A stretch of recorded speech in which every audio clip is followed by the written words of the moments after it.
Good evening, everybody, and welcome to the Bronze Reaper podcast. I am your host, Rosalind Perkins, and today we have a wonderful show. Give me a second.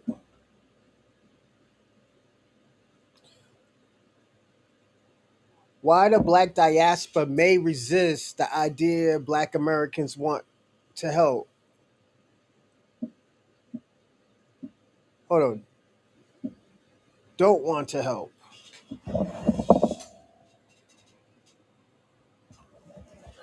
Don't want to help. Um, that's a question that I always wanted to think about. The reason why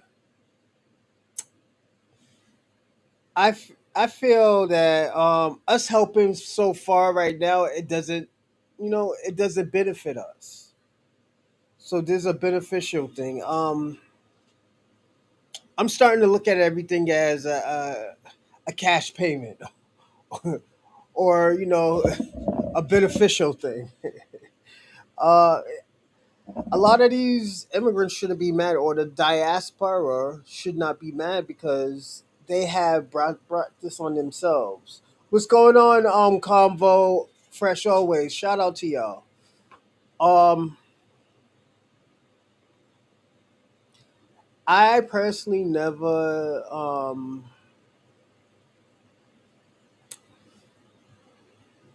I didn't start thinking. I'm gonna be personally honest. I didn't start thinking like this until like I knew that foundational Black Americans has been out here, but I didn't really subscribe to it until probably the Montgomery brawl. If you don't know what the Montgomery brawl is, let me put this up a little bit more. If you don't know what the Montgomery brawl is, it's when the Black community beat the brakes off of the white supremacists that jumped one of the elders, and everything went left. This is when we started seeing Black unity. But the only people who actually said anything about it were immigrants, talking about there was going to be a civil war. As I always tell people, I have issues with people like that. Not who has a problem with Black people sticking up for their people. And that's just me. You don't have to be that way, but I have always felt were immigrants talking about there was yeah, and I don't know why that they had an issue with Black Americans defending themselves because I don't think they understand that when we do something, it gives you the blueprint of a revolution in your community, your country, everywhere else. What's going on, Saint Michael? Why do FBAs ally themselves with the white homosexuals? Saint Michael's, what are you talking about? Um, I think you just have a problem with Black Americans, and it's all right. Um, and it's very all right. Give me a second, everybody. Let me go check on my daughter. Just give me like 30 seconds, cause in St. Michael's, I don't know what you're talking about. Uh,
so what I was saying, yeah, I don't know why um, the black the black the black diaspora or just immigrants period has a problem with black Americans coming together. And I'm gonna say this: I remember when black Americans were like, "Yo, you know what? Black people don't stick together." Now, when we show unity, there's a problem. I see you spent some of your disabled checks on a new camera. What are you talking about? What camera? My webcam is old. You know, and I'm not disabled. St. Michael's. I actually got a job. Unlike you, who pick cans and smoke meth with the money that they have. Um, FBA aligns himself with the white homosexuals. No, that's not true, St. Michael's. You have to stop lying. You know how I feel. St. Michael's, are you still mad about what the Morris said about the white race? You know, you can't be mad at me. You got to be mad at the Moors. You know, FBA agents are political jokes. Standing on sidelines, cheering their state masters on the FBA's pitiful, it's petty government comparing. But St. Mike, I mean, but not FB, Shabaka, you have a problem with Black Americans, also known as foundational Black Americans, is because we don't want to help the Black diaspora. You have an issue with that. You shouldn't have an issue with us not helping. We helped enough. It's coming to a point where you know what you feel entitled to tell Black Americans what to do. And this is why you have getting a pushback. The Moors weren't so they were no, no, no, no, no, no, St. Michael's. The Moors has been on this earth longer than the Arabs have been Arab. So yeah. Let's play hypotheticals. Let's say the Arabs war Moors. Would it change what they said about the white race? The Moors said that. You can't get mad at me because the Moors believe that your genetics is mixed with dog, pig, and Neanderthal, or also known as monkey. I didn't say it, and you're still mad at me. I don't know why you have a reason to be mad at me. I didn't say it. You know, I didn't say it. Maybe you need to go to the source of the problem. And that's the Moors. You know, you have smoke for me. He went and took a piss. His daughter doesn't want. Um, but yeah, Saint Michael's. You have a problem with me because of what the Moors says, but you don't have smoke for the Moors. Just like Shabaka doesn't have smoke for the white man. So it's common out of the white supremacists. And let's ask this question because I'm debating should we do a show on this. Are the Pan Africanism a white supremacy organization?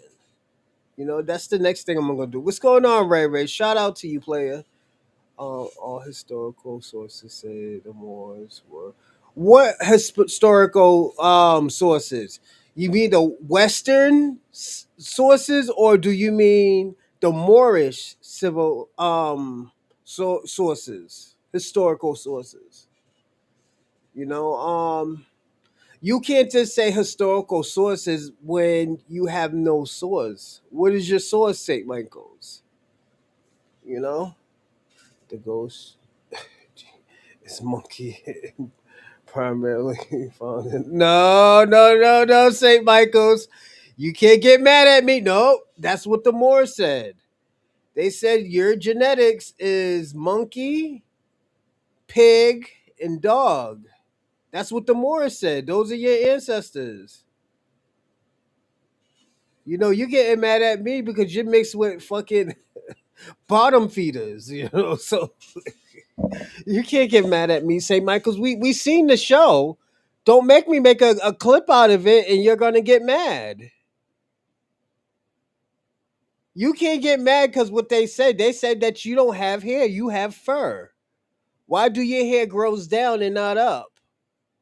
Everybody's hair grows up, but yours grow down. You know?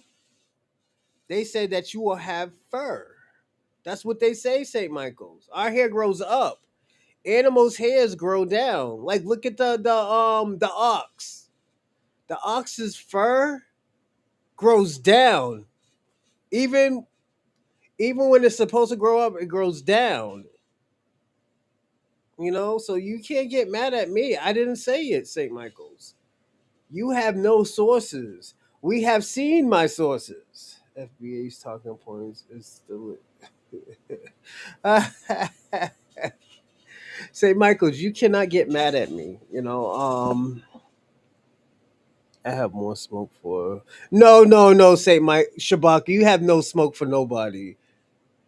Them white mans will chase you back into your home, my nigga. You know, and it's all right. Not everybody's supposed to be, the strong, masculine man. And just you're not built like that, St. Michael's. I mean Shabaka. You know, nigga, you talk about you have been fighting, my nigga. You have been fighting like the lady off of Color Purple, my nigga. That's it.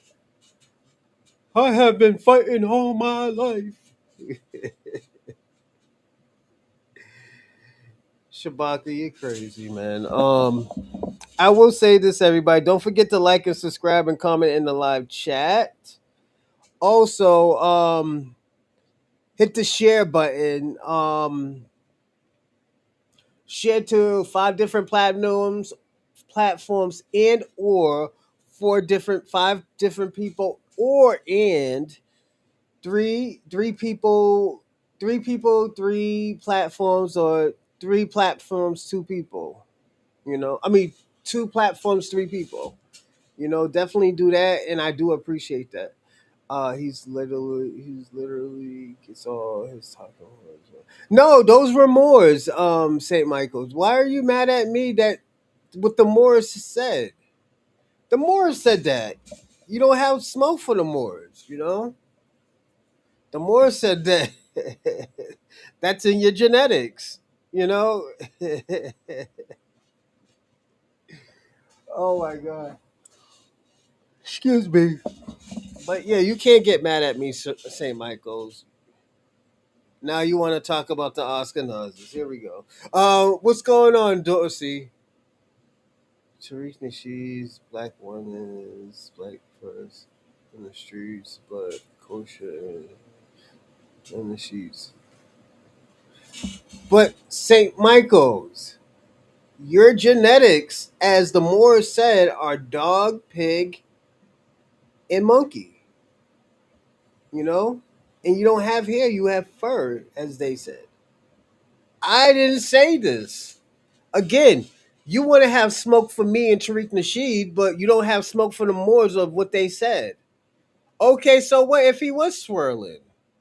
He don't hate nobody. Like, what is? I don't get what you're trying to say. St. Michael's. You know,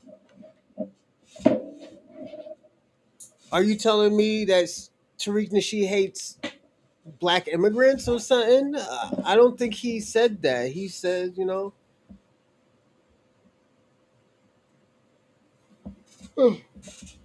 just like, what are you trying to say, St. Michael's? I'm starting the show in at least another 5-10 minutes, so you gotta get your shit together, St. Michael's. But let's talk about the topic.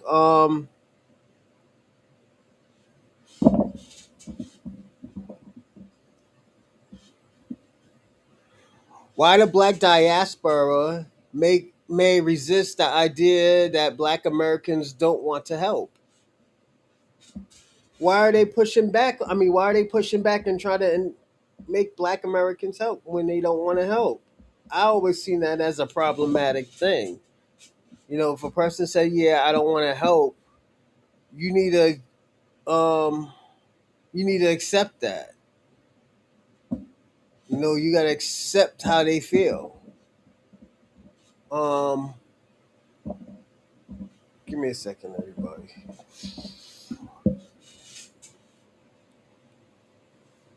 Whew, excuse me. But yeah, I always seen that as a problem if you don't accept how Black Americans feel about that. We don't care, man.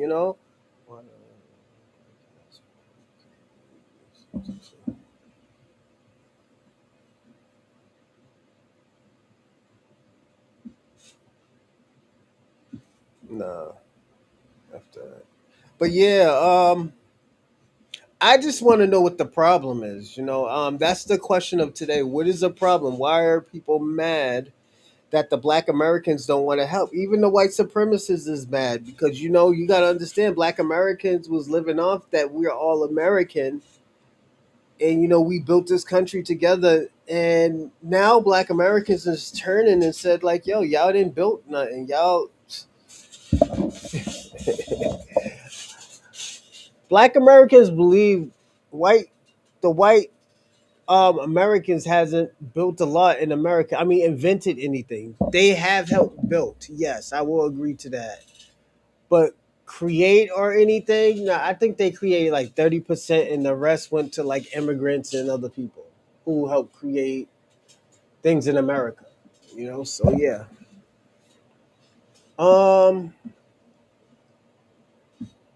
the diaspora sees the FBAs as the clowns, and you know what? We're gonna watch something a little bit different today too, Shabaka. Afro Think Tank. We're gonna have to watch that. And puppets. They are the FBA does nothing but cry, complain, and kiss the white man's ass. Okay, Shabaka, you say that all the time. You say that when you're mad.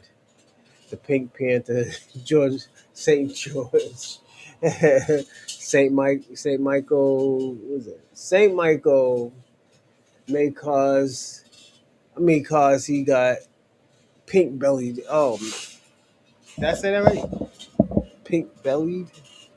What's going on, Robin? Shout out to you, man. I'm getting attacked by St. Michael's again because he still won't get over that. I did not say that his genetics was mixed with a feline. No, a dog, a primate, and white meat. The white swine, a bottom feeder. So he's still not over that. So how are you doing today, Robin? How's your day, man? Tell me how New York is. We're about to start soon. We're about to start in 3 minutes. Everybody. Bro, we're not evil just because we're wolves. Shout out, Robin. I'm glad you have fun with the show. I do appreciate that. Even though that you're Irish, yeah, I'm glad you have fun with the show. I'm glad you participate. I'm glad you look out the box. Even if you don't agree with me, if I have proof and I can show you, at least I can do that. You know, um, and that's what I try to do. I try to show as much as I can. Yeah, yeah, it's Robin, black people are fun, man. We have fun here. Like Shabaka don't like us really like that because he wants us to help his African brothers and sisters and stuff. And I had to tell him like, no, I'll support you, but I'm not helping. Like, what type of shit you on? But yeah, everybody, don't forget to like and subscribe too, though. Yeah, it's Robert, I like to have fun and stuff like that. Even though I say like sometimes my shit that I say goes a little bit further out of bounds, but they know I don't mean no harm about it. Shabaka probably like, oh, Roshan's trying to be an asshole. No, he's trying to be divisive. No, I'm not trying to be divisive. Like I love African people to a certain extent, but would I trust them? Fuck no. I wouldn't even trust them niggas to wash my fucking car. But most of them, not all of them, but most of them, because I don't want to put them. I don't want to paint them with a broad brush, but some of them. YouTube revolutionaries. The FBAs are ass kissing white man kiss. Shabaka, shut the fuck up, man. You're about to put your time on. You make me tired. But we got a great video today. I wanna. I always tell people this. Um, appreciate the times that you have now. And the reason why is a lot of people don't see great times. A lot of people just think about working. What I do, man, I love doing. I love talking to y'all. I love, it's not a debate, but I love, politicking with you. I love, just doing all this stuff with you. So this is why, like, I don't have a problem doing this type of streaming. Because I have no reason to hate Africans or Caribbeans or Latinos. I don't have no reason. They're foul, yeah, they do foul shit, but it, I don't give it. That doesn't give me a reason to hate them. Do I talk shit? Yeah, absolutely. I'm Black American. Black Americans talk shit. We joke around. We have a great time. I had a conversation with a girl about about Black Americans, how we don't like to be called African because we know nothing about Africa. You know, so yeah, we don't know about no ancestors in Africa, and she's talking about, oh, do your do your DNA test. Like nigga had a baby in fucking like Zimbabwe or some shit. I was like, late girl, I had to say, yo, shorty, life doesn't work like that. Let's play hypotheticals, and I don't like hypotheticals. You say I don't like it either. I was like, all right, that makes both of us. But today, just so you can understand, we will do a hypothetical. I explained to her, I was like, yo, let's say I do have ancestors in Africa, but my family haven't been in Africa in like 400 years, 300 years. Will that disconnect me from Africa? Wouldn't that make me a different ab culture? I was like, is it because she's from Honduras? I say, you're from Honduras. Aren't you an ad mixture of natives, the Spaniards, Africans, the indigenous people, Moors? Like, wouldn't that make you a whole different ethnicity? She said yes. I said, so what do you think Black Americans are? Well, I never thought about that, but I don't like when y'all say that you're not African. I said, we have African genetics. We all have African genetics. Our buddy, our good friend, the Irishman, Robin, he got genetics from Central Africa, Congo. So does that make him less African than any other African? He might be a Duplessis, but he's still African. So it's I don't get these Africans. I don't get what they're trying to say. When I say like all of us have African genetics, oh, but you have 80%, but I still know nothing about Africa. My family hasn't been in Africa for over thousands of years. Do you want me to claim some shit that I don't know nothing about? That is a tribalistic country, and I don't think people understand. Black Americans, we're we're we are what we call insensitive people. What insensitive people call is like, yo, if you have some type of similarity background, like, oh yeah, you're Geechee, that lady's Sulan, that lady's foundational Black American, that other guy right there is indigenous or aboriginal, we say, yo, we are all one. When you go to Africa, it's a little bit different, and it's cool. It's different in a lot of these countries, even in the Caribbeans and the Hispaniola countries. Um, but and this is the reason why I always tell people all the time, a lot of Black people achieve a lot more than others because Black Americans is a symptom people, you know. We all stick together. And I'm not saying Africans and Latinos and Caribbeans don't stick together, but the way how we stick together is very different. Like even if you're light skinned, like you could be white as butter, but you're black, we're gonna claim you as ours. You know? That we'll be like, nah, yeah, he looks white, but that's a black man right there. He got a black daddy. Got a corn fed ass fucking daddy over there, you know, from Augusta, you know. So we don't, we don't cut our nose off to despite our eyes. So we don't do shit like that, you know. We just never do that shit, and this is why Shabaka is mad, you know, because he's so used to Black Americans helping. Shabaka, he can't do anything about it. You know, Aboriginal in Australia is another example. Genius is different. Genius is different. Yeah, you're right, Dorsey. It's a different thing, man. But we're gonna jump on this because we're not gonna be on here too long. Maybe 2.5 hours, 2.5 hours. We got this lady right here. And this is like I said, I picked a little bit different. Have I? I think I got a Tariq Nasheed one, but I did want to look at a Pan African platform. So I picked Afro Think Tank and see how things are different. Like when I was explaining to the girl, I was like, "Yo, do you know that word African? I mean, do you know a lot of these African countries are brand new?" She's like, "What do you mean?" I was like, "A lot of these countries have just got their independence in the 1900s, you know?" So I was like, "That's different." I was like, "You're telling us that we're one of these countries they're just getting their independence."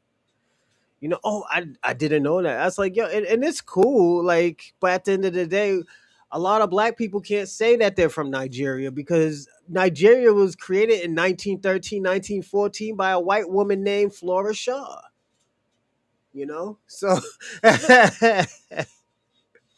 the girl was surprised when I showed her. I was like, Flora Shaw. Yeah. What? Yeah, Flora Shaw created Nigeria.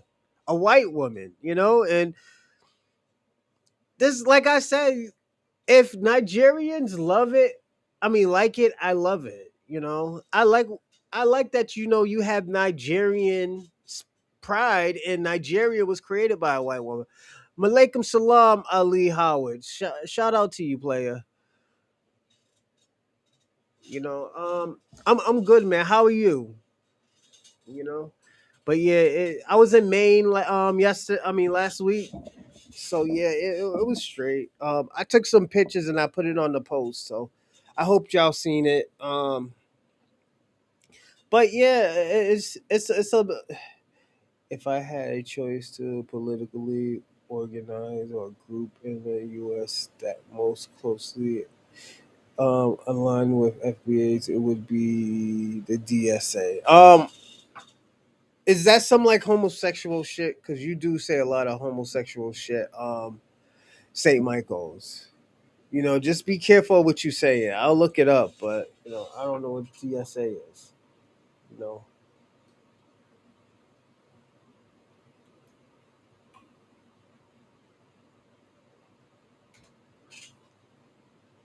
Democratic Socialists of America.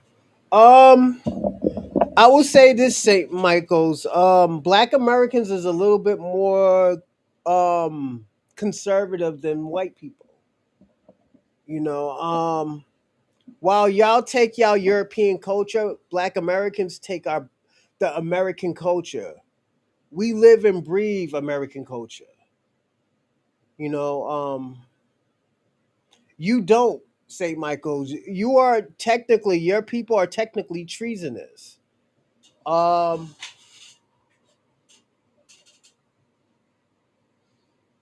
DSA members are homosexual and over 60% of them are atheists. Well, I will say this, St. Michael's. Your people use the Bible, Christianity, to enslave people, to sexually violate people. So if a person wants to be atheist, I don't have a problem with that. But St. Michael's, you can't point your finger, point your little, potato picking finger and say like, oh well, they're atheists and they're DSA, they're more, homosexual. But you got to understand, a lot of your Christianity organization groups are homosexuals. You know, so St. Michael's, you can't say that. I salute you that you're conservative, but we can't point you specifically can't point your fingers and say that Shabaka is mental the mental side. And this is where I said the white supremacy and the Pan African movement is actually together. Look how St. Michael's and Shabaka gets along so perfectly. But Shabaka can't get along with black Americans. St. Michael's can't get along with black Americans. His enemy is your enemy is yeah, it was his enemy is my friend. This man said, and this is how Shabaka is a sucker, and this is why I call you a sucker, Shabaka. And I mean this in the most disrespectful way. You are a sucker because at the end of the day, I have told you, I was like, yo, look what he says about black Americans. And know what you do? You add on to it. You add on to it. He's using these white supremacy talking points, and you agree. You agree. Like I said before, Tariq Nasheed is B1. It's black fresh in the streets, but he's kosher. What's wrong with kosher? St. Michael's. I do a Sabbath on Saturday. Um, and I'm not Jewish, you know, but I do Sabbaths on Saturdays. I don't see nothing wrong with that, St. Michael's. You have a problem with people being Jewish. I don't have a problem with people being Jewish. And this is why I always tell you, St. Michael's. Give me a second. Shit. This is why I always tell you, St. Michael's. Put it this way. I'm gonna be personally honest with you, St. Michael's. Within the next 50 to 70 years, this country is not gonna be white. Yeah, that's what I said. Sabbaths. But I probably got an accent. Who knows? Um, but within the next 50 to 70 years, St. Michael's, your country is not going to be white anymore. A lot of you white folks is going to be admixtures. You know, I just got to be personally honest with that. You're going to be an admixture. Yeah, we're dying off, so stop blaming us. Oh no, no, no. So put it this way, Robin. You're still the majority in America, but your percentages are dying off. So y'all are not, and y'all having a offspring genocide. So y'all are producing less kids. Y'all are having sex with other cultures and stuff like that. Predominantly black folks. You know, and I'm talking about y'all be breeding with black folks. And I don't think there's nothing wrong with it. It's just you're not pure white anymore. A lot of your put it this way, within the next 80 years, Spain is gonna be the Moors are gonna be it's gonna be like the Moors controlled Spain back 700 to 800 years ago. So it's I don't think there's nothing wrong with it because at the end of the day, white people didn't build Spain, nor Scotland, nor England, nor Europe. you know Y'all didn't even build America because y'all didn't know how to build America without blacks and black aboriginals. We're not having kids, we're not doing anything, so leave us alone. The thing about that is, Robin, For some reason, y'all act like the police when you're civilians. Instead of calling the police, you feel like you need to take control and tell people what to do. And when a person pistol whip you, you want to play victim and civilian. You can't do that when you out here talking. Because the average white people in the U.S. is over 95% white genetically, whereas uh, the average is St. Michael's. St. Michael's. Are you trying to steal black culture? Is that what you're trying to say? Nah, bronze. White folks will come over from England to escape the. Nah, no, they won't. Even if they did that, let's play hypothetical. Even if that did happen, they're gonna go right back. They can't adapt to American culture, just like the South Africans. They can't adapt. What you think? The influx you Russia. Control over land. I feel like land and resources. I think Putin is trying to get those countries back because when they lost that civil war. I mean, that was the Soviet war. I think what 30, 40 years ago, and that's what happened. It's just a never ending thing. You'll find that it's right. It could be right, St. Michael's. I'm not saying that you're wrong. Like, this is why St. Michael's. I do shows like this so you could say what you want to say. I'm not saying that you're wrong. Are a lot of black Americans mixed? Yes, absolutely. I don't think there's a pure fucking African American, like black Americans that are pure African, you know, with like a high percentage of genetics. Like you, St. Michael's, you don't, like you have African in your DNA, you know? Like you come around here and talk like you're better, but you're just a offspring from a black man and a black woman, so your ancestors were black. So give me a second, everybody. Uh, and when I come back, we'll start the show. All right. So give me like 2 minutes.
All right, everybody, I'm back. Let's see, yada yada yada. Before I start the show, FBAs are a mixed race people. Well, St. Michael's, we have been saying that. What you think an admixture is? You know, you want us to be mulattoes, but we are admixtures. We have like probably 3 or 4 different type of ethnicities in our genetics. Probably even more. What? A European genetics, probably Aboriginal, more African, Negro. You know, a Negro and African is not the same because it's Negroes is probably mixed with something else. You know, so yeah, we're not saying you're wrong, St. Michael's. You keep saying that every show, but we have never said that you are wrong, that we're not a mixed race people. That's why we say that we're a different ethnicity than African, you know? But the thing about this is you agree with me, but Shabaka doesn't agree with that. Shabaka's going to tell you that we're just African. No, Moors weren't just Arab. I don't even. Were there some Arabs? Yeah, there was some, but it was rare. The Arabs don't know how to build anything. They just started building. If we're gonna really talk about it, the more Arabs just started building shit. They just started. So, like, what are we talking about? Yeah, I don't carry the ghost G, despite the fact that my ancestors are black. Yeah, you're albino technically, St. Michael's, because you have lack of melanin.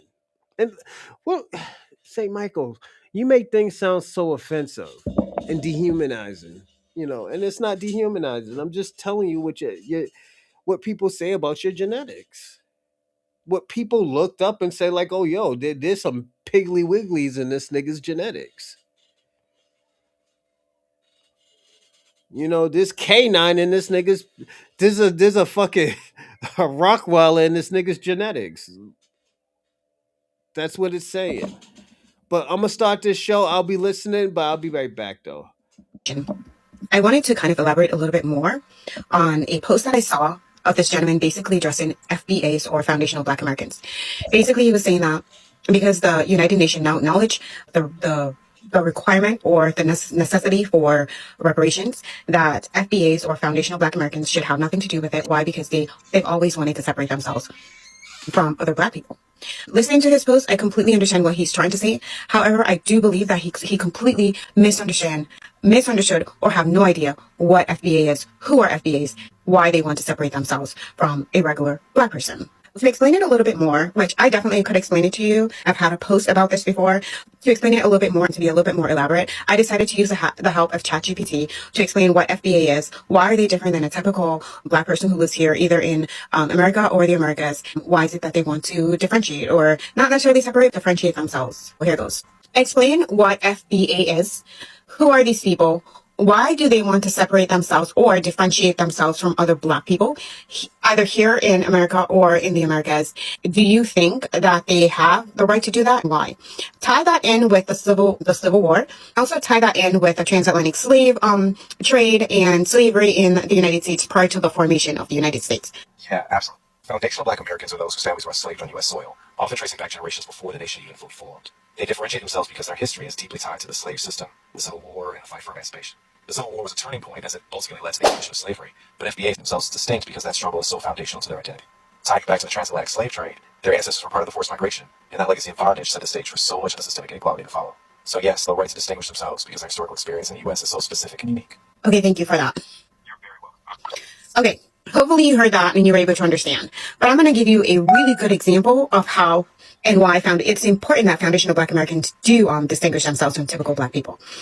So guys, we are looking at these incidents that has just like erupted, where the FBAs are looking or are fighting or advocating for the delineation whereby now they are looking now how they can draw the line or draw the boundaries between who they are and the rest of the communities, because a lot has been said, or a lot has been happening in United States of America, and this delineation of the FBI are the people who has their ancestors are the one who built the United States of America, like the time of Jim Crow's laws. They are the people who has experienced all this, and they are the people who experienced the time of like when the time of segregation, the time that they were like discriminated, and they're the one who has carried about this slavery pain or slavery burden in a big way. So they want just allow this to be understood, like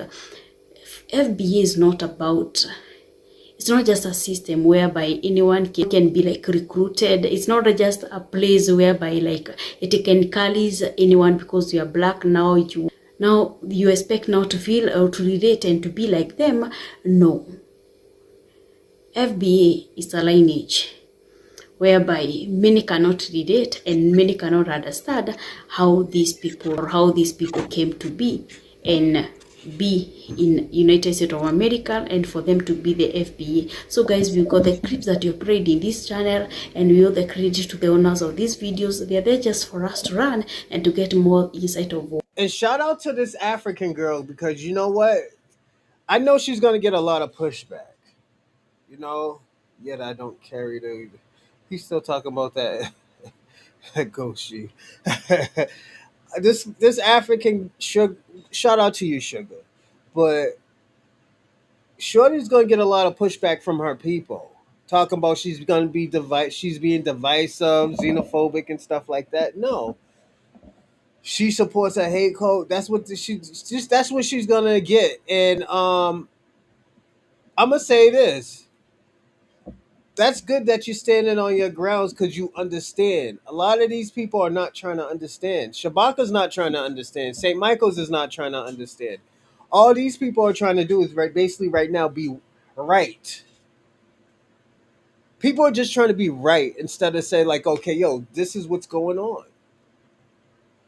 You know, but shout out to her, man. You know, because I know she's gonna get a lot of pushback. Give me a second. Yada yada yada. More yada yada yada. Pan Africanism is international. Nobody fucks with Pan Africanism anymore, Shabaka. You know. And I'm gonna say this: you never call out the diaspora's ignorance. You could call out my ignorance all the time, even when we do shows when Pan Africans are being ignorant. You don't call it out. A lot of y'all don't call it out.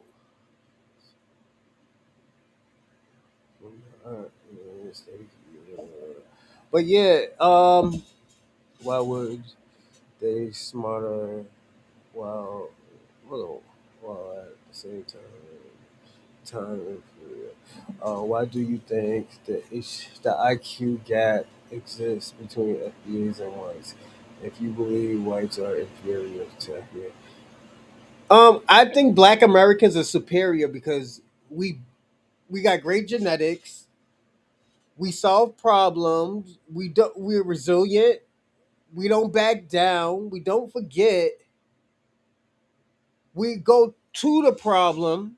You know, white supremacists, y'all. I'm not talking about all white people. A lot of y'all white people don't try to solve the problem and just try to cover it up like it never happened. You know, y'all catch these weird diseases and stuff, and I feel bad for y'all when y'all do catch these bad diseases. But you know, you can't be in the sun as long. You know, it's a lot of these people genuinely hate you. You know, because of all the historical um your historical violent trait, you know. So of course I feel like Black Americans are more superior because like again, we don't need nobody. We never call nobody to talk about help us, please get me out this country. No, we have never. And I'm talking about collectively. Have their people be like, yo, I need to get the fuck out this country. Can you help me? Yes. Ashanka, what's her name? The Shakira lady who just passed away last year. But we are Black Americans is the most hated people ever in this world, but most copied, most influenced. And this is well known facts. I'm just not just sitting here just talking dumb. That's why they are called jailbreaks. Oh, go. Which one? The victimhood mindset is bad, no matter what race you are. I will say this: a victimhood mindset can be two different things. A victimhood mindset could be a person actually really fighting and confronting what's going on. Like, for example, Robert, and this is why I personally don't like to say victimhood mindset, but when I do say it, I am trolling. The reason why I say it's bad to tell somebody they're playing a victimhood mindset, because you know what, some of these people who are talking about these problems have might be facing their biggest fear. So I personally don't like the word victimhood mindset because it's used so loosely now. Um, but I understand what you mean. You can't keep on playing victim to get out of what you're doing, or what's happening. Black Americans have never, because we are already victimized. We're already villainized. Black Americans are the most villainized people probably since the fucking Germans. So yeah. She had a good channel. I watch it from time to time. Yeah, she's good because she understands, but a lot of these Africans are not trying to understand. So that's why I think she gets viewers, because she understands what's going on. She understands foundational Black American is a lineage. That's why when I talk about in, incentive, if I'm saying it right, where like Black Americans, even though they're probably from a different group, we all still stick together instead of like going to Africa. If they're from a different group, yeah, yo, don't mess with Oba tribe over there, man. They eat monkey knuckles and shit like that, and they scam. That's what another tribe will say, So it's a lot of these, and I'm gonna say this, Shabaka. Instead of trying to instead of arguing with me, try to fix Africa. Like, why do you need Black Americans to fix Africa? If you have all these resources, use these resources to fight, you know? Because it's just, to me, it just seems like you're just making up excuses not to do anything, you know? What it is happening. So guys, just take a look and you come back with more commentary. Thank you. What foundational Black Americans are trying to tell us, that who they are. They were part of the founders of America. When they came here on the slave ship, America was not in existence yet. America was actually considered a colony. They were ruled by the Britons, by Britain, right? Became what it was, and we're talking right now. But prior to that, Black people were here. And this is what I feel like people don't understand. They were here before America became America. They started, the reason why America became so strong and so powerful, is because of the work that was done by Black people. Black for free. They were able to produce so much wealth that as a result, America was able to take its stand in the world and became a leading country. So I just don't like the fact that there are people on here just bad mouthing foundational Black Americans. We need to acknowledge them. We need to lift them up. We need to respect them.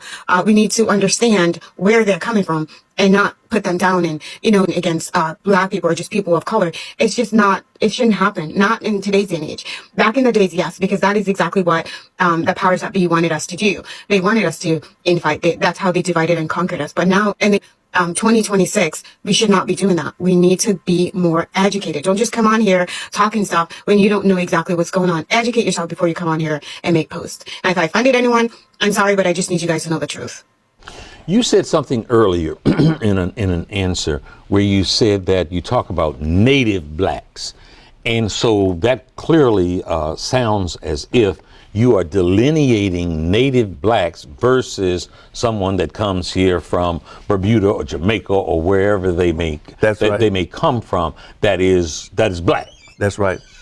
And the purpose of that is what? Because you're on the surface, it would be like, hey, everybody here that's black gets treated a certain way. Why are you making that delineation? That is an excellent point. You know why? Because you see, those people coming in from Jamaica or coming in from Africa, they have not been treated like black folk in this country. That's the first thing. And secondly, historically, they haven't had those historical spirits. They come in here voluntarily. When they come in here, they bring some cultural aspects from Africa. They can go back anytime they want. But the black people in this country are exceptional people. Nobody's been mistreated, maltreated like them. Black folk are exceptional. They're the only people that came here forcefully. One. Two, they're the only people that denied their humanity. Three, they were the only people that denied a right to enjoy the fruits of their labor. Four, they were the only people that denied the right to participate in government. Five, they were the only people that denied the right to vote. Six, they were the only people denied the right to have an education. Seven, they were the only people denied the right to have a business.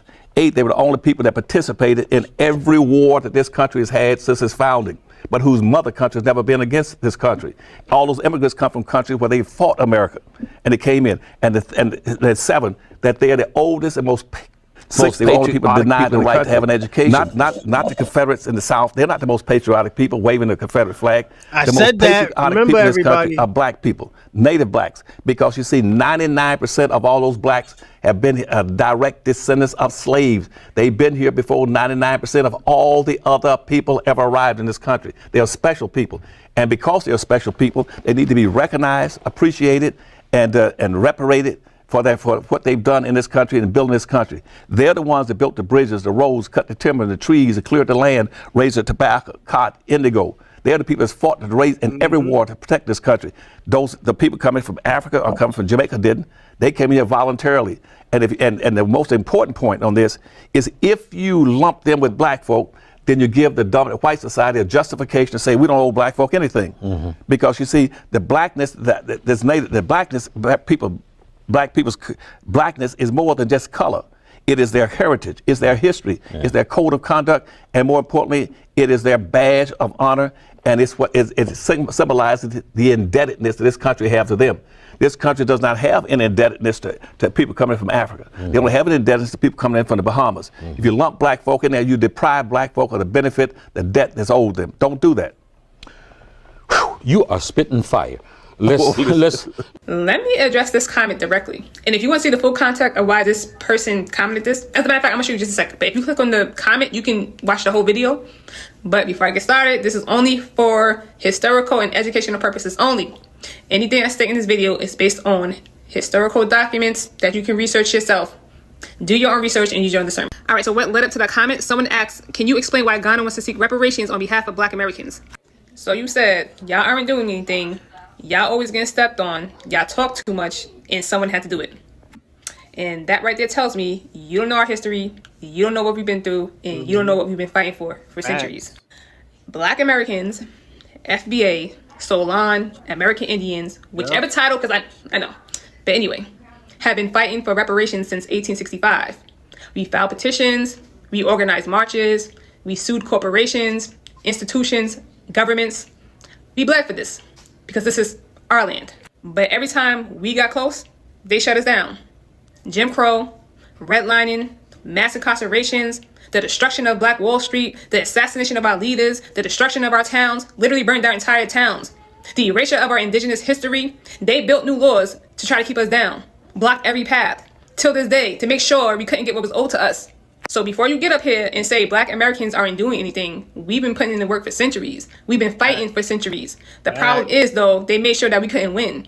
So for someone else to try to step in and take credit for the fight we've been fighting all along, that's not solidarity. That's scamming, to be quite frank. So for Ghana to use our suffering to fund... Everybody hates white Americans is because y'all are snobby. Y'all don't mind y'all business. They believe you're bullies. You're violent. You know, that's what it is, St. Michael's. I'm just answering your question. This is what the world thinks. But they like to come to this country because of the milk and honey of the resources that they get. I literally German, so we are viewed as the devil, but I don't play victim. Yada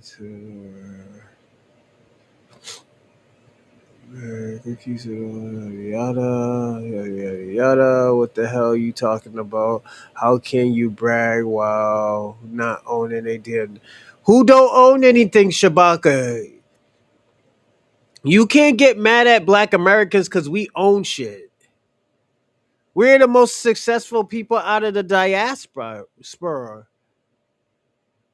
So, and I'm gonna say this: if you say we don't own anything, why are we the most successful out of everybody in the diaspora? More successful than than every African, every Caribbean, every Afro Latino. We're the most successful. We have more millionaires than them. So that's telling you something. And we're talking about in their country. They have to come over here to even be lit. Their agendas because, mind you, they're seeking reparations for Africa, for the continent, for their leaders, for their governments. So assuming that our ancestors were taken from Africa and that we still belong to Africa, assuming that gives them the right to seek reparations on behalf of my ancestors, those same ancestors that built America from the ground up, we're the descendants that still living with the consequences today of what this country did to Black Americans, our Black indigenous ancestors. But y'all want the reparations to go to Africa? Because Ghana's whole argument is that their continent was also a victim of the transatlantic slave trade narrative. Now you can pause the passage and read through. Here's the other part. So yeah, we're against another continent trying to claim what's rightfully ours. And now I do agree with them trying to make slavery a crime against humanity. I get that. However, the African Union doesn't speak for us.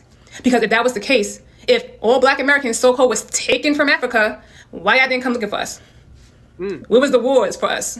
The fight, Africa, huh? Where was the wars for helping us, freeing us? Because we had to free ourselves, literally. The white team men didn't free us. We freed ourselves because we made slavery so unmanageable, they had no choice but to free us. Do you know how many wars and revolts on the continent of North America alone that led up to our freedom? And not once was y'all like, let me go help free our African kin in America. Which makes me even believe even more that y'all not like us and we not like y'all, and the whole transatlantic slave trade narrative is something entirely different.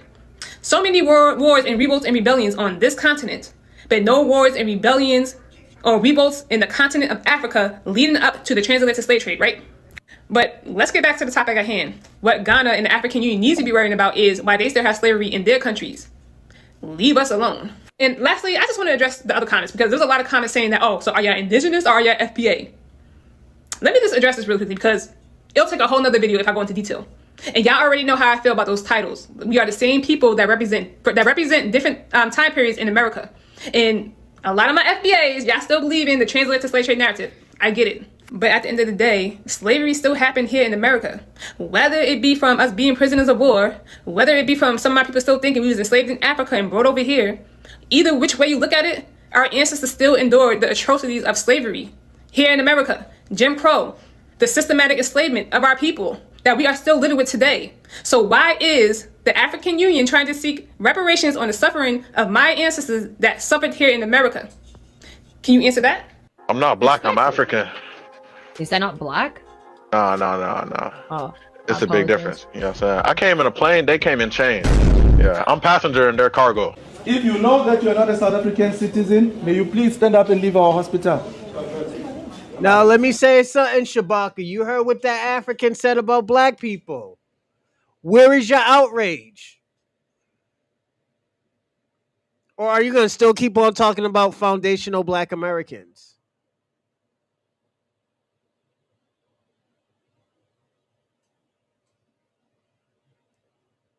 Where's the outrage?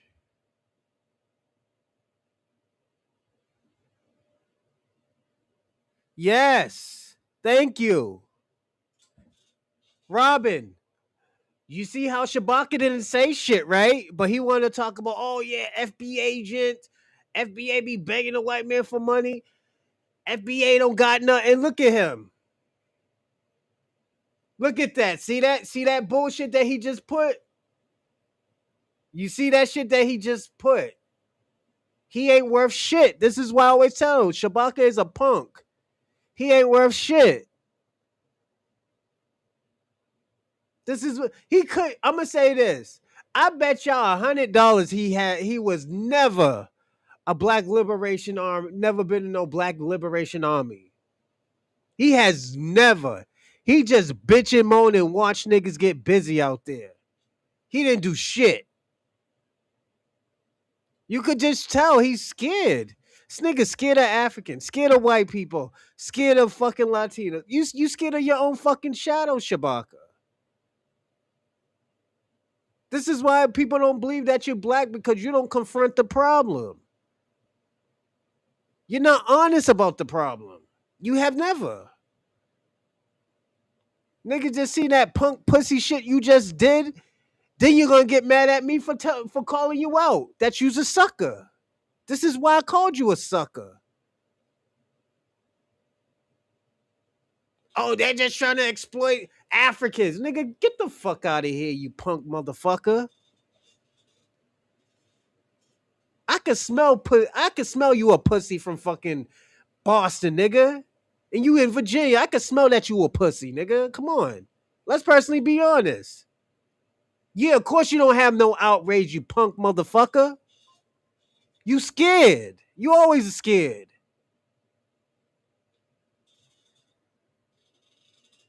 You scared. You mad about motherfuckers who's making a difference, but you scared about the motherfucker who's causing division.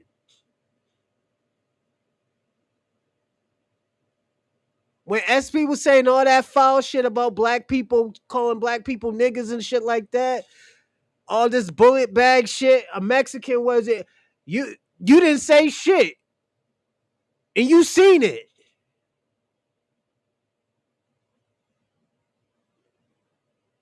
Then all he said, "Oh, I got a black girlfriend. I love black people because I got a black girlfriend." Then find out the bitch ain't even a black American. We ain't dropping no link to no pussy motherfucker. You's a pussy and broke.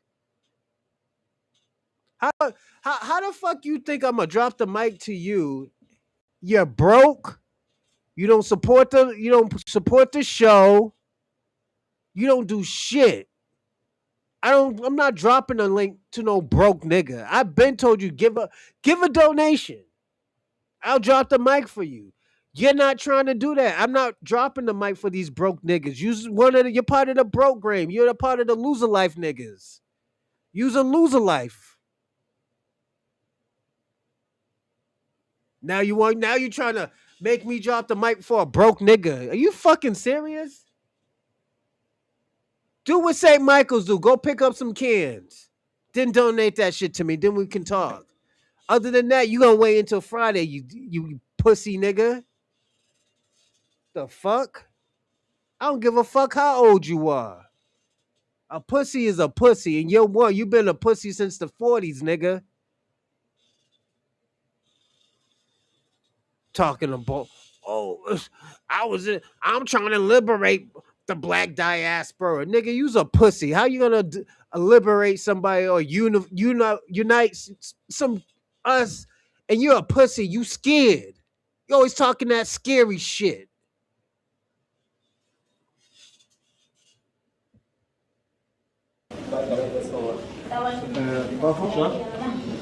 Thank you very much. Thank you, gentlemen. Thank you. If you're not a South African citizen, please leave our hospital. Oh man, oh man, oh man. I told you guys just how influential foundational black Americans are. We influence the world, man. Everybody watch what we do, and we move the needle. They're waiting to see our next move. So now we decide to delineate and shut the door, close the windows. We making everybody ring the doorbell. You ain't got no to knock man, on the door, Shabaka. and we got to check your papers before we let you in. We got to see what you about. We have no more open doors. Pay as you weigh, my nigga. You talking this boss shit, but I don't see no donation. This shit ain't for free, nigga. This is why we have rules, because of you.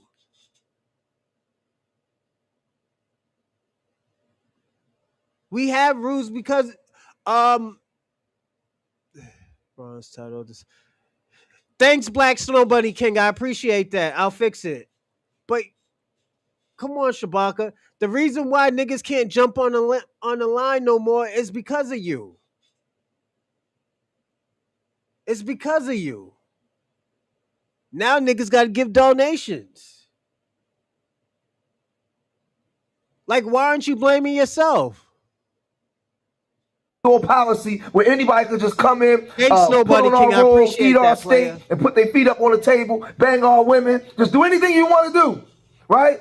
Just anything you want to do, right? And there's no repercussions for it. There's no questions asked. No more of that. No more of that. No more of that. We ain't doing that no more. We shut the door, right? And we asking questions, right?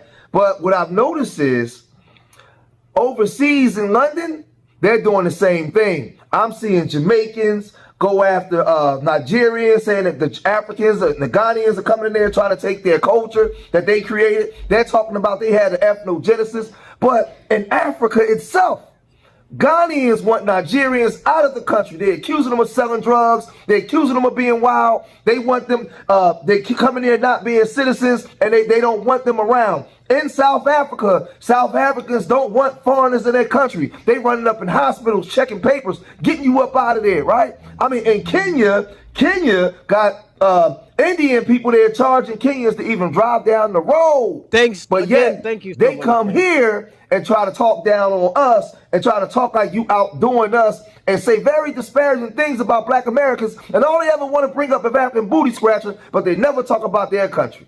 All right, I want to make this video because I feel like we're approaching this territory. We need to separate the FBA movement that Tariq Nasheed is pushing versus the people identifying strictly as FBA foundational Black. So Black Snow Bunny King, I need you to stay on topic. Why is there a problem with why is there a problem when Black Americans don't want to help anybody? Thanks, Dorsey. Shout out to you. And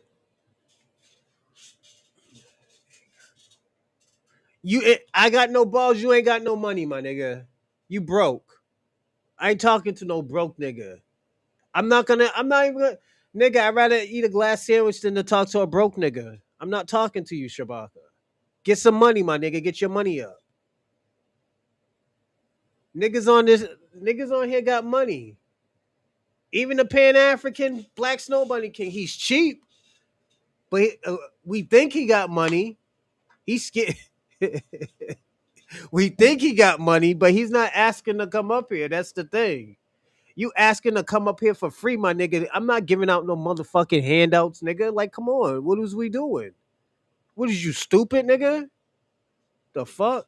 This nigga think we giving out free handouts and shit. This nigga's bugging.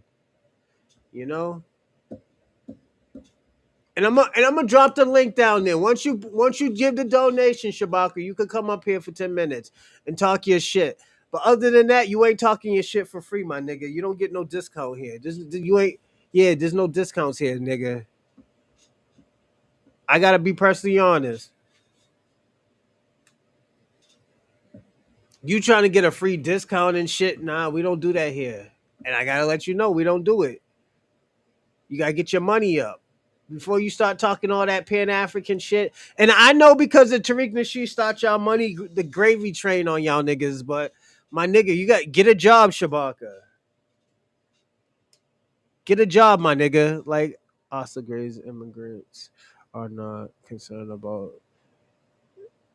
No, they are. I'm gonna have to push back on that, Snow Bunny King. They are.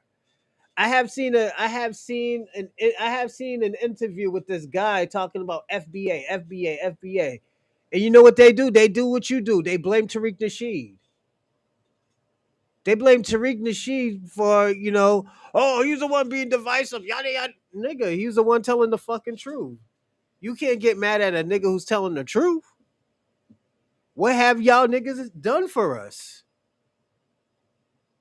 That's the question. What have y'all done for Black Americans collectively? You know? Black America. This is the same thing that happened with the Black Lives Matter movement. The movement People just, Black Lives Matter got co-opted by the organization. So that's what we need to focus on. We need to delineate from the FBA movement. The identity, there's nothing wrong with that. But the FBA movement, that's a MAGA psyop by Tariq Nasheed. It's right-wing psyop. There is no FBA movement, my nigga. That's the thing. Those motherfuckers are obsessed with black. Yeah, they are. Everybody's obsessed with black Americans, you know? Like, it got so bad that niggas was like, oh, yo, we help black Americans create hip hop, clothes, fashion, and all this crazy shit. And when you look in their countries, them niggas don't even got no Jordans. They got flip flops. They got K Swiss flip flops, my nigga. Like, come on, what are we doing? It's not. Y'all are obsessed, man. Y'all obsessed, man. And you know what? Thank you, Snow Bunny King and Osto Gray. We will make that a topic question. I do appreciate both of y'all. Thank you. But yeah, it's Shabaka. You got to get your fucking money up, man. I don't be doing. I'm not Sally Struthers, my nigga. I ain't gonna just give you free shit. I'm the worst nigga to ask for free shit. Cause I'm gonna be like, nigga, was you stupid? Why would I give you some free shit? The proof that you just told is a lie. And Osto Gray. Every time Snow Bunny King comes on this show, he's always complaining about FBA and low IQ and niggas being broke and niggas sagging their pants. Every time he come on this show, and it'll be, and the sad thing about it'll even be the topic question. Like Snow Bunny King, you are a living example of that. You are a living example of that. Like it's true. I'm not trying to kick your fucking back in, my nigga, but this is what the shit that you do. You do that shit. And I call you out on that shit all the time. I'm like, yo, Snow Bunny King, you doing too much, my nigga, because we're not even that's not even a topic question. Why you think I always have to tell you stay on topic, my nigga? What is you doing? Oh no, it's FBA. They're CIA. CIA. You know that's all you. What does Jordan's? Y'all don't have no style. Y'all have no fashion. Y'all have no companies in your countries. Y'all have to come to America to get lit. That's what I'm trying to tell. Even Bob Marley. Bob Marley is a prime example. He had to come to America to understand entertainment. Bob Marley wasn't out here like, already had it and known, and he was dressing like the stylistics and foreplay and fucking the Commodores and shit like that. That's how they were dressing. And like I said, nigga grift off to something else. And I hate using the word grift, but he was grifting. So it's shout out to Bob Marley, the white guy. Bob Marley, I believe, is a white man, but I personally believe Bob Marley's a white man. His father's white, so I'm fucking with you. Say Black Snow White King. Well, some people do believe Bob Marley is a white man, so yeah. The do-rag. He is FBA.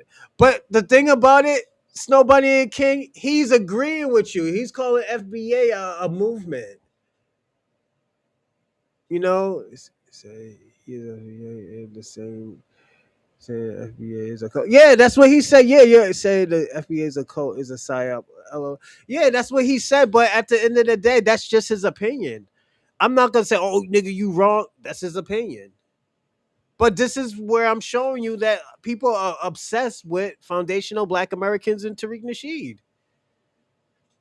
Like, I'm gonna say this: a lot of y'all immigrants need to thank Tariq Nasheed, because a lot of y'all channels wouldn't be popping without Tariq Nasheed and the stuff that he says and the information that he has.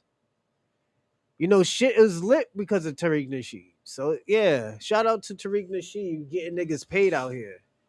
We can't be falling for that no more. Tariq Nasheed is a sellout scammer. He's worse than Dr. Umar pretty much. Like, he be saying so many conservative and xenophobic type of points, right?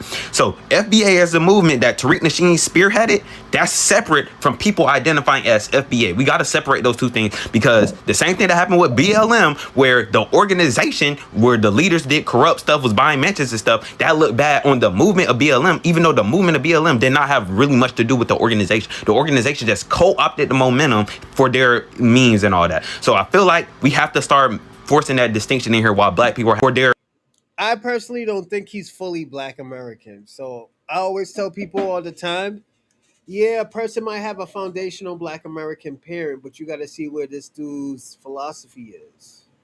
Because a lot of these mixed kids, they want to save everybody.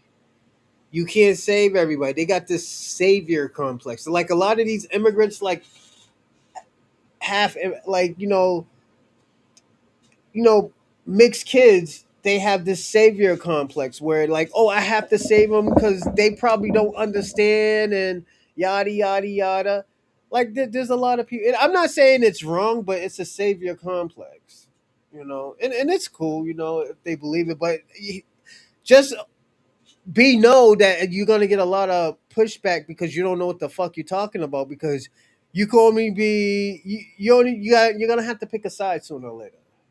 You're gonna have to pick a side. That's why. I'm not saying it's wrong to be mixed. I got mixed kids, but I'm just saying that you're gonna have to pick a side. You know, that's the difference. You're gonna have to pick a side. You can't be both. You can't fight for both if they both are battling each other. It just doesn't make sense. And especially how you're talking, no. Nigga ain't gonna try to want to hear you, my nigga. And I'm just being honest with you. Niggas is gonna think, yo, you's a dickhead. But let's keep on going. Let's see, yada yada yada. Oh, be separate and I'll be years, back, everybody. and they are not given all those privileges. So guys, this has been the complaint, or that is why now they want to draw the line I now think in the he's time of the Kenyan too. policing, like they will be included, or they will be like recognized that they do exist. And now the people maybe will start now to giving credit to what they did, to their history, and recognizing like they are the blueprint what has made many to ride on and has benefited now because they are black, because they are the people of the color. So guys, with this and many more, just take a look and we get more stories from these videos, and you come back. y'all, I don't know if it's just me, but I really feel like this FBA delineation is more spiritual than we think it is. And it's not just, it's the awakening of the dry bones. It really is. It's not just trying to be separate and whatever people think it is on the surface. I really think it's a proof, it's a showing, it's an outer expression of an inward recognition of being different. Of like, wait a minute, wait. Like, I'm not that. I'm not that. Like, I am something different. And So let me ask you a question, Shabaka. Do you think your Pan Africanism organization, do you think they spew white supremacy? The same way he separates the FBAs from Tariq Nasheed. FBAs is the same. You educate Africa. No, y'all don't educate Africans. Black Snow Bunny King. Separate and see.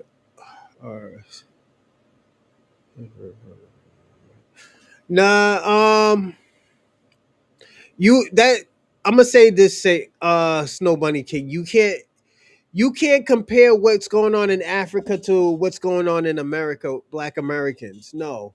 Because the reason why I say that, because Africans are tribalistic. They're tribalistic, and Black Americans, if I'm saying it right, they're more incentive. Like we can come together and fight together, but immigrant wise, no, because they have their little tribes in their country, or their colorism. Like in the Latin countries, they go through a colorism problem. Like the Haitians and the Dominicans, they don't like each other, and they're both the same thing. So like I'm gonna compare Haiti and Dominican Republic to Cape Verde. Cape Verde has a dark side and a light side. I don't know about their colorism or their tribalistic things.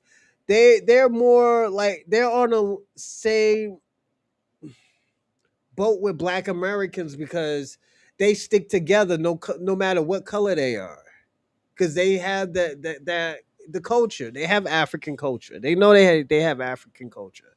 Black Americans, we don't have African culture. You know, This whole, like, us, we're not African. It's not a rebellion against having any African ancestry. It's like, no, I'm different. I'm different. Like, I'm waking up to my true identity, which I don't even know what it is yet, but there's something in me that is telling me that I'm set apart. Like, there's something in me that's communicating to me who I am, and I haven't necessarily fully deciphered the message yet, but it's something is coming through and communicating to me that I'm different. And it sounds crazy, right? Because how are you gonna say you're African American for decades or whatever, however long that was, and then all of a sudden you're not African and you standing on it, right? It sounds crazy. It looks crazy, but okay, we like, and like, well, Black Americans are not tribalistic. We don't hate people because they're from a different country. We can even use countries as tribes. We don't hate people because they're from a different country. We hate them because of their personality, and it sucks.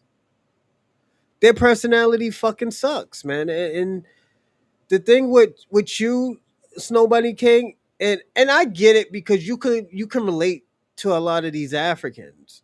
I can't relate to these Africans. Because at the end of the day, Black Americans, like our grandfathers, and I always tell you all the time, I feel like our ancestors, our elders failed us when they brought them over here and they didn't let them fight. Like we raised money so they could come to this fucking country. We let these funky motherfuckers stay in our house so they don't get fucking killed out here and stuff like that. And this is how they treat Black Americans. So it's like I said, man. I personally wish that our parents never fought for these motherfuckers and they fought for themselves to come to this country. It's just we opened the door for them, and this is how they treat us. It just doesn't make no sense, you know. oh, like it is what it is now. Like, and everybody's standing on that we not African. Everybody's not even done the research or whatever to be like, no, we Afro-Indigenous. Like, some people are not even coming at it from that angle. They just feel like we just feel. Um, what you're talking about, Black Snow Bunny King, and that's a geographic thing. You're talking about a geographic thing and resources. Do Black people kill each other? Everybody kill each other. White people be killing white people over meth, fucking their cousins and shit like that, and just some dumb shit. Africans be killing Africans over monkey knuckles and zebra tongues and shit. Fucking Asians be killing each other over, human trafficking and cats and dogs. It's like everybody kills each other. Black people be killing niggas over. Sometimes it's nigga shit. Some gold chains, maybe a gold chains, or a nigga got a little bit of money and he's a hating ass nigga. You know, yeah, black people kill each other. Yeah, niggas killing niggas over change. Yeah, it happens. But I'm gonna say this: we're looking at the stats now and we separating all these crimes from, people from other continents, other black people from other continents, and it's not adding up no more. A lot of black American our crimes is not as much as what it was because we delineated. So yeah. I do agree with you to a certain extent, Black Snowbunny King, but that's more of a geographic thing. You know, like this is what I don't get. All right. And if you can answer this question, Snowbunny King or anybody, please answer it. I don't get I don't get how they come over here. Like people who from other countries come over here and they get a little something something. They think, and I don't know where do they get this from, where they think they're better than Black Americans. Like all the Black Americans I know people who does nigga shit and stuff like that, but I know prominent Black American people who make money. Like most of my family, yeah, they gangbangers, but a lot of us is successful too. Like a lot of my family members are successful. I got an uncle that's a journalist. I got an uncle that does stocks and bonds. My mother has her masters. My mother has a master's in mental psychology. My grandfather used to fix was it the light? He did all the lights in Boston. He did most of the lightings in Boston. Um, my brother's in the military. I have family that are prestigious people, but I have cousins and uncles who does nigga shit, you know. I used to do nigga shit, so it's like I get what you're saying, Black Snow Bunny King, but you're comparing a very small percentage of Black Americans to all of us. Not all of us is doing it. That's a very small percentage. Like, let's personally be honest. How many people you think are black are in the Crips and Bloods? I don't even think it's 20,000 in California. I think a lot of those people are mixed. They're mixed or they're from a different country, you know? So it's not, and I'm gonna say this: a lot of us black folks, we can't go into these other ethnicity gangs and say, yeah, I'm this, I'm that, I'm blah blah blah, because at the end of the day, they're not gonna treat us as like they're our family. So I get, like I said, I get what you're saying, Black Snowbunny King. It just doesn't make sense. That's why so many of my people are. Yeah, facts, Dorsey. I do agree. Feel different. I don't feel African. I don't relate. Like, it's just, I feel like we're of a different people. And so when they standing on this lineage, it's deeper than just, I'm American. Like, they don't even realize. I'm saying they, because I'm talking about the ones who are doing it unconsciously, that haven't come to the knowledge of us being Judah.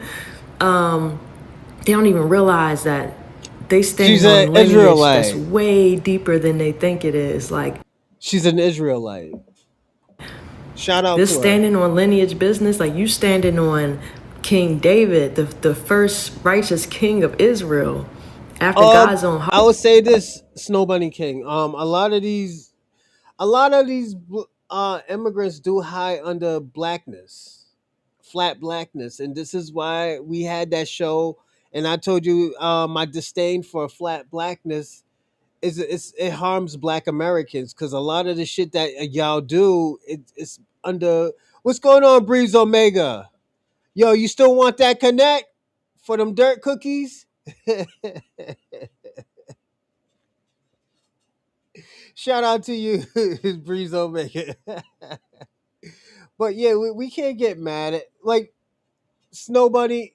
You can't get mad at me because um of what your people are doing. If these people are immigrants, they are immigrants. You can't just say, well, let's just put it on the black man. No, absolutely not. We're gonna put it on the person who it is. Hey, look, it's the Dusty Long Island. Breeze Omega's cool, Black Snowbunny King. Why you a hater, man? Why you hate on people? You know? You gotta stop that hating on people, man. It's not good. Art, like you standing on that business. You standing on King Solomon, the richest, wisest man that ever lived. You standing on that business of Told the you she's Hebrew. Messiah, right? And everybody else that came out of Judah, fam. Told you. Till present day, all the inventions, all the entertainers, the orators, philosophers, athletes, everything that we done Yeah. gave the world, like, is deeper than that. It goes from the beginning of time till now, or from Judah till now. Yeah, the scepter shall not depart from Judah. Like you Yeah, you're standing right, on that Breeze. lineage, whether you know it or not. Like this is deeper than just some reactive, well, we not African, we American, like leave us alone. It's like God is in the details of Yeah, everything happening right now. I agree with her.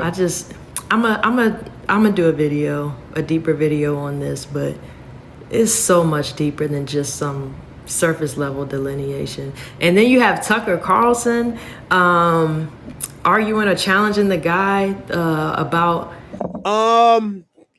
Shabaka, you're wrong. King Solomon was he was Shemit.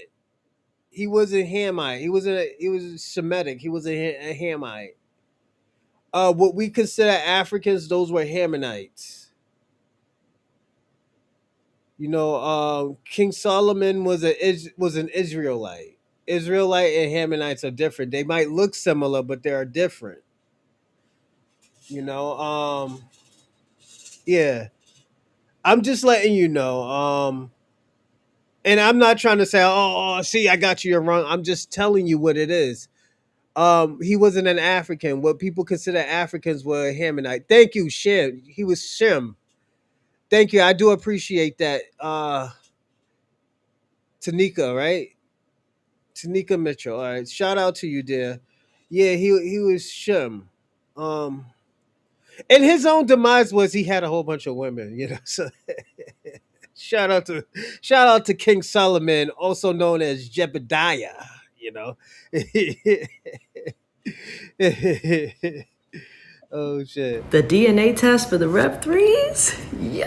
Yo, like it's happening. It's so crazy. Like it's so crazy. So much is happening. Shabaka, that's different from being a Hebrew Israelite.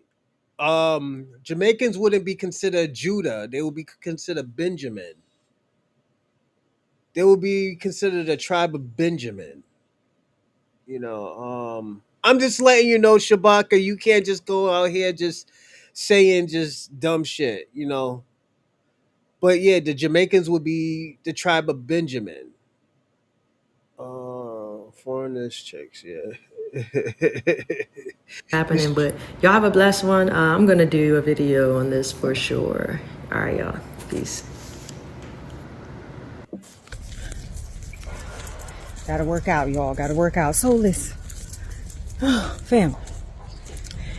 It's interesting, okay, to see how these foreigners, you know what I mean? Like these foreigners are finally like, look, delineation is dangerous for us, okay? Can we make a truce? Like, what? You know what I'm saying? What? I'm gonna say this: all this true shit and all that other cool shit. No, that's not Ethiopian. That was before the Ethiopians, Shabaka.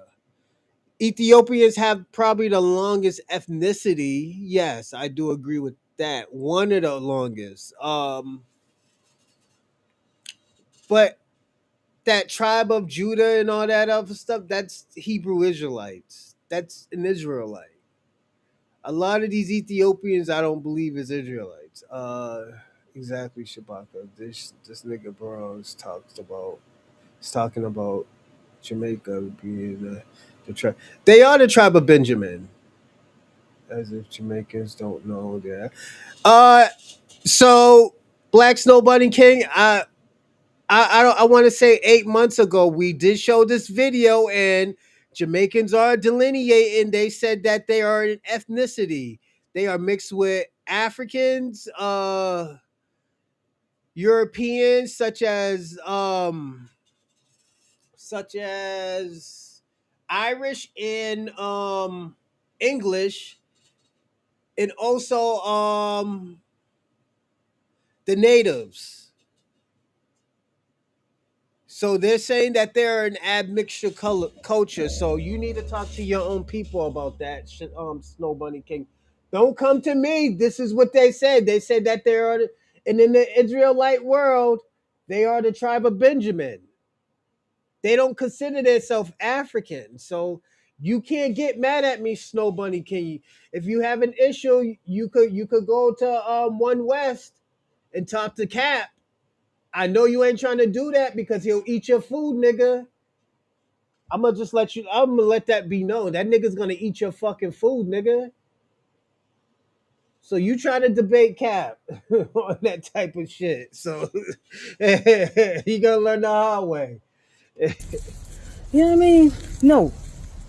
We still cool. Ain't no You know what? problem. You know what I mean? No I problem want with to you. go on to I the mean, we don't next want one. hate you. I wanna go on to the next one. I wanna go on to a Dave Anderson that happened.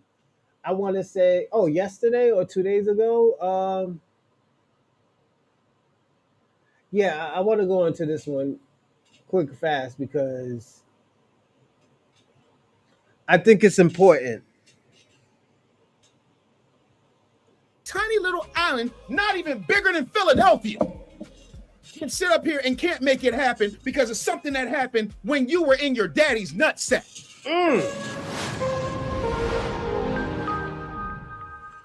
How come you're talking about a diaspora when Haitians can't stand Dominicans and Dominicans can't stand Haitians? I just said that. Well, that's a deep conversation. No, it's not. You're talking about a diaspora. Last I checked, the diaspora means everybody all in, right? Melting pot, right? You're on the same island. You're obviously black. You're obviously black. How come there's no diaspora between the same people on the same island divided by an imaginary line? And go. Okay, when we got our independence, we actually forced the independence of the Dominican Republic as well. Unfortunately, around 1930, you had a president by the name of Rafael Trujillo. Rafael Trujillo created a system of where he implemented a lot of Europeans coming in because he basically wanted to mate the African gene or the melanin away from Dominican Republic, which is why that actually gave birth to why a lot of my neighbors say they're not black. Then when So I'm gonna say this. I have said this. I have told the historical racism or colorism that goes on in these Latin countries. And I know a lot of y'all thought I was like kicking their back, and no, I wasn't. I was just telling the historical facts or truth. I like to say truth because it can't be a lie. I was showing the historical truth on, especially Argentina's culture. This is why I always say I'd rather hold hands with a transgender in Times Square than to go to Argentina. So I always have said that. I would never go to Argentina because I know how a lot of those folks are in Argentina. They don't like us in America, so why would any Black American want to go to Argentina? And I'm gonna say this: a lot of y'all better be careful with that space. Yeah, me no black. That's what they always say. But once they getting deported, they talk about this brother shit, and this is why I always tell people stop calling me brother. Yeah, their colorism is crazy. There, remember that? Remember that the research I had, the show I had on Robin, and Be Active attacked me and said like, "Oh, you're lying about my culture. My culture don't have a colorism problem. We love each other. We love the Afro Latina." And I had to ask him, "Why do you got Christopher Columbus statue in Puerto Rico?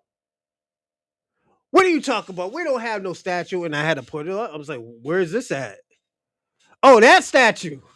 That statue. And this wasn't just a got you moment, but it's just like, yo, we got to be honest. A lot of them don't like Afro Latinos or black people or the black race. This is why they did what they did. This is why they gave the European citizenship. I wasn't saying that to kick, you know, all of their backs in. I like Latino people. I think they're straight. I like the bacalao and shit. But other than that, man, other than that and their women, I wouldn't really go to their country because they go through some shit that they need to figure out. And like I said, with Black Americans, we run to the problems. We don't just say, oh well, you know, that shit ain't got nothing to do with me. That's that. No, we say, yo, hold up, wait, what the fuck is going on? You ain't gonna make all of us look bad because you want to do some nigga shit. This is why. This is why. We have a system. Black Americans have a system. You got your elders, you got your leaders, you got your niggas who's just moving up. We got a system. You know, if the little niggas is acting up, we go to the elders go to the leaders like, yo, what the fuck is going on, man? He's like, yeah, I remember you was a little kid. I said, why you got these niggas destroyed in the seats? I mean, destroying the community. Oh, I'm sorry, auntie, or I'm sorry, uncle. I'll have them fix it. We be on that type of shit instead of hiding the bullshit. A lot of these people hide the bullshit. Great, know that. Then when that came along, there was bigotry that came from where some Dominican. Robin, you do got a system. Robin, y'all got a system. I'm sorry to tell you, Robin, y'all got a white supremacy system. Where do you think that system is?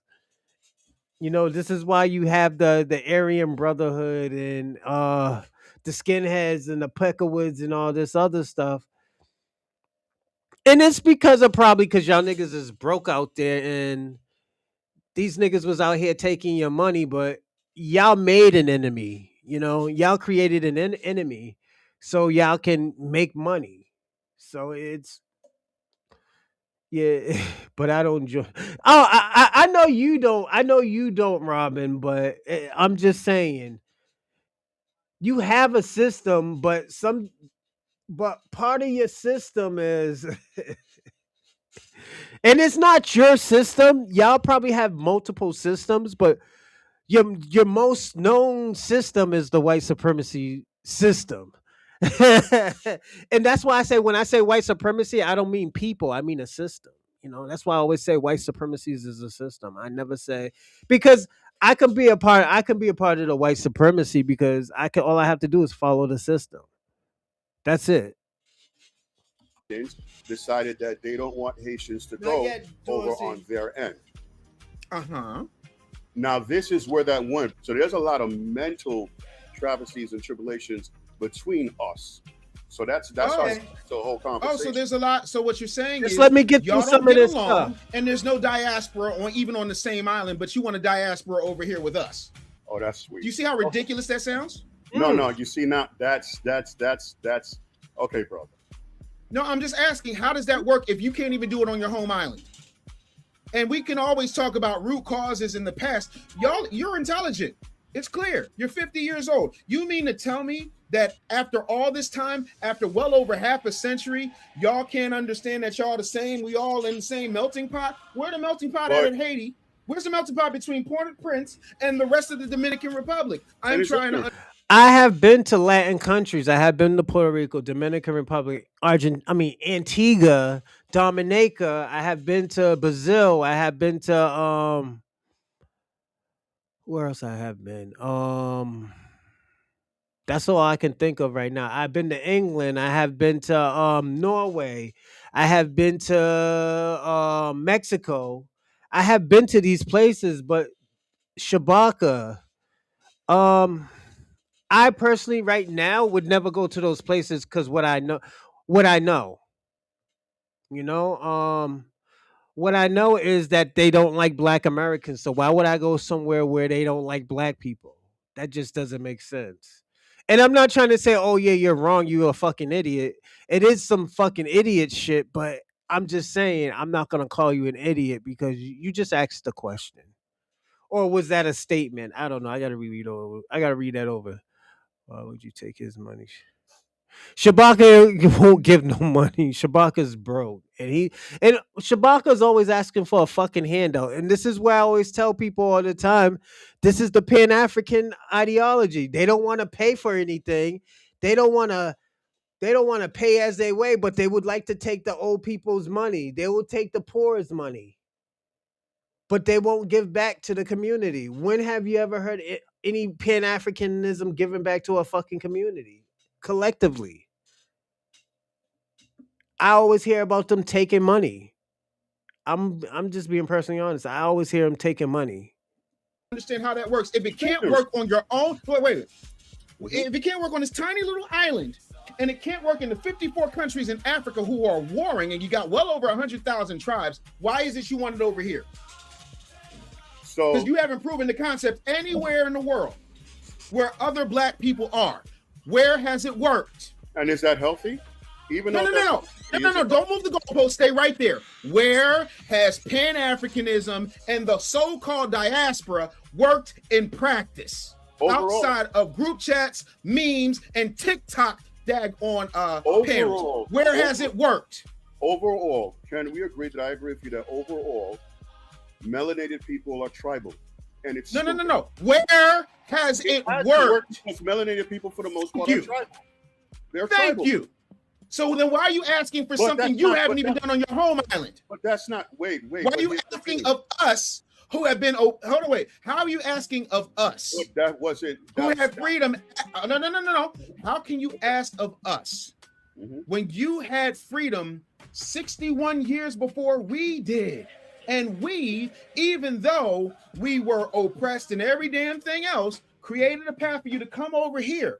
If y'all have all of these answers, why is it that you can't make it work on your island? Because like you said, people are tribal, which means that Pan-Africanism and the whole diaspora that you're fighting for, or saying that you're fighting for, you know for a fact is a warm bucket of hamster vomit.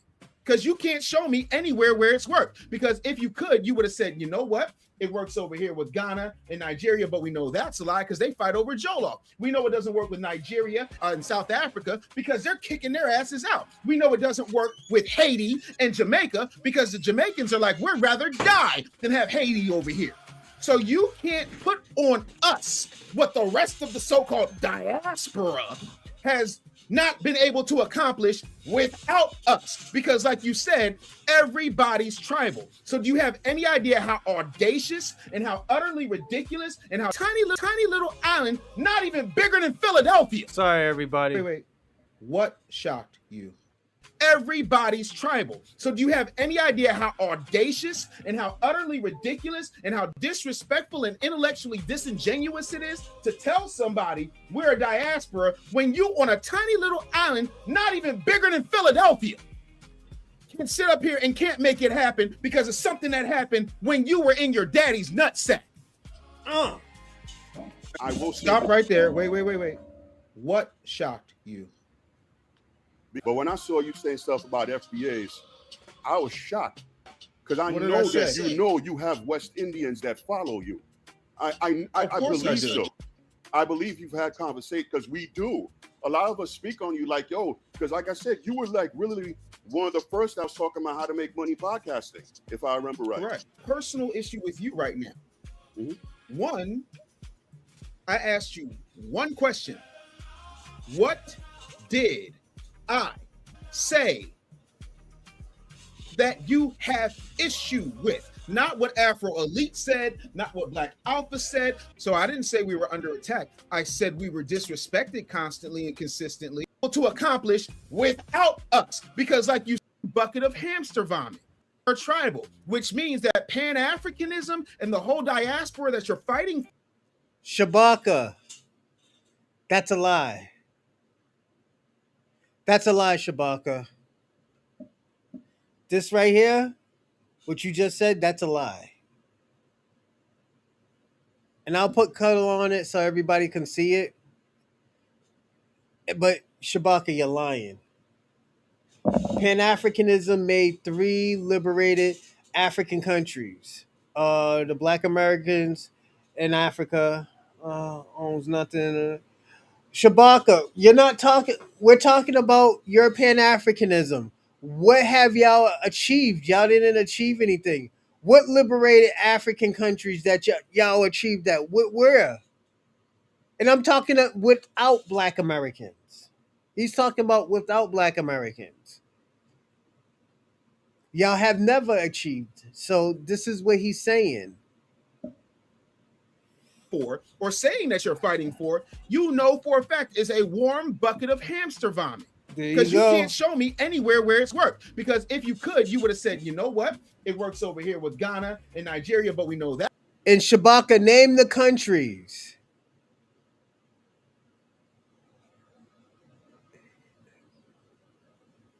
Shabaka, you ain't doing shit, my nigga. You don't support any. You ain't gonna dumb out, my nigga. Stop acting like you're gonna dumb out or something. This nigga talking about by any means necessary. Like it, nigga, you ain't gonna dumb out. You're scared to go to Africa, my nigga. The fuck? I told you, my nigga, I'll set up a GoFundMe for you so you can go to Africa. You said no, nigga. You ain't trying to leave America. You could talk all that crazy shit you want, but you ain't leaving America, Shabaka. You love it here.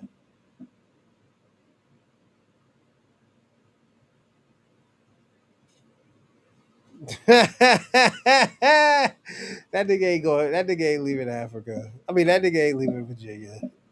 And he's mad at me because I said it. Well, Robin, you should be fine, man. They take. I'll say this, Molly. No, no, it's not. No, it's not. Bikini Faso is still asking for white help, my nigga. Like, let's not do that, Shabaka. He's still asking for white daddy. Abraham, yeah, he's not doing anything himself. And shout out to,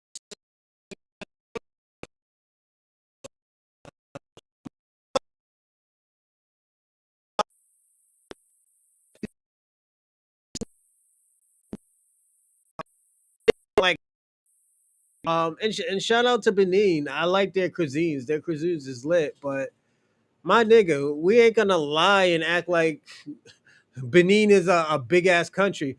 How you? Let me ask you a question. How you liberating piss hole countries? Like if these countries are so liberated, why are they hellholes? you know, and I like Benin, man. Maybe I'll go to Benin just out of the spite of you, Shabaka, because I know you'll never go to Africa. But I'll go to Africa just to tell you, like, yeah, I can go to Africa, but you'll never be in Africa. So but other than that, I'm not trying to go to Africa. I live in England for a few years, but it was kind of whack. Yeah, England be like that sometimes. You gotta move to like France. Niggas be lit out there. Niggas be like fucking rioting and shit. So shout out to the French Africans and shit. Don't met French Africans in the Middle East and French. I mean the French Middle Easterns. They get busy out there. So how much you want to lose? Shabaka, you're not going to Africa. You're not going to Africa. I am African bound. The people of Africa are demanding. Yeah, they're demanding nothing, but they're not gonna get it, Shabaka. All they're gonna do is gonna get bombed, and they're gonna, and reality's gonna kick in and say like, "Yo, we can't fuck around." You know, what if you're educated but autistic? He said, "What happened if you're educated but autistic?" I I'll say this, Ray Ray. A lot of those autistic people are very smart. My son is autistic, and I put a lock on the door 2 days later. He figured it out. I was like, "Yo, I just got this lock on the door." Then I had to take it off and just show him not to like just leave the fucking door alone. It took a while, but he stopped fucking around with the door. It's just you gotta put time into it. Yeah, man. My son be breaking, he be breaking codes of everything, man. Yeah, man. That's why sometimes, like, I keep my firearms up there, man, because I know this motherfucker might crack the code, even if it's one of those spinning ones. He's gonna crack the code one day just to, figure this shit out, man. So it's good. It's It'd be like that though. New York is the mecca of Black America. Is it? No, no, that's not true. Detroit is. Detroit or DC, maybe even Philly. New York, no, Black Snow Bunny King, you're wrong. It's most likely Detroit. Detroit got more black people than anybody. You know, it's probably a poor state because of the water issue, but there's more black people, black Americans in Detroit than anywhere. You know, I looked that up with somebody. I forgot who I was talking about. That's how I know. And I'm not saying they don't have a lot of black people in New York, but Detroit and I think DC has more. You know, yeah. But let's keep on going.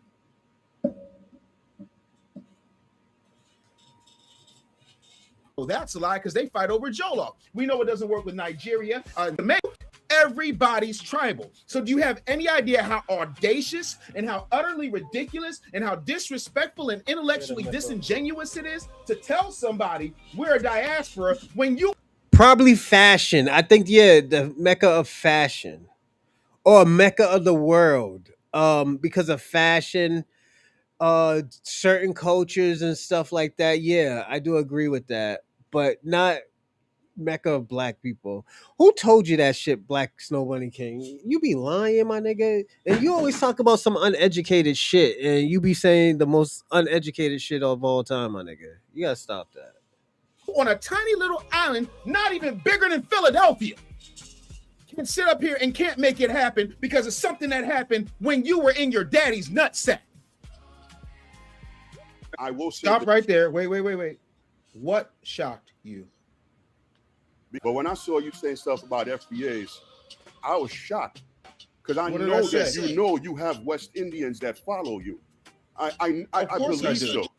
I believe you've had conversation because we do. A lot of us speak on you like, yo, because like I said, you were like really one of the first I was talking about how to make money podcasting, if I remember right. Correct. Personal issue with you right now.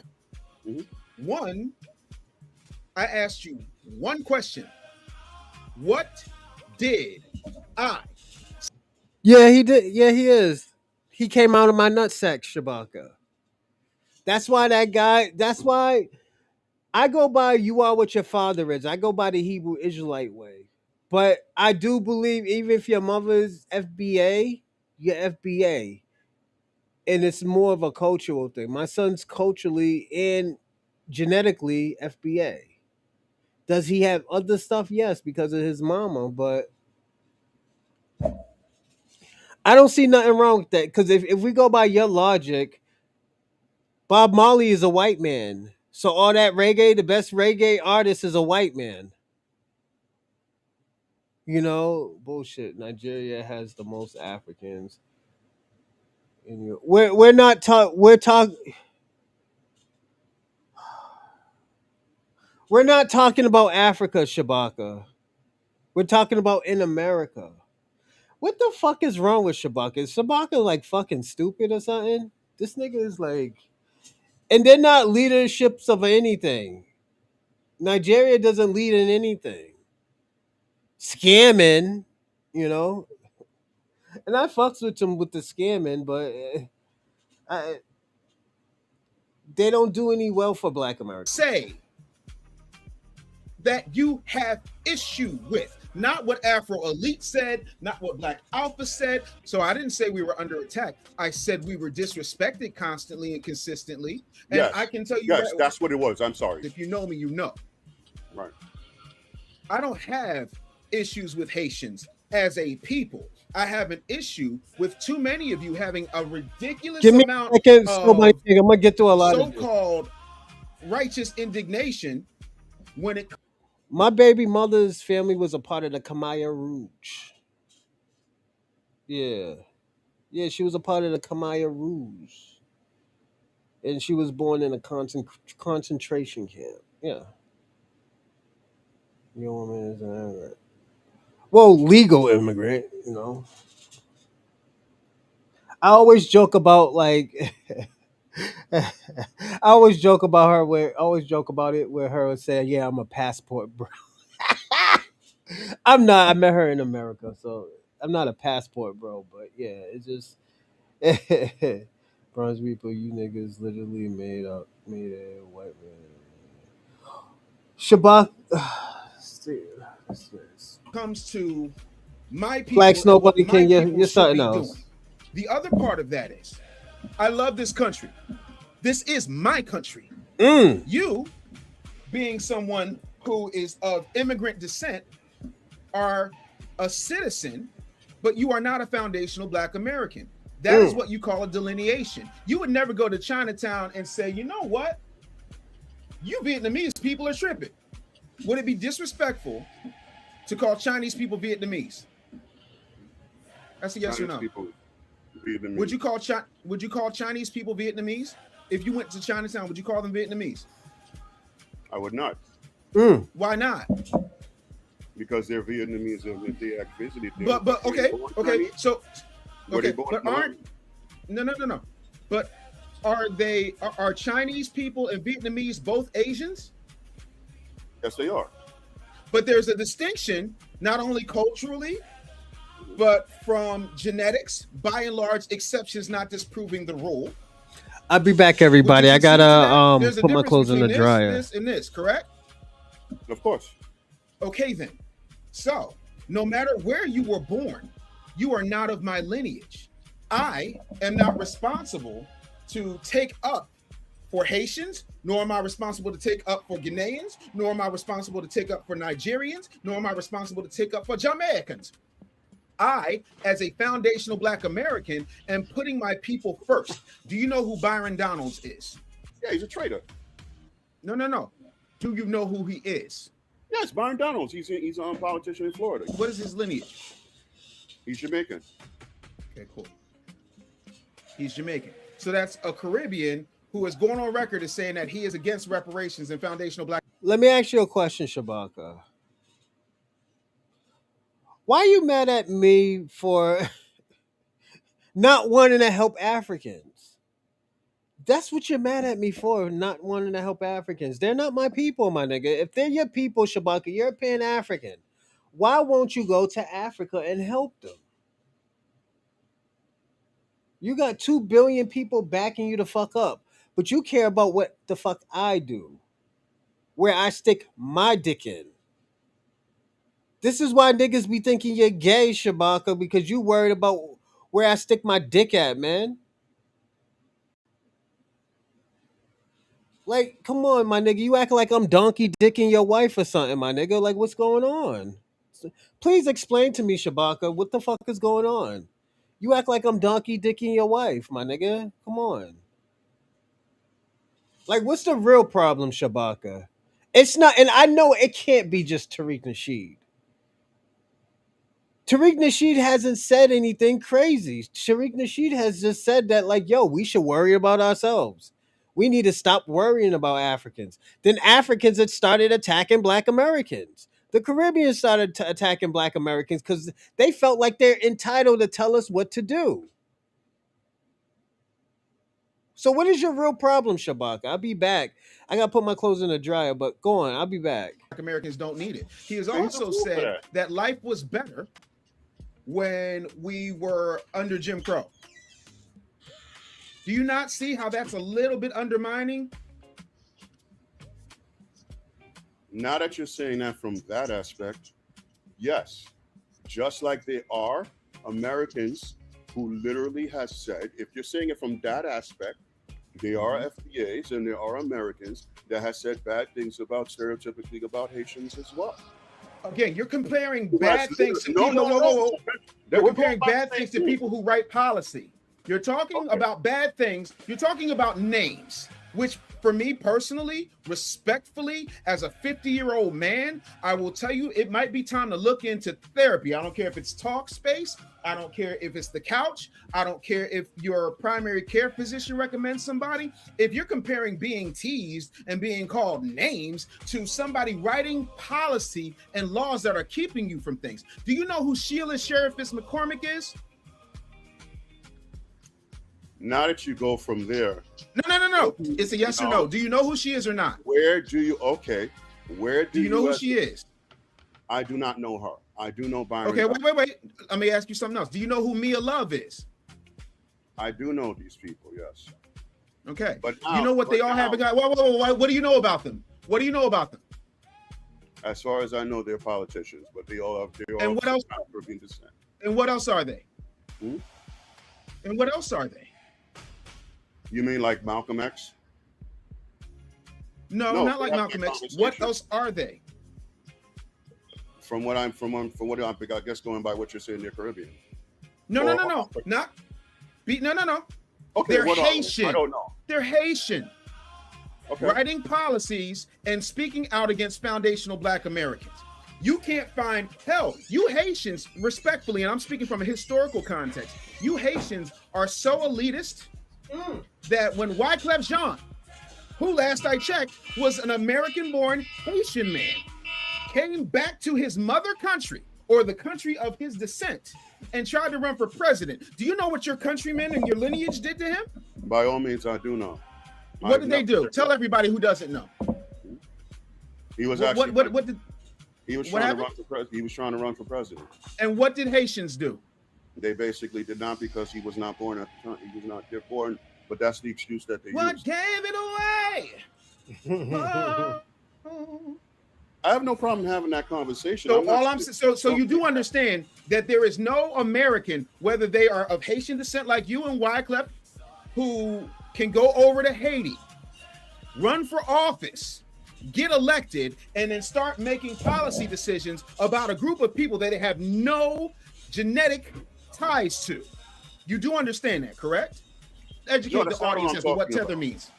Trying every tactic to hijack everybody's reparations. Tether. What did I say that was false that I'm trying to make you believe? What did I say that was false? You're better than this. So it's not my responsibility to take up for somebody else's side. It is my responsibility to answer questions when they're asked of me. And I am coming from the perspective of my people. There is nothing wrong with it, because when Chinese people do it, it's not an issue. When Jamaican people do it, it's not an issue. When Ghanaians do it, it's not an issue. When Nigerians do it, it's not an issue. It's only an issue because I said I don't like the conversations that people are having about me and my people. I am not wrong for standing up for my people. I'm not your daddy. I'm not Wyclef. I'm not Proswell. I'm not. It's not my job to defend Haitians for what they say. It is my job to hold myself accountable and talk about the way that my people, foundational Black Americans, have been aggrieved. Stop trying to make me take everybody's side, because people who take everybody's side take no one's side. They're a flip-flopper. They are what you call lukewarm. You are neither hot nor cold, so I spew you from my mouth like I never knew you, because you are lukewarm. Let's watch this in real time. If we can roll that beautiful bean footage, that would be great. Let's go ahead and get that roll here. Here we go. And this is in Boston. To raise our voices and to say this country is also our country, is also the country of our immigrants, because we are the one who built it. How did Haitians build this country? I'm sorry? Can you point to specific things that Haitians did to build this country? 1804, the Louisiana Purchase. We played a part in that. And when you Cap, because when the Haitians tried to take Louisiana Purchase, they caught that ass whooping of the century. Y'all lost. The Haitians lost. Y'all couldn't win it. Like, I hate when Haitians throw that in there. It's like, yo, my nigga, y'all lost. Y'all got y'all asses whooped. Y'all niggas is y'all niggas is not y'all niggas is really not him, nigga. That's all I gotta tell y'all. Y'all niggas is really not him. No. Hold on. Stop with that. Because what we're not going to do Wait, is you be told me the disingenuous. answer. I'm giving you said facts, right?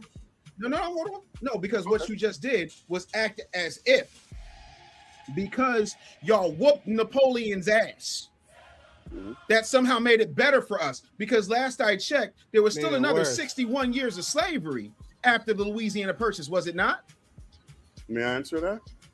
It's a yes or no. Was there not another 61 years of slavery after Napoleon was broken? That's not a yes or no. Because I'm not saying it's a very binary thing. Okay. Yes, it did expand slavery. Yes, it did.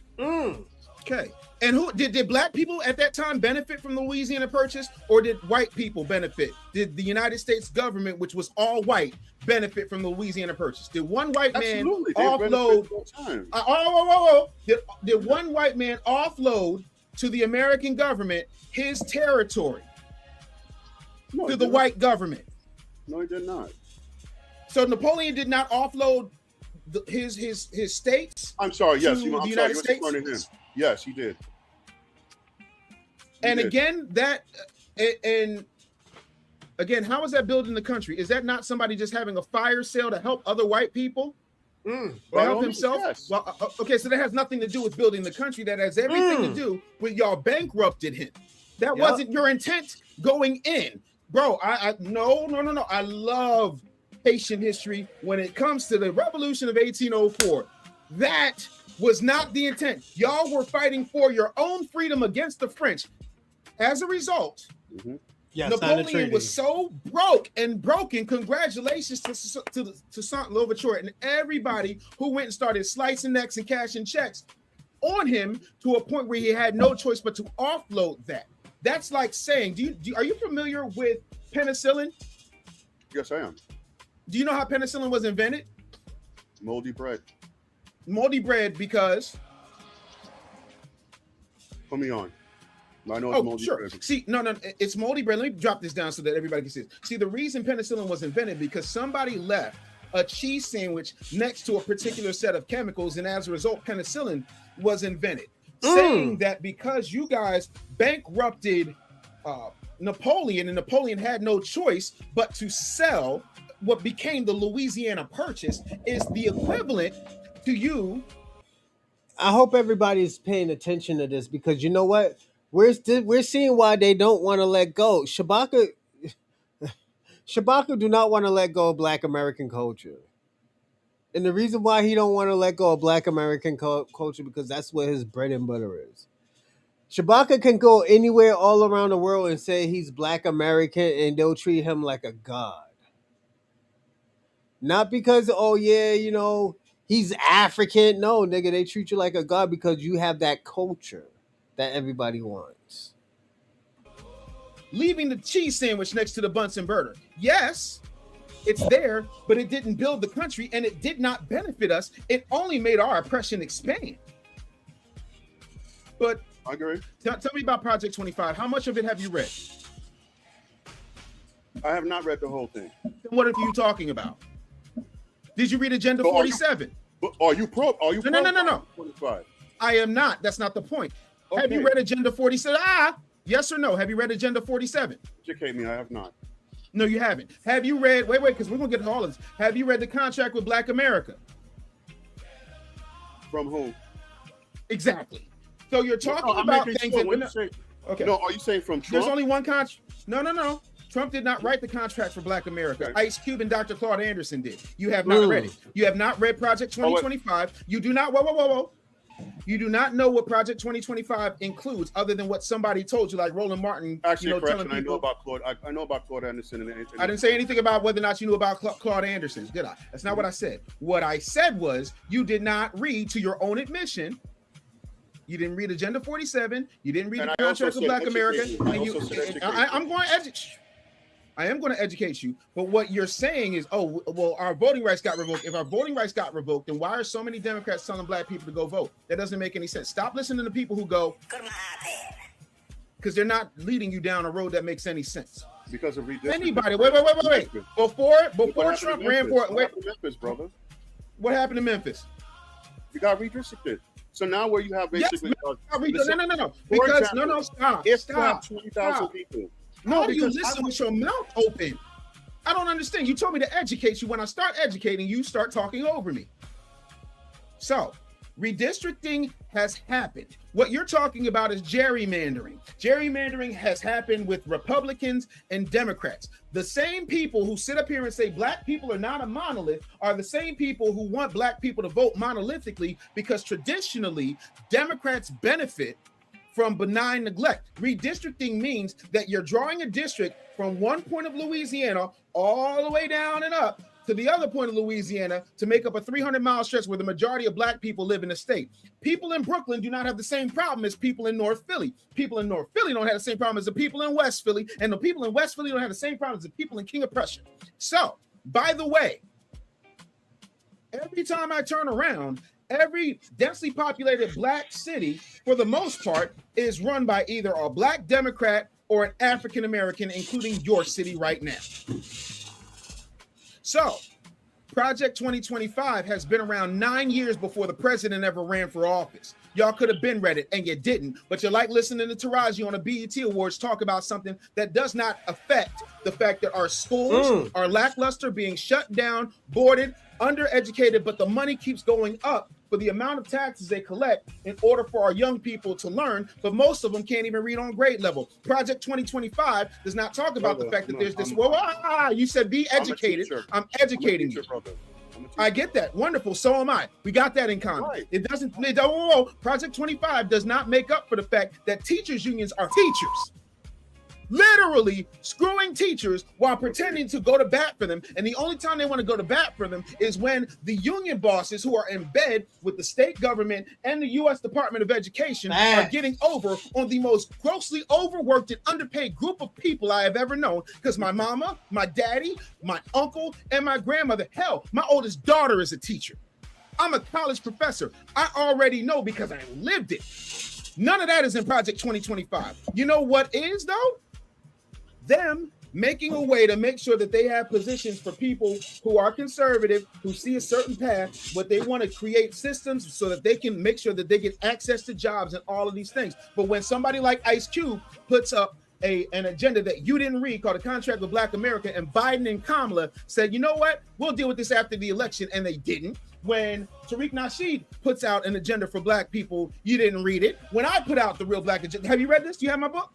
No, I haven't. No, you don't. So, again, please don't talk to me about things you have not read. That's intellectually disingenuous. And to quote you, you're better than that. But I definitely want to thank you for being here. I think this was a great conversation. I hope you got something from it. But the bottom line is, I ain't never disrespected your people. I respect mine, and I'm standing 10 toes down for my people as I expect you to stand 10 toes down for yours. However, until such time as the Haitians can take all of their greatness and all of their sac-passe and go back to Haiti and fix it, I don't want nobody of Haitian descent telling foundational Black Americans how they should feel, what they should say, what they should do, or how they should behave. And I appreciate you coming. Good day, sir. Thanks so much for watching. Make sure you like this video. Also, feel free to subscribe. Yo, my man's feelings was hurt. Yeah, his feelings was hurt because he thought he was gonna get a conservative conversation, but you can't get a conservative conversation when a person already passed judgment. I want to do one more.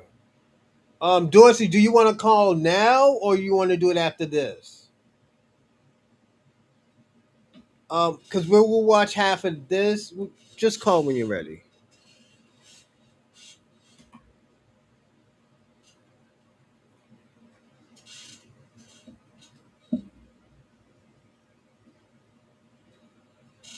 My nigga got a dashiki on. All right, we had to switch it up, guys. My bad. The YouTube native video app joint was not allowing me and shit. Y'all hear see that? Independent stage. Here we go. All right, now.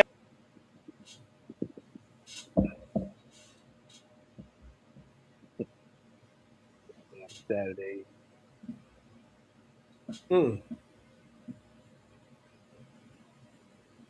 Things are supposed to look like, then it's our responsibility to be those teachers. If I'm teaching, but the underlying thing is the thing that he built, the hidden history. Yeah, this is before Tariq Nasheed. Understand that, right? Going about it, and sometimes it's not for Donald Trump. All right, and you did just say he's a term president. All right, now here's another question to your audience. Wait. Like, yeah, Donald Trump is not a great president, but to be fair, on the right, the right is also owned by Israel, just like the left is. Yeah, so, both of them are. I mean, a Republic. And I want to say this: I am more. I'm gonna say this about Afro Think Tank. when he talks about people, when he was just talking about what's going on, Conscious Ron, shout out to you. Yeah, I'm foundational Black Americans. My mama's side is from Selma, Alabama. My daddy's side is from St. Clair's, Augusta, Savannah. No, St. Clair's, Augusta, Savannah. Yeah, I said it right. Yeah, hey, I know you gotta ask those questions. Yeah, shout out to you, Conscious Ron. Yeah, you gotta ask those questions. I won't take offense of it, but yeah, thank you for asking those questions because you know what? There are people out here cosplaying. So nowadays we gotta ask where you from. But yeah, one thing about Afro Think Tank I don't like, and it's a very concerning thing, is he tried to pass off the Apex onto the Republicans and not and acting like his group the Democrats aren't doing the same thing. They all are doing the same thing. Yeah, you could call in now. You could call in now, and I'll give you 5-10 minutes. But yeah, it's I don't like what Afro Tank Think does. He acts like, oh yeah, only foundational Black Americans are doing it. Only the Democrats. The Republicans are doing it. Just because a person's saying that they're conservative doesn't mean that they're Democrat. Doesn't mean that they're Republican. A lot of the stuff that the Republicans go on, give me a second.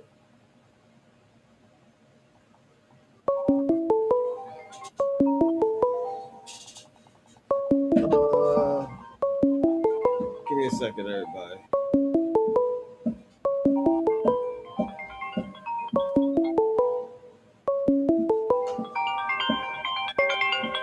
From. Hey, this is.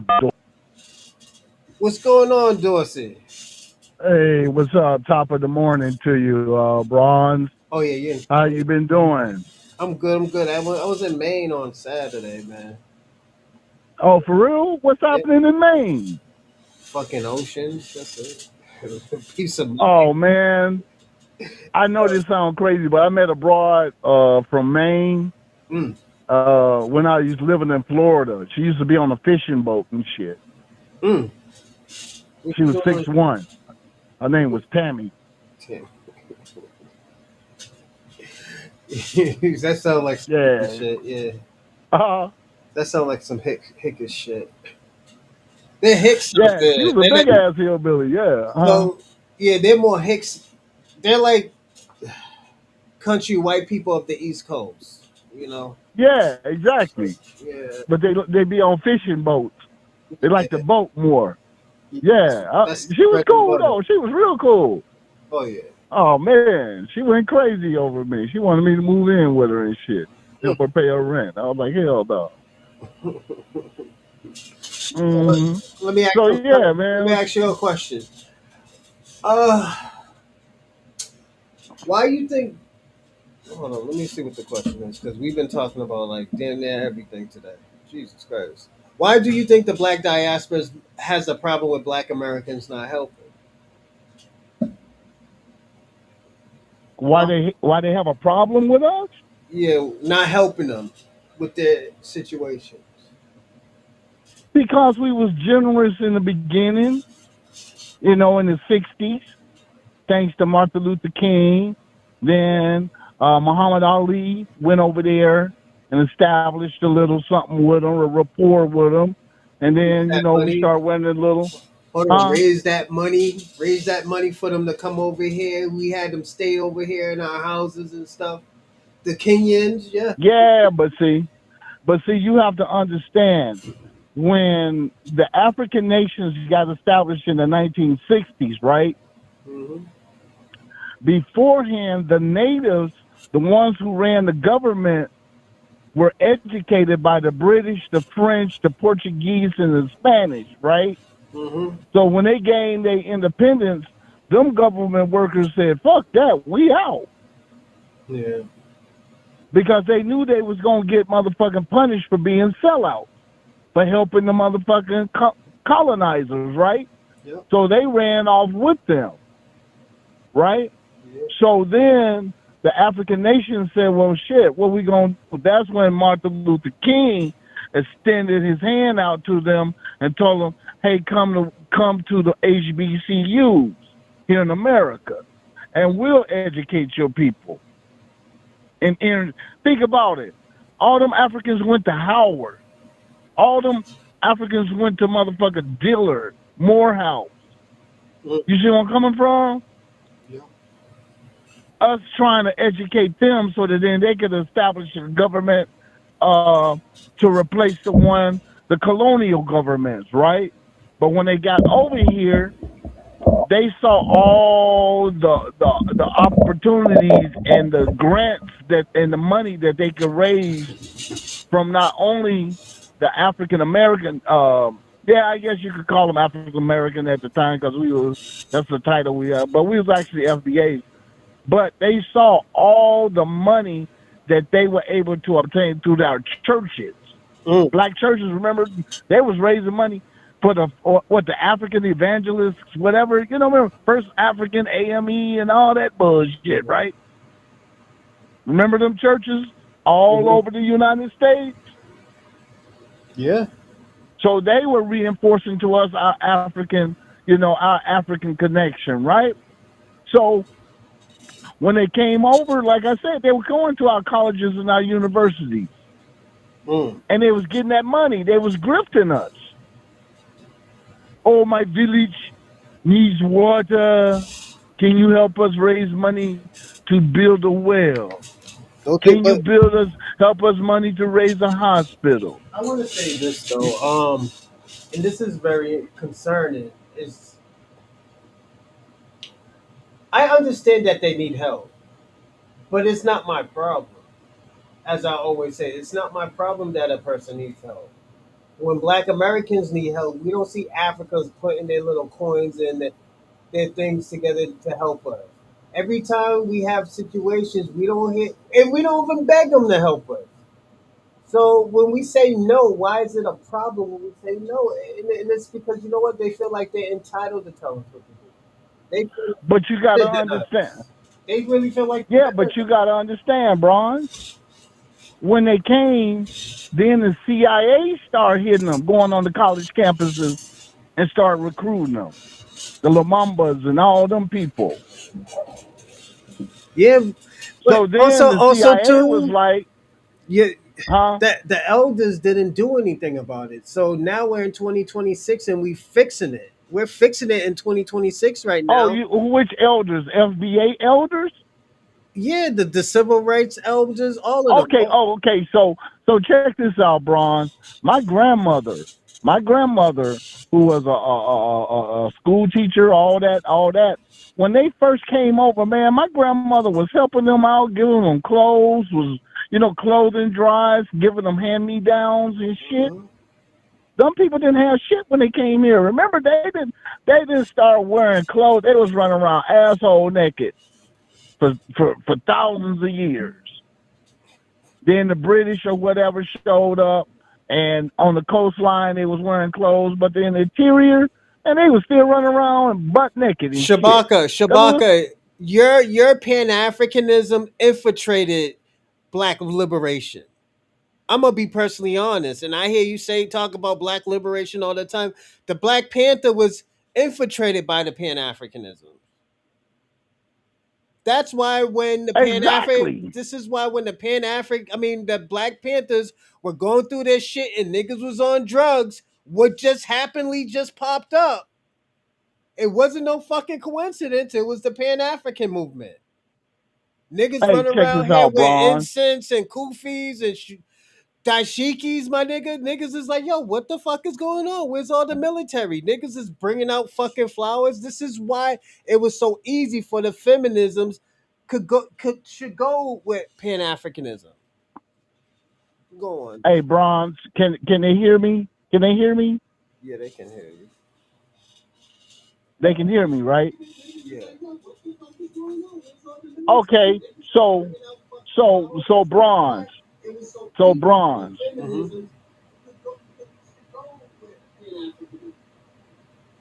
So Bronze, when Malcolm X, when Malcolm X was meeting with them Pan Africans, remember he was meeting with a bunch of Pan Africans, right? Mm-hmm. Especially when he split off from the nation. Remember, he Yeah. started traveling everywhere, going everywhere, went to Mecca and all that, right? Yep. Little did he know that the motherfuckers were CIA plants, and they was trying to get information on them about whether the FBAs in the United States were going to go ahead and overthrow the U.S. government. Yep. And they kept trying to get, just like they tried to do Tariq, right? Yep. Trying to say that, oh, he ahead of an organization, but in reality, he was only a man giving his opinion, right? Mm. And sharing his knowledge with other people. Yeah, it's You true. see where I'm coming from? Because what they did was remember when Malcolm X did that scene where he was in front looking out the blinds with the Yeah. gun in his hand? Yeah. The CIA agents talked them into posing like that. Yeah, man, show them how we gonna do by any means necessary. Mm. That was to provoke. That was to provoke the white man into fearing what the black man was capable of doing. Yeah, getting busy out Because here. remember, he was a symbol of revolution all over the world by any means necessary. And I think So they that's what got used him him. killed, Dorsey. I think that's the shit that really got him killed out there. Exactly. Because once he went international with it, man, revolt started popping up every motherfucking where. That's why Vietnam. Think about it. Remember I was explaining. I was like, yo, if a white man would have killed Malcolm X, it would have started a civil war. It would have So been they had more. to get inside. Yeah. They had to get black people to kill him. The nation had nothing to do with him. They hired two assassins to kill him. Yeah, they did. Nigga, if a white man would have killed Malcolm X, it would have been worse than what they were doing to Martin Luther King. And let me tell you something. The reason why a lot of niggas stopped was because of James Brown. And they were calling James Brown a coon for like 10 years. For damn near 10 fucking years. And when that shit stopped because James Brown was on that bullshit, it would have, if put it this way, if a black man would have told niggas to stop rioting after Malcolm X died and a white man killed him, that nigga would have been fucking lynched by black people. But you have to look at the times, because you have to understand, Bronze, at one point, man, we got energized. As soon as they passed that those freedom acts and voting acts and all that equal rights civil rights act, man, we start bussing. We start making money hand over fist. Because people, see, they don't understand. During my time, white people had a barrier placed on them to come into the black neighborhoods. Yeah. It was an unspoken law that white folks weren't allowed to come over to our neighborhood. Yeah. Right? I believe that, yeah. As soon as the civil rights, that's to protect white women. Because they knew that as soon as they did civil rights, then white folks could come into black nightclubs and listen to black music and culture and But art. I will say this though. I think that was a very bad idea to have even white people over there. And the reason But see, why you don't understand. Hold on. The reason why I said that, because when they started doing that, even with the organizations, they had that one little white girl who's out there robbing banks with them black folks, and all of a sudden she just blamed all the black people. But Bronze, you don't understand. Bronze, you don't understand. Hold on, When we Dorsey, before you start, do not put on that cape, my nigga. Do not put on that cape. I'm just warning you, Dorsey. We live right now. Go on. Okay, nigga, because you ain't gonna like what I got to say, but it's the reality, right? Go on, Dorsey. Go on. Okay, You gonna put that cape okay. on. So Do it. then, guess what? As soon as they gave us all of a sudden the O.J. Simpsons, the Marcus Allens, you see where I'm coming from? Niggas with money and niggas with attitudes start coming all over America. Them white girls on the campuses, those brothers, those athletes was the first one who Correct, Bob. penetrated that color. Correct. Hold on. Correct, Robin. That is her, Patty Hearst. Yeah, Fatty Hearst. Fatty Hearst. That dude. Her ass Hey, was. Robin. He was about to throw that cape on for her. Talking Check this about. out, Fatty. Hey, Look, they were when controlling her. They were controlling. hey, check this out. Check this out. Hey, Bron, I can tell you this from family experience. When my uncle went from the South to go to Notre Dame, right? Yeah. He went to Notre Dame on a scholarship, right? Academic, right? Because he could talk a lot of good shit. Orientator, right? Yeah. Man, when he came back, man, he had motherfucking 3 white girls under his motherfucker in his stable. He came back in a Lincoln Continental gray with the padded black top. Shocked every motherfucking body in the family at Thanksgiving, right? Bro, white women? Yeah, bro. 3 white girls from motherfucking Notre Dame, North Bend, brought them all the way down to Ludlow, Mississippi for Thanksgiving. Them white girls loved it because they got to eat black cuisine. And they saw my aunt, because when he brought them down to my grandma, and she had a nice ass house. So when they came down, it broke that motherfucking myth that black folks was broke. That's what I keep trying to get these motherfucking tethers and all these other motherfuckers coming with this shit. They don't even respect you got a house, nigga. I'll say this, Generational wealth. I'll say this, Dorsey. I don't need no validation. I don't need no white validation. I don't understand. Look, we don't need validation. Because We just want them to. Let me tell you what We it want is. them to accept. We want them to accept the reality that we run shit here. Oh, I We don't give run a shit. the thing. Okay, Dorsey. My grandfather used to do that same shit. God rest his soul. I love my granddaddy. I got his name on my arm and everything.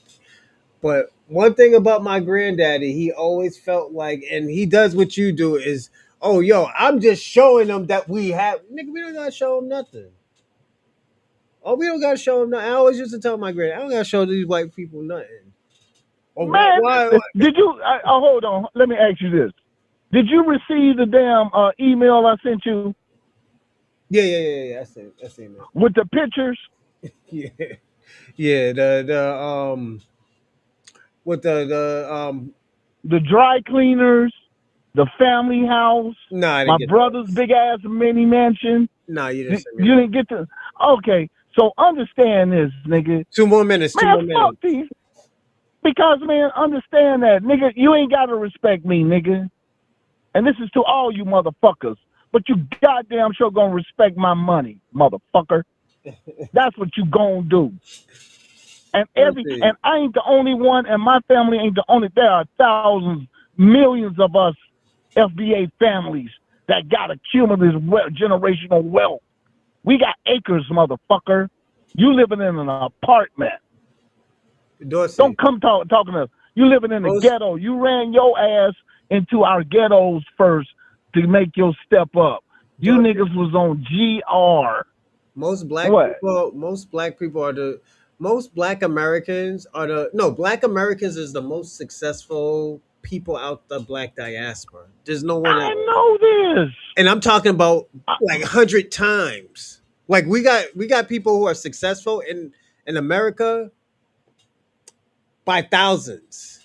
A lot of these but people bros, you don't a lot of those people understand. don't. And like hold on. And people say, "Oh yeah, we're broke and stuff."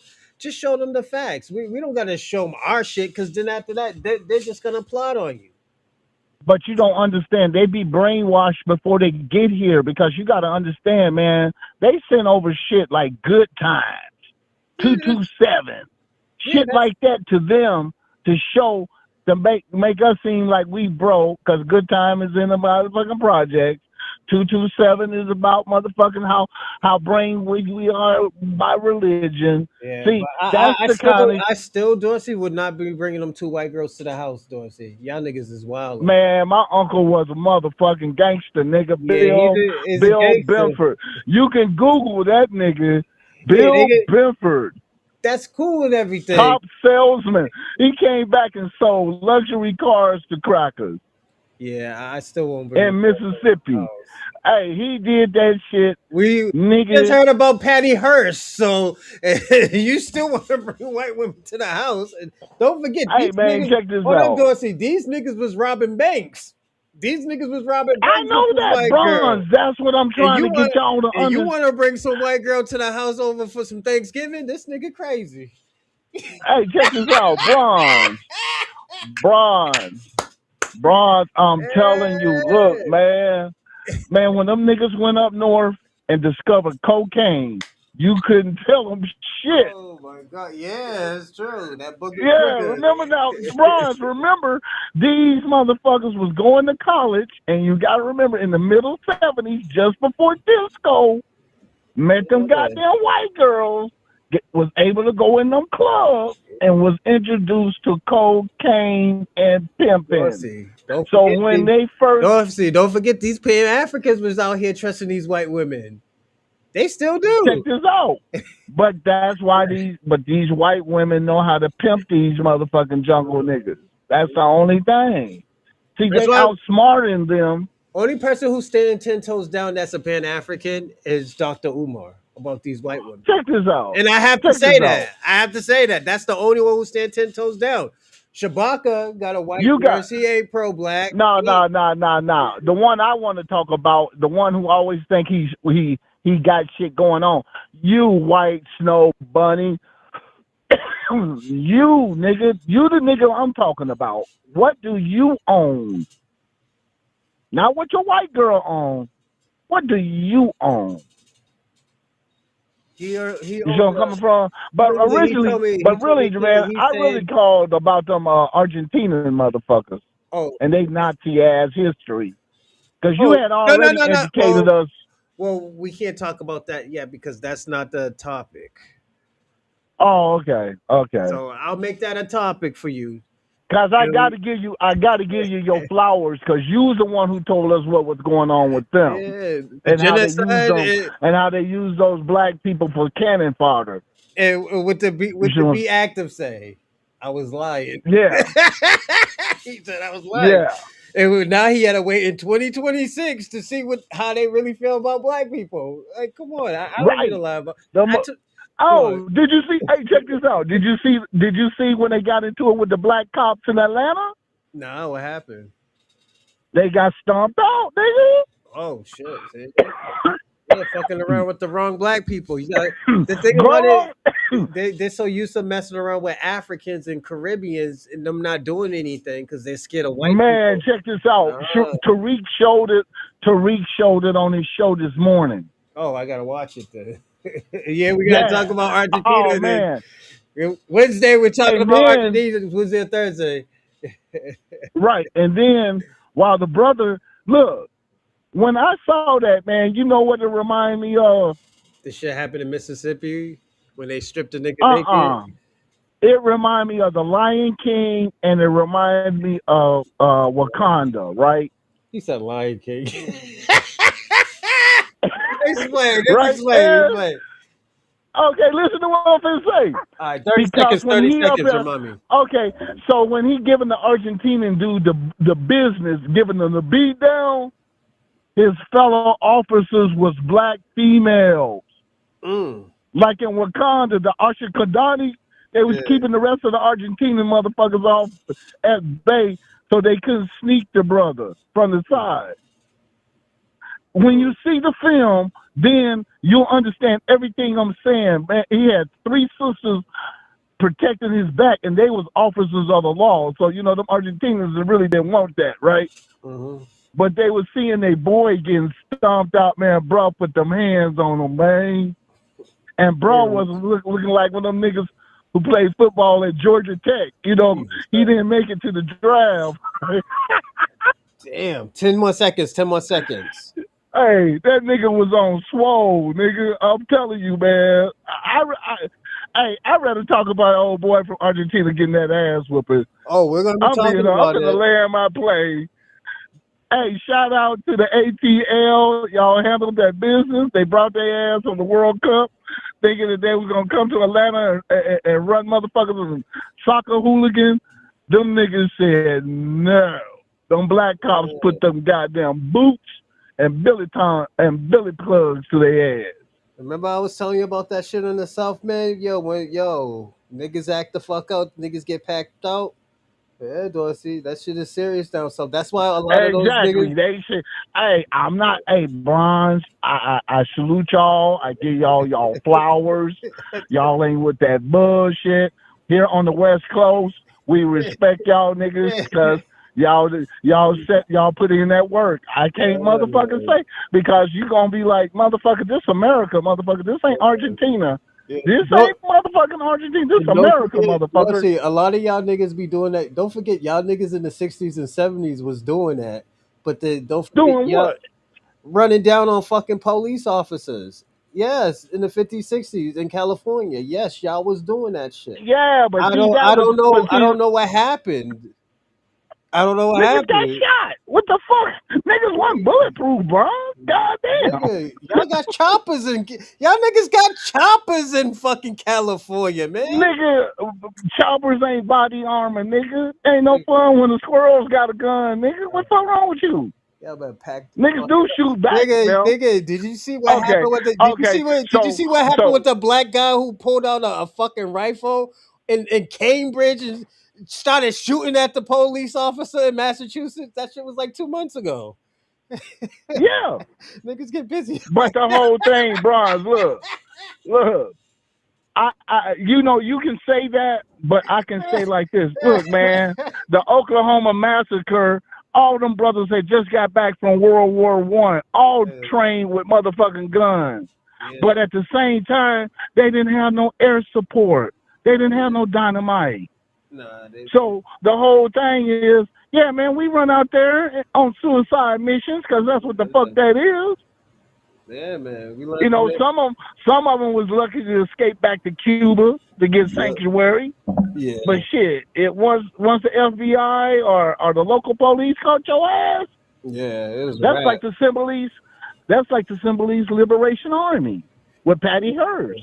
Yo, nigga, they caught one of those Oklahoma Black Wall Streets in Boston, and they slit his throat. So you're telling me? Was that your mom?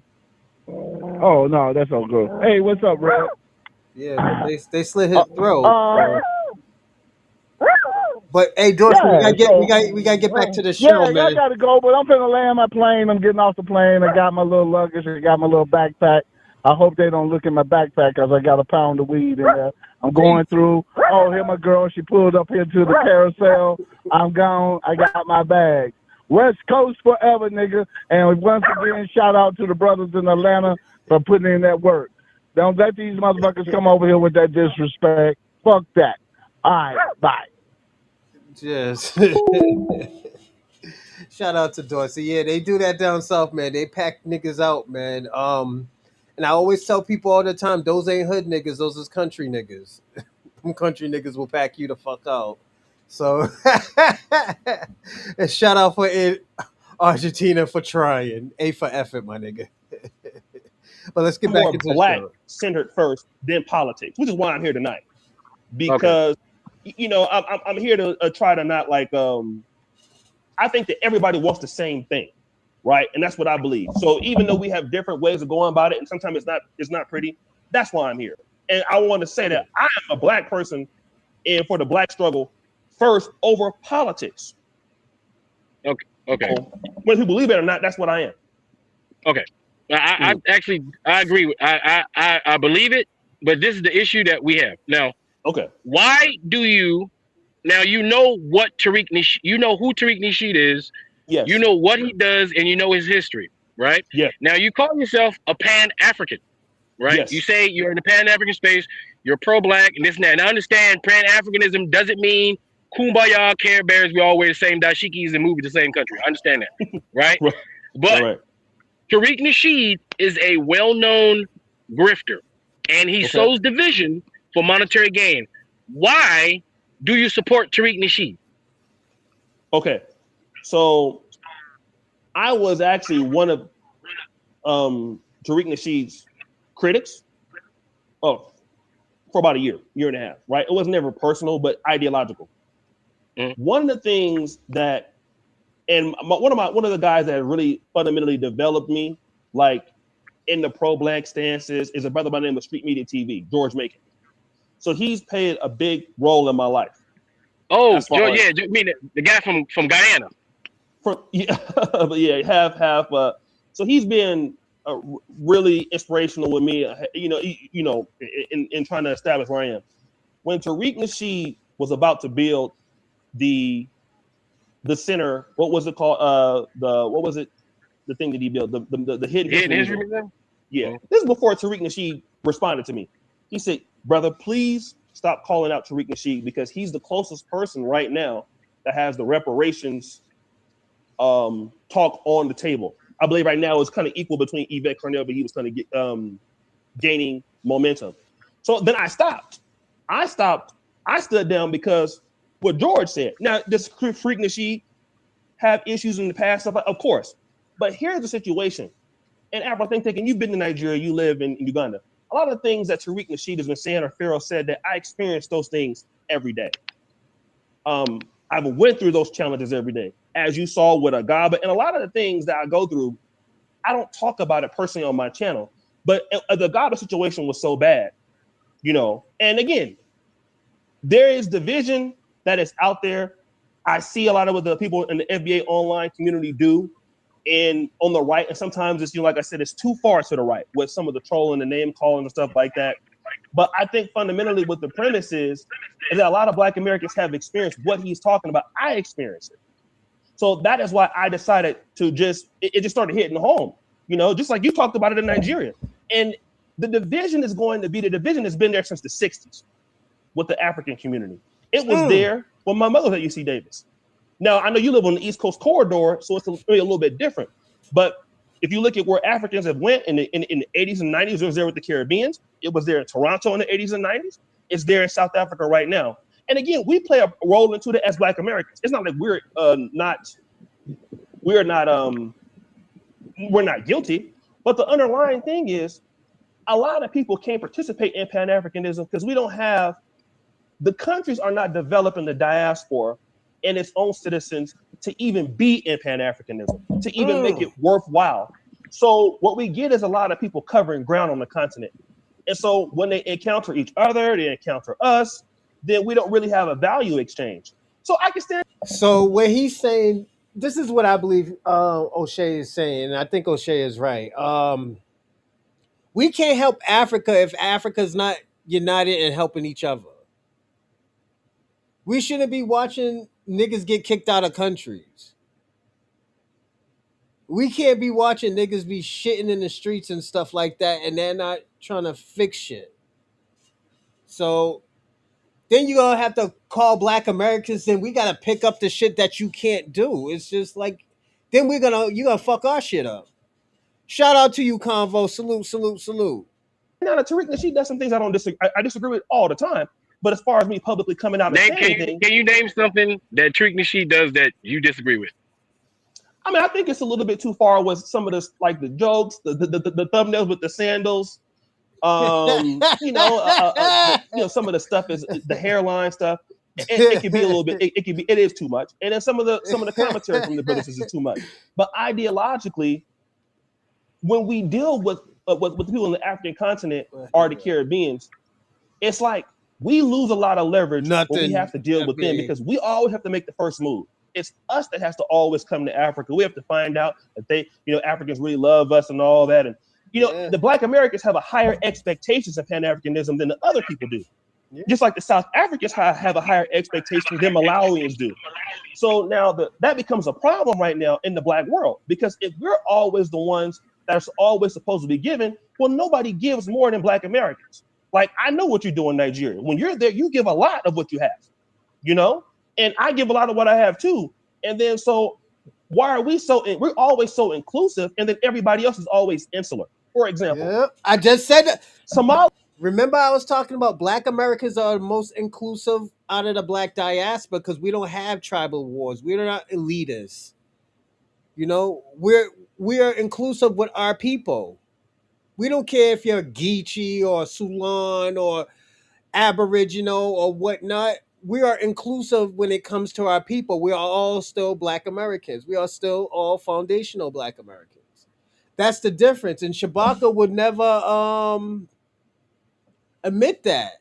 He won't admit that there is a tribalistic situation in Africa. He won't admit it at all. He'll just lie and say, "Oh, it's the government." Like, my nigga, come on, quit it. Are insular wherever they go. South Africa, insular. Uganda, insular. Kenya, insular. Minneapolis, insular. You can't do nothing with them. But because Black Americans are so inclusive, they attach on to things when they, when it fits them. Like, for example, when they went to the March on Selma, Eritreans are insular. Certain Caribbeans are insular. Haitians, they're 7-day Adventists. They have their own stuff and their own communities and their own churches and everything like that. And that's fine. But we lose leverage to a certain point because Pan-Africanism cannot work without somebody giving more and other people giving less. And if Black Americans stop giving to Pan-Africanism as we are, then it would be in trouble because because we're so inclusive and we include everybody in our stuff. That's why everybody loves us. And I think that we should continue doing that, but just to a fault, because at what point are we going to stop being inclusive where everybody else becomes insular? Like, for example, if you look at the NAACP, right there in DC, I used to live out there on the East Coast. The DC is the melting pot of a lot of the Black immigrants. Ethiopians are there pretty much. Caribbeans are there. They have many institutions right there in Washington, DC. They can come in at Howard and then Professional Black Caucus. Now you even have immigrant leadership in Professional Black Caucus pushing for more African immigrants to get legalized. And then they come in, they co-opt what Black Americans have established, and then they kind of bastardize it. So I just think that we lose leverage in certain cases, not all the time, but it's something to look at. Because ultimately, the South Africans right now are being taken advantage of by some of the quote-unquote situations going on. We're next. People like you and me, we're next. You see? And how much time do we got to continue to sacrifice? Black Americans give 25% of their income to charitable organizations all the time. And what do they do for us? Let's look at Godfrey. What's the brother that got killed, Nolan Wells? Where are the rich African groups that have donated money? Well, we got Byron Allen gave some money. There's Spike Lee, there's Colin Kaepernick. When our issues are needed to be met, we never see these immigrant groups. We do have brothers though individually to give. But what about the Somali Medical Association? They're quiet on our issues until it fits them, and we got to understand that's a real issue. When it's time for us, something happens, they're not there. Okay, so but this is the thing, all right. So yes. African Americans, we are the culture, right? We for all intents and purposes right now, African Americans are the leaders of Black movement on the planet. Now we're the one, we always like to tout ourselves as being the example of being the warriors, of being fighting against the oppression, of being the example of what it is that we're supposed to do to fight against the most savage barbarian humanity has ever seen. So if we are the teachers, right, and if we are looking at the rest of the African diasporas as students who are being caught up with what Pan-Africanism is supposed to look like, then it's our responsibility to be those teachers. If I'm teaching my student about See, this is the thing that I don't like about Pan-Africans, and this, like I said, it's very concerning. O'Shea has been telling you this is what's going on in the African community. How many times we have to keep on teaching them that know everything? Why haven't they learned already? We have been letting them know. All of a sudden, now we gotta pull out the fucking violin and say like, oh, yo, they don't get it. Nah, nigga. Like let's listen to what O'Shea just said. Watch. Brothers, though, individually to give. But what about the Somali Medical Association? They're quiet on our issues until it fits them. And we got to understand that's a real issue. When it's time for us, something happens, they're not there. Okay, so but this is the thing, all right? So African Americans, we are the culture, right? We are for all intents and purposes right now, African Americans are the leaders of black movement on the planet. Now we're the one we always like to tout ourselves. This is the thing. Another thing. He wants to say we are the leaders. I thought we were lazy. I thought we were criminals, crackheads. This is what your people have been saying. Now all of a sudden we're leaders. This is the problem that I have with Afro Think Tank, because he lies. He knows what these motherfuckers say about these funky motherfuckers say about us. Like, why are we acting like we don't understand? They talk about we have fatherless homes, and 80% and 80 to 90% of the people who are fathers that are black, their kids are there. They're with their kids. What is that telling you? What, we gonna blame the white man now?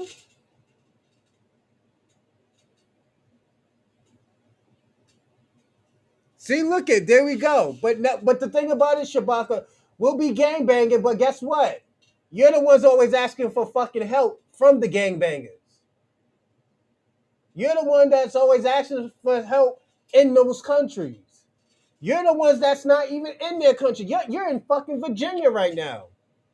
How the fuck you wearing a dashiki in 90-degree weather talking about, yeah, we all need to unite, and you're not even in Africa helping? The fuck is you talking about, you fucking idiot? As being the example of being the warriors, of being fighting against the oppression, of being the example of what it is that we're supposed to do to fight against the most savage barbarian humanity has ever seen.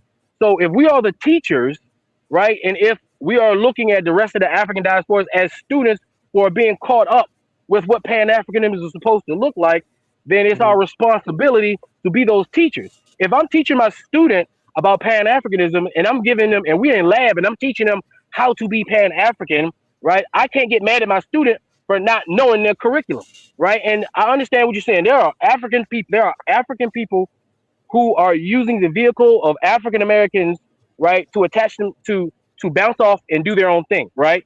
But we've experienced that with white people. White people, the entire United States of America is white people. So now we should let it happen with Africans and the Caribbeans and the Afro Latinos. So what are you saying, Afro Think Tank? This shit is not making no sense. Participating in black culture while holding black people down. So we're used to white people doing that to us. All of Latino culture, and you from the West Coast, that entire Mexican culture down that Cholo, that shit is a bunch of Native Americans who want to be white but practicing black culture while pretending like they're not practicing black culture. That's what they're doing. That's why their music doesn't resonate, because outside of them, nobody wants to hear that Mexican rap stuff. It's just the truth. That's why it doesn't go anywhere, right? Because we know what it is. Right, even Mexican churches are adopting the same thing. They're doing the same thing in churches too. Now, our African brothers and sisters, right? Like we know Afrobeat and all these musics were inspired by the older jazz guys, and so they had a relationship back then with the funk music and all that stuff, right? Like I understand that the African people who have been watching us, keep in mind, us black people have been on stage this entire time, so the continent was watching the same movies we was watching. They were inspired by the same heroes we have, right? And they got this view of us, right, that is based off TV. So they got the Menace to Society view, which was the worst movie that African Americans have ever participated in the history of all movies, right? That was the worst. When I can't even watch that shit no more, right? But we have people, because of movies like that and Juice and the perpetuation of gang culture, thinking that we are like that, which gives white people, right, the ability to tell African people who don't know nothing about us that that's black people. So that's propaganda being created by white people to skew a view of us to them. So we know why there are African people who view African Americans in a certain light, right? So even though we get offended when we got some African coming to America, right, benefiting off the backs of our ancestors, not appreciating what our ancestors have done and disrespecting us at the same time. As an African American, a proud African American, by So Shabaka, you're broke. Oh fuck! Spilled my coffee.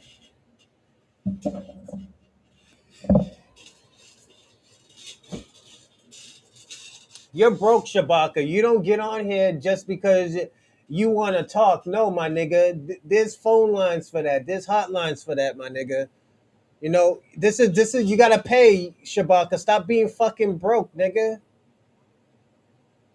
I know it's not first of the month, my nigga, but nigga, you don't give no money.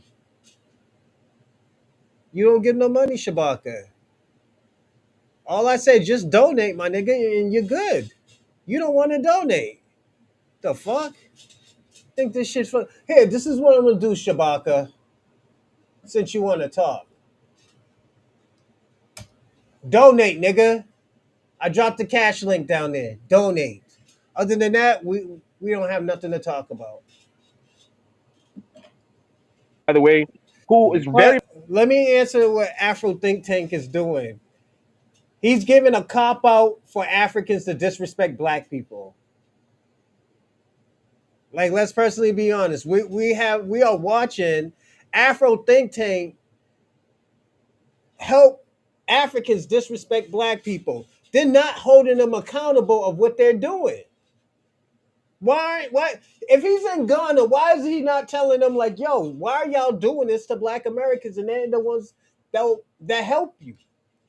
O'Shea just said, yo, black Americans give you 20%, 25% of their paychecks just to help you. People like Shabaka, Afro Think Tank, y'all don't bring unity towards black people, because the reason why I say that is because you just blame black Americans for not understanding Africa. It's not our choice. It's not our place to understand them niggas. They're the ones asking for help. We didn't say, hey, African man, come and help us in America. No. It's y'all asking for the help. I don't need that help, y'all niggas. I don't need no unity, nigga. You the one that needs the unity. You the ones that needs the help, not us. Much proud of my African American culture. I too get offended when somebody comes to benefit from what my ancestors did while disrespecting us and cosplaying us per what people want to say at the time. But I don't believe in black people cosplaying other black people, right? Because I'm wearing dashikis and shit. Like I'm over here doing this, like we doing this, right? So I don't have a problem with that. But I think the way we handle it, and I always try to mention, is that we get in our emotions because black people have never had to confront other black people that had the ability to talk shit back to us. We are the biggest shit talkers on the planet. You say you went. Yeah, we're the biggest shit talkers, but we're not gonna shit talk you then ask you for help, my nigga. We got these Sally Struther babies running around here asking for help every time, always asking for fucking unity. Don't come over here asking for help. Stay your ass in Africa and help. Why the fuck do I have to help? Why the fuck does my family has to help y'all? That's the real question. Like Afro Think Tank right now is not giving no great points, not no good points. All he's doing is giving an excuse and not holding Africans accountable for what they've been doing. It's not about shit talking. It's about them making those fucking policies that hurt black communities. It has always been like that. It wasn't, oh yeah, they call me an Alcata. We don't give a fuck. We've been called worse. But at the end of the day, don't come over here and call me an Akata and ask me for help, my nigga. You're on your own, my nigga. This is why y'all are mad at us. This is why you can't get over that black Americans don't want to help you. Howard, we just shit talk all day, right? So when I hear black people complain about somebody calling them a kata, it doesn't register to me because that shit don't hurt compared to the shit that we done said to them. But at the same time, where do we get African booty scratcher from? We got it from them goddamn the Disney Channel. We got it from Disney cart. See, again, he's making a. And the thing about it, I'm gonna say this, O'Shea. I have to give a pushback to you. You're not telling this man he's wrong. You're not telling him that he's wrong. I know you're trying to wait for him to finish talking, but you might have to stop him because he's lying. Afro Think Tank is lying. Okay, we don't get mad about the Akatas, but at the end of the day, don't ask me for unity after you try to make laws that hurt my fucking community. The fuck is you talking about? Afro Think Tank is lying. This is what a liar looks like. He is wrong, Black Snow Bunny King. It we're not mad that them niggas called us Akatas. We're telling you, oh, that's what we are. Don't ask us for help. We're not brothers. Stop calling us brothers. Why are you in our business anyways? This is what we're saying to you. Afro Think Tank is a fucking loser. He's a fucking loser. We got it from those infomercials at night. We were trained to believe all Africans got AIDS, they starving, they live in mud huts, all that shit. So I understand the ignorance of African Americans comes from the propaganda of the white man. So that means when I'm arguing with an African, I'm not gonna use any of those tools given to me by the white man to fight my brother and sister. I'm gonna fight like Nana, all right? Like let's talk about Nana. I know he wants to be famous, right? He loves African Americans and he makes his content talking about African Americans. He loves us a lot, right? Right. Right? And he's taking this opportunity, which he should. He's growing to take shots at us in order to rise, right? Mm-hmm. But he does make some good points about certain members of our community that talk shit, right? And at first I hear somebody like Nana and I can try to agree with him, right? But then when he gets into his argument and then his xenophobia comes out, where he starts to talk shit about African Americans in totality, right? And see now, how do I react to somebody like So see this? He's giving niggas his passes. This is why we say fuck them countries. This is why we say fuck them people. We don't need to help them. We don't need to help y'all. Why y'all care about if we help y'all or not? We're not worried about fucking African or Black diaspora unity. This is where all this shit is coming from. And O'Shea, you are right, but I want to what's concerning is that you're not giving him a pushback. I don't know if you're just waiting for him to finish talking. I don't know. You know me, I'm always going to give O'Shea, the benefit of the doubt because O'Shea, he says the truth. Nana is this guy who says fucked up shit about Black Americans and stuff. He calls us fucking he think we're all poor and shit like that. And this nigga Afro Think Tank is giving him a fucking pass as always. This is why this is why I say people like him and Shabaka, they ain't shit. Shabaka ain't worth shit. He wants niggas to give money to Pan Africans and all this other bullshit about Africa. And he won't get and look it, he wouldn't even give me a fucking donation. He's a corporate Pan African. Shabaka and Afro Think is a corporate Pan African. Y'all niggas ain't no real Pan African. First of all, Shabaka, you're not even in Africa. You never been to Africa. You have been to Africa just like Marcus Garvey been to Africa, and that's never ever land, nigga. Let's personally be honest about that. Shabaka, and like this is why I say you will never get on the show on a weekday, only on Fridays. That's the only time we give you passes.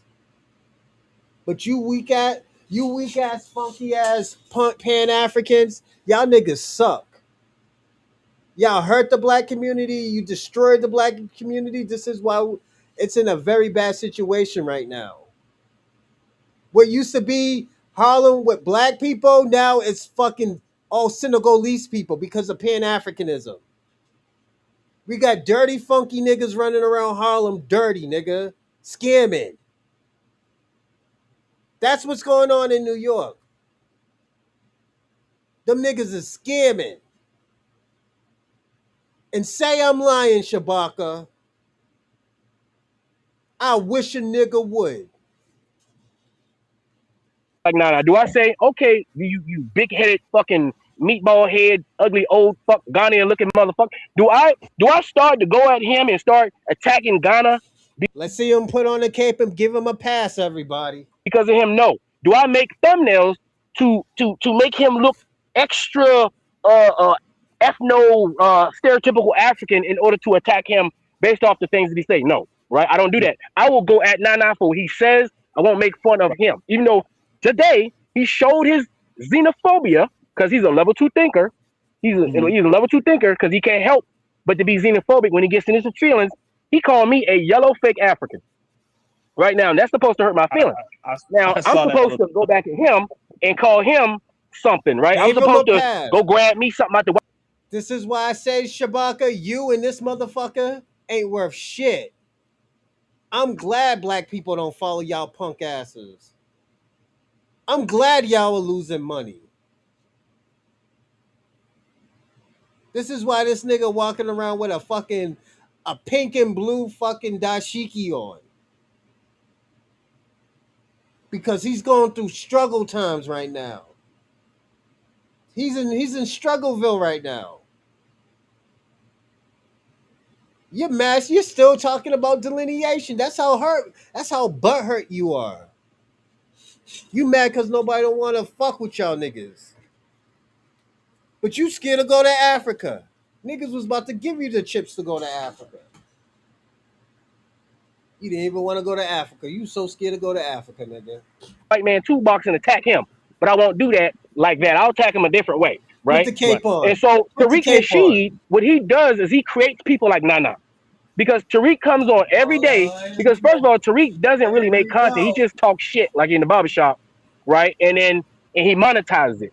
So every day Tariq goes online and makes thumbnails disrespecting Africans, and he's making content that other people can use to also attack other Africans because they see, look, Tariq said it, right? So if Tariq said it, or now we got FBA saying it. If FBA saying it, so I guess I'm not racist because black people are saying it too. So FBA, their rhetoric lines up with racist, xenophobe, ethno-nationalist white people. They have the same talking point. No time in human history has African Americans cared about immigration. You see, I'm gonna say this, everybody. Do you see how he lightened the blows of what Nana said? Then once he started talking about Tariq Nasheed, he's this and that. He just demonized Tariq Nasheed. This is what Pan-Africanism is. Demonizing black Americans for not helping them. Shabaka demonizes black Americans for not helping Africa. That's what Shabaka does. Shabaka does the same thing. He demonized his own people. As he said, oh, I'm black American. I'm what you say? I'm a black, I'm an African in America. Like you always say, right? But look how you treat your people. You ain't worth shit, you bitch ass nigga. I'm talking to you, Shabaka. You's a bitch ass nigga. I want you keep on crying, talk about drop the link, drop the link. I ain't dropping no motherfucking link for no broke ass nigga like you. The fuck would I do that shit for? Old ass nigga. You know what? I'm glad you didn't give me that donation. You know why? You need to save that money, go get some fucking reading glasses and see what the fuck is really going on, my nigga.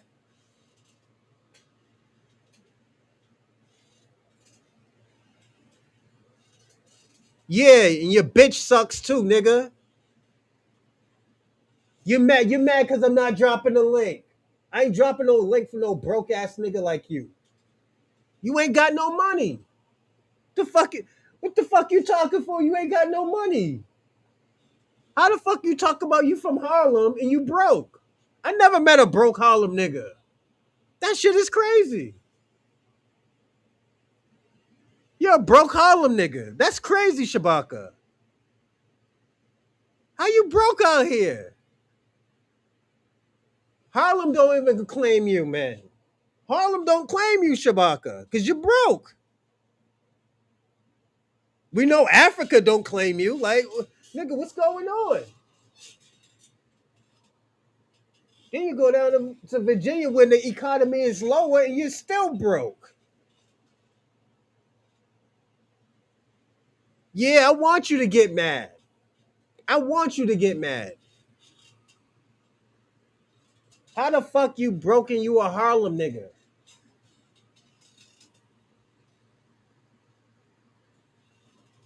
I never seen it a day in my life.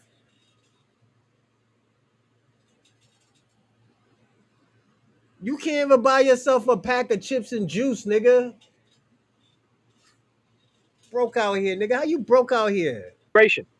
In the real world, there's plenty of space in America for everybody.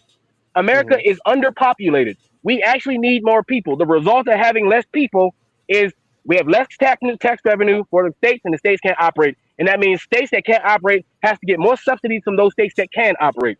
The states that can operate are democratic states, are states where black people live. The states that cannot operate and that are welfare states are states where white people live. White people are disenfranchising themselves, getting rid of immigration, and black people are participating in that by pretending like we care Facts, about Jeff. Shout immigration. out to We you, don't man. actually care about it. It's not something that we actually ever really, it was never our, we don't care because there's plenty of space. What we do care about, on the other hand, is immigrants coming to the country undermining us, right? And reaping the benefit of what we have done. Now, how do we have that conversation without being xenophobic and hateful? See, look at he knows all the problems. He knows all the problems, but he has no fucking solution.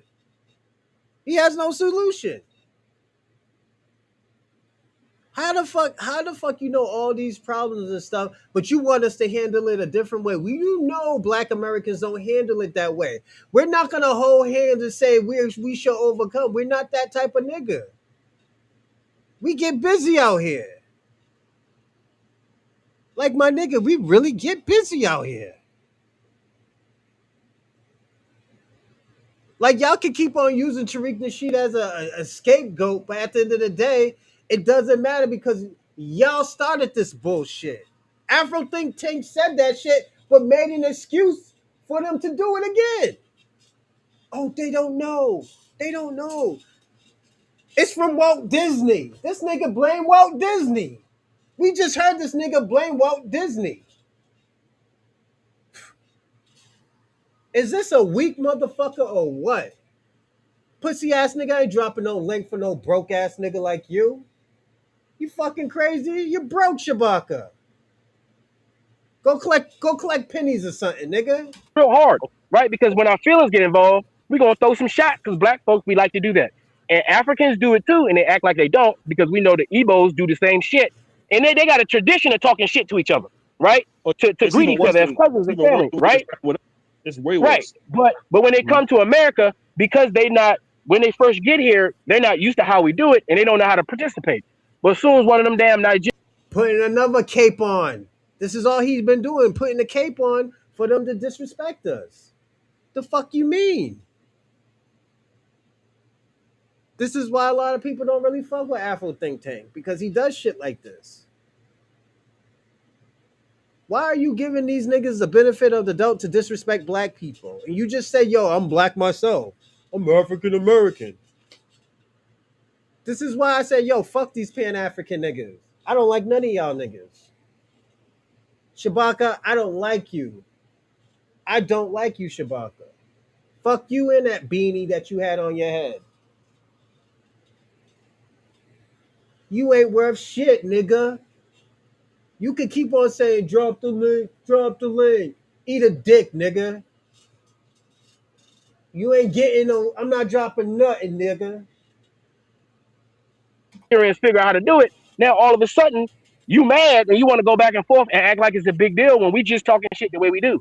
But we got white people right now lynching us every other week. There's a white black person being Fab, lynched by look at some him, white look at person. him. Every other week the government is trying to Fear mongering now. disenfranchise black people. And I don't think they care if it's a Nigerian or a Haitian or a Jamaican, right? So we got a bigger overall fight, right, with these people and these Asians and these Latinos that don't care about us. And I believe we are wasting lots of energy perpetuating the diaspora wars when we should be uniting, right? We should find a way to talk to each other the same way we seem how to talk. This is where these niggas are scared. They scared to fight. These Africans are scared to fight for themselves.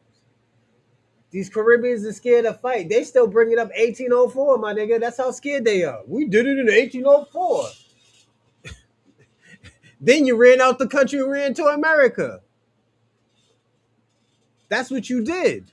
And I have to say it. Fuck how you feel. How the fuck you say, yeah, y'all, how the fuck y'all still talk about, yeah, we got independence first. Nigga, yeah, nigga, you signed a treaty. Then you ran out the country. Then left your people to starve and eat dirt cookies. You got your family eating chocolate chip dirt cookies, nigga, right now because you was scared. You got my nigga Barbecue out here getting busy, fighting the military, the government, playing 50 Cent, while y'all buster ass niggas commit all these crimes in the United States and didn't help Barbecue get your country back. And I have to say that. You left my man eating sugar, was it chocolate chip cookies, dirt cookies, not helping. Y'all niggas is not helping out here. Shabaka, let me ask you a question. What did you do for Barbecue, or you let him fight that battle himself? Let me see what the Pan-African Liberation did. Oh yeah, I got my answer, and that's nothing, nigga. Talking to them white people, yes, boss. He's all goddamn proper and shit. He ain't got no smoke. He was just talking to a white guy that was telling him he was a racist. He ain't got no smoke for these white people. But as soon as a black person get on there and say anything, he talking shit, right? He disrespecting them. He goes to the lowest hanging fruit in order to attack them. And you, O'Shea, if it wasn't for you, motherfuckers wouldn't even know who Tariq is. You are the biggest pusher of Tariq Nasheed. And this is cap because you know why? I'm gonna say this. Niggas already know who Tariq Nasheed was. And Tariq Nasheed be giving those white supremacists the business, calling them meth warriors, meth babies. What have the Pan-Africans did? They allied themselves with the Democrats. Their spokesperson, Pan-African spokesperson, is Al Sharpton, the king of Democrats.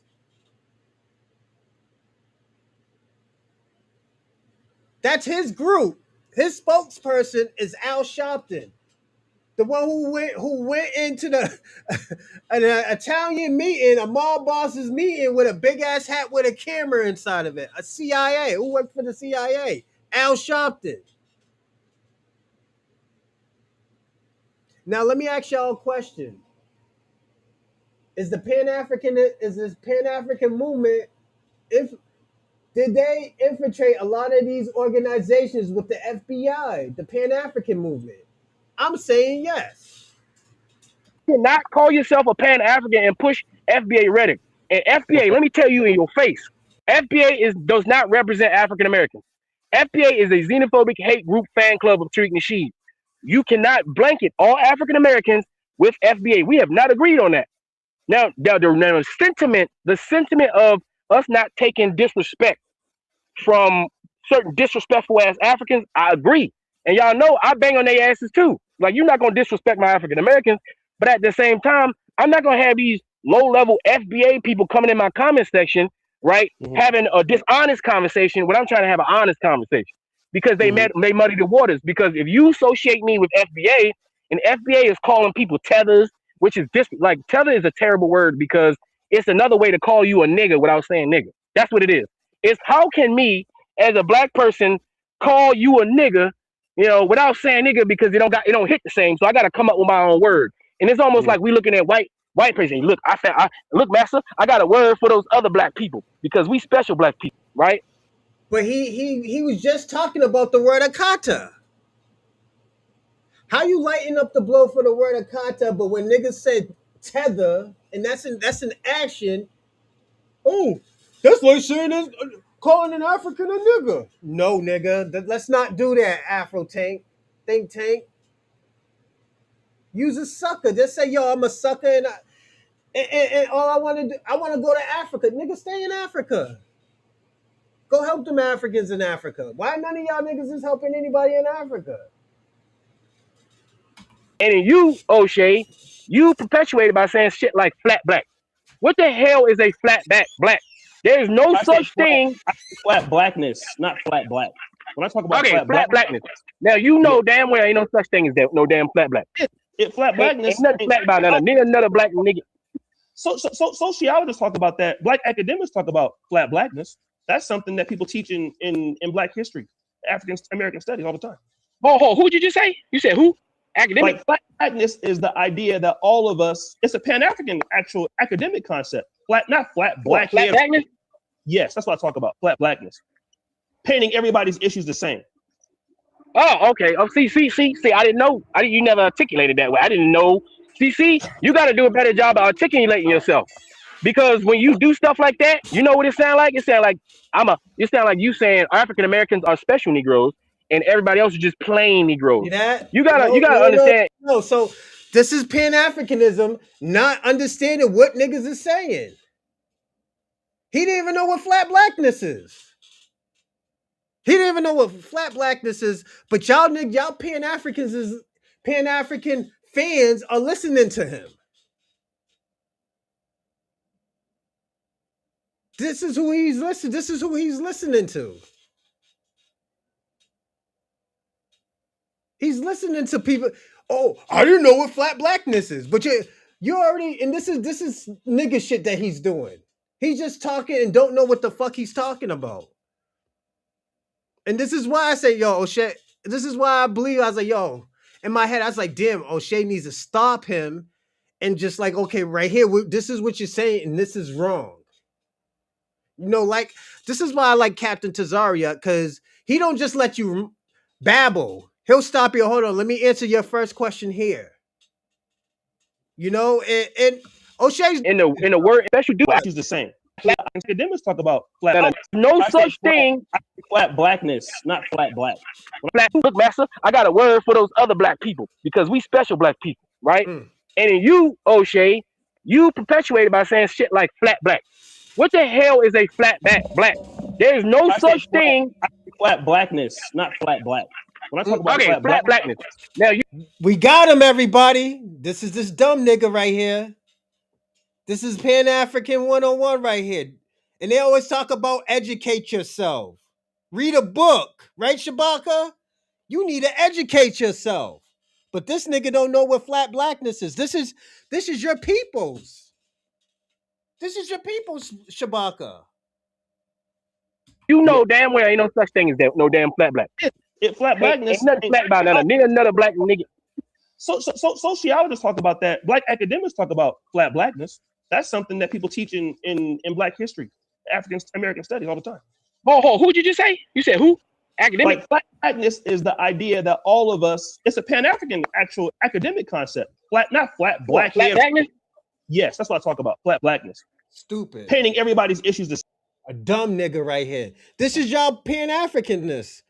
A dumb nigga right here don't even know what flat blackness is. I'm xenophobic because he didn't know what flat blackness is. Eat a dick, nigga. Same. Oh, okay. Oh, see. I didn't know. You never articulated that way. I didn't know. You got to do a better job of articulating yourself. No, we don't got to do the job. You need to, as Shabaka always say, you need to educate yourself. You need to read a book.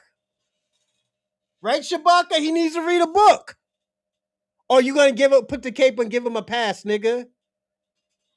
Because when you do stuff like that, you know what it sound like? It sound like it sound like you saying African Americans are special Negroes and everybody else is just plain Negroes. You gotta understand in the word, and when it comes to propaganda, and I'm coming from a point of professionalism. I am an expert at counterterrorism. I have been trained. All right, I have trained dumbasses. Listen, I have trained dumbass Talibans to go fight other Taliban. I have trained insurgents to fight governments. This is what I used to do. All right. I know the psychology of non-educated people and how dangerous they are. And I know the power of propaganda. Words got power. FBA has power when you give it power and when you concede that it is a thing. That's why I never concede. People are like, you FBA. I said, don't call me that shit. Because once you accept FBA as a term, that means I have to accept all the ideology that comes with it. I have to accept all the shit that Tariq Nasheed says on a daily basis in order to make money, right? In order to be called FBA. I can't be associated with that, right? I've been an ambassador for African Americans almost my entire life, right? So I know how to conduct myself as an African American overseas. right? And I know what happens when we make mistakes, right? And so FBA is a mistake, right? It's a mistake based off the feelings people have because Tariq Nasheed takes advantage of the sentiment of African Americans towards disrespectful Africans. But you know, and I know that for every nana, right, there's 1,000 African Americans, I mean Africans that love. There we go. Blaming Black Americans again. And this is your guy crying, Shabaka. This is your guy complaining about Black Americans. This is why nobody follows your organization, Shabaka. This is why niggas think you're a joke. These are your people. He's crying. O'Shea didn't say shit. And the niggas just crying. Cry, cry, cry. This is what Black Americans is doing. Look at Shabaka. That's your people. How you talking about crying? And we heard Afro Think Tank for 20 minutes talk. Us and just want to be in the same room with us and learn about us and all that. But the thing is, people like Nana are prominent because people like Tariq are prominent. We have to eliminate the fat from this meat. Blame Tariq Nasheed again. Here we go. There's Put the nothing finger. beneficial about anything, any rhetoric that Tariq says. He doesn't. What is his policies towards reparations? He doesn't have any. When has he drafted up a bill to present to any of his representatives? He doesn't do that. When's the next reparations rally? He's not having it. What Tariq Nasheed is doing, he made a little group, he make a little bit of money, and he keeps one foot out the door by saying he's not the leader, and then all his followers will say, Tariq said he's not the leader because Tariq said. They start everything with Tariq said. Every FBA dude put Tariq Cap. He's lying. face, and they just start off anything Tariq say, they say. That's cap because at the end of the day, y'all said the same thing about me. I have never said Tariq said this, Tariq said that. Pan Africans is dead. This is why I say, yo, Pan Africanism is on life support right now. This is the reason why they're on life support. You too, Shabaka, you're on life support. Your whole organization is on life support. I don't know who's gonna last longer, you or your organization, my nigga. I don't know which one's gonna go faster. So I'm just wondering. If Tariq say it's okay to be gay, they'll start saying it's okay to be gay, and they'll justify it. I guarantee you, because they're a part of a cult. Anything he says, they say. So if he's perpetuating negativity, he has a whole army of unintelligent black people perpetuating negativity, which in turn cause an effect, creates continental Africans and Caribbeans to have to clap back, and then you create another army of negativity. Right, so that's the problem. So when in the word in the battle of words, because we're talking about this battle is in the mind. This battle is in the head, and we're fighting this war in the head via the internet. And every time you create a piece of content on the internet that perceivably looks disrespectful to another group of African Americans or Africans or Caribbeans, you're doing the white man's job. So, and specifically you, O'Shea, you're playing with a fine line because you started out, and I didn't know you when you was with the manosphere thing, but that was obviously controversial. Y'all obviously got issues with certain black women that talk shit. You got your Kendra G's, right, and you got your Kevin Samuels, right, and then, so you got Right. those two polar opposites, right? And then but a Kendra G will make a Kevin Samuel, and a Kevin Samuel will make a Kendra G. If we didn't have Kendra G's, we wouldn't need a Kevin Samuel, right? And you get what I'm saying. So we're creating it, right? So you came from the manosphere where your reputation has preceded you that you hate black women in America, right? So let's just go with this. Now you've deleted a lot of that content. You've grown, like people grow, right? We definitely not who we was 5 years ago. But at the same time, when you create celebrity junk, which is clearly like TMZ, why? And I always agree. Why can't we do our own shit? White people make money off our debauchery. Why can't we do? So there's a lane for celebrity junk where you talk trash about celebrities and stuff like that. That's fun. That's mindless entertainment. Yeah, but at the same time, that is still negative propaganda towards black people. It is what it is. It makes money. People like to watch it. I watch the shit, but it's like food with a lot of cholesterol in it. Eat a little bit, eat too much, you're gonna clog your arteries, right? And then you got your Pan African dating.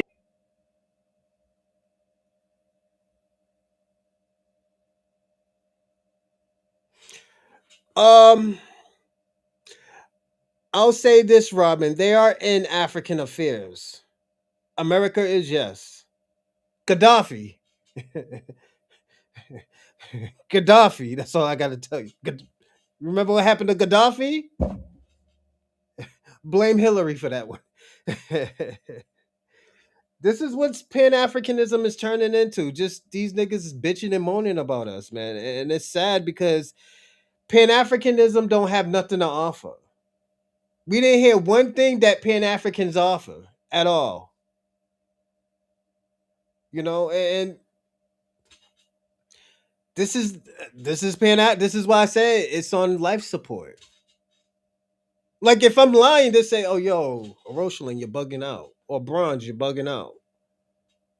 You know, it's this shit is on life support, man, and it's sad. Like Shabaka's mad at me. I'm all xenophobic, but this nigga just been talking shit about Black Americans for the last 30 minutes, and you haven't said one thing. You didn't renege on. You didn't push back on this nigga once.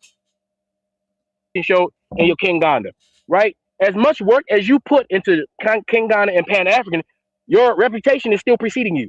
Therefore, you're gonna have to work harder with this Pan Africanism in order to make up for what you got going over here. Because Celebrity Junk and your Pan Africanism, those are two opposing different things, right? But you got to make your money. I ain't mad at that part. But in order for you to compensate for that, you got to put a little more effort in your Pan Africanism and clearly define what you're talking about. You can't be calling these like Flacco Pan African. Come on, you can't be calling him Pan African. No, you shouldn't say the word when it comes to Flock.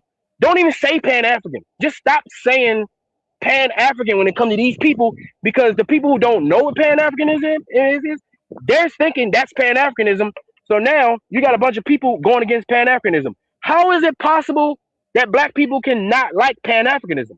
Most black people are Pan Africans, and I think Jarvin, he came up with a good term. He said small hat and big hat Pan African. Most black people are pro black Pan African. If you pro black, you all intents and purposes, most black people are Pan African. They Being pro black doesn't mean being pro African, being pro Caribbean. You would have to say pro Caribbean because not everybody's black. Black is it's technically black is a culture, lineage. There's a whole bunch of things that make you pro black. Saying that Africans like a lot of Africans are anti black. You know, yeah, a lot of Africans are anti-black, so it's let me not say all. Let me go back. Let me renege on what I say. Um, a lot of I mean, a good enough Africans are anti-black. Enough of them is so. I wouldn't. I wouldn't be surprised. You know. they will go to a Caribbean restaurant, eat food. They will get some jerk chicken. They will, hang out and let their friends play with other black people. They will do that, like little small, just everyday stuff. Pan Africans. Then you got people like me and you who are active Pan Africans in the real world doing real shit. Big hat Pan Africans. But the thing is, Pan Africanism has not been able to be articulated to its full totality because we have you making content, confusing people, making people think that Flacco is a. Now he blamed O'Shea. How the fuck you blaming O'Shea and O'Shea's in Africa? O'Shea been telling what that Pan Africans what to do. These niggas pushed back on them. The Africans told O'Shea that they don't fuck with Pan Africanism. The Africans said that, and y'all mad at O'Shea.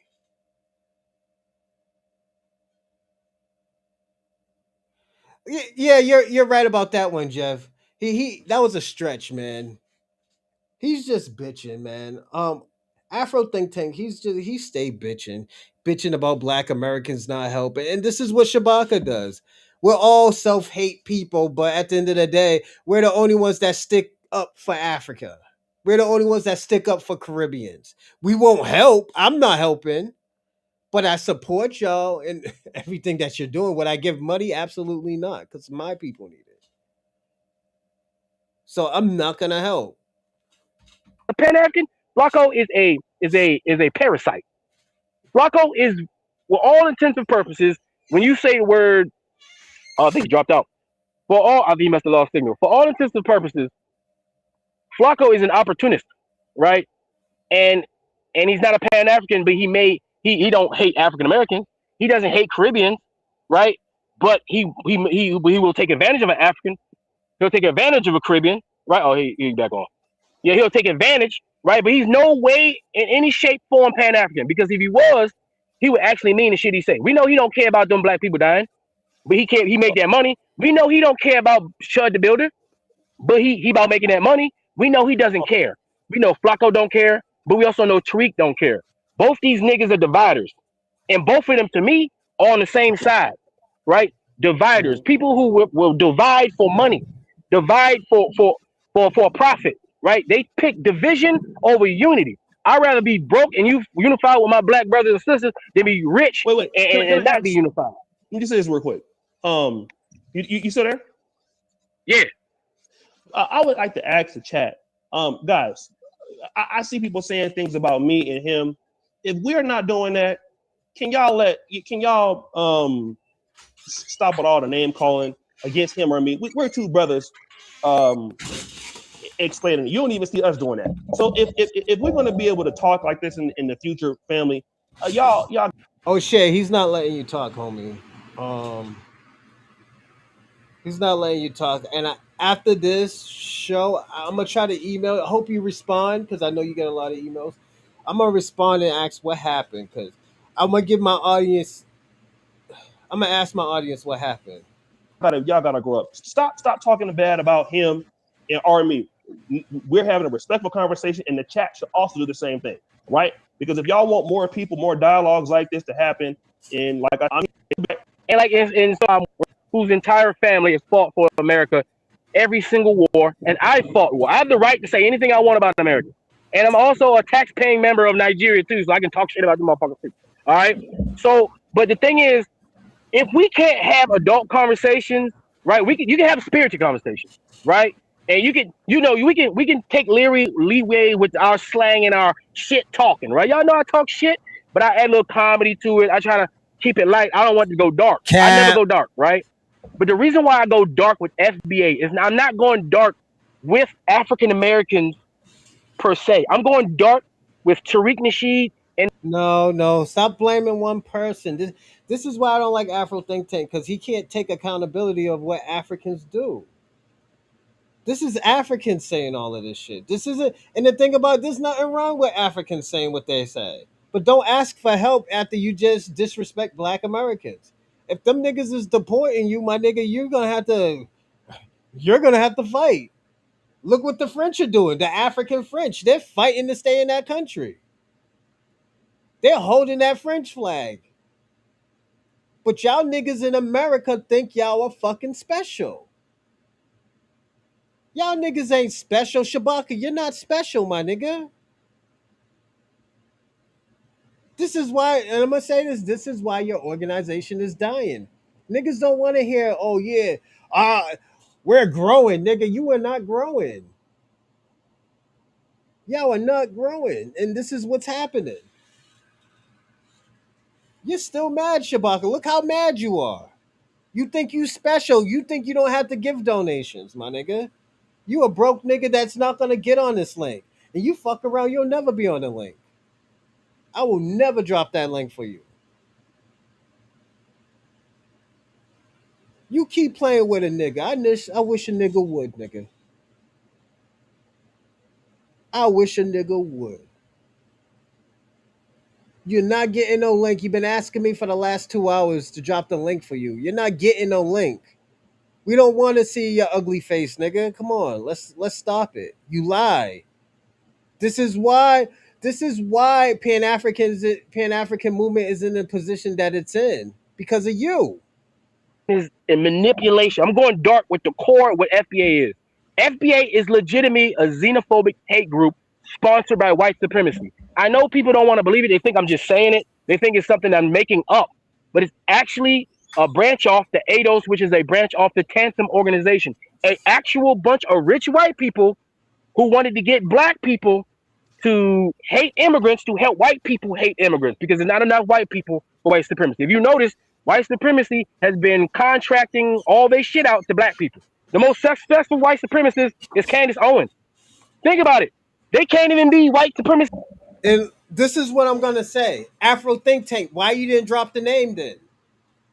Why didn't you drop the name of who's the one who paid for it? Who infiltrated it? Who was the person?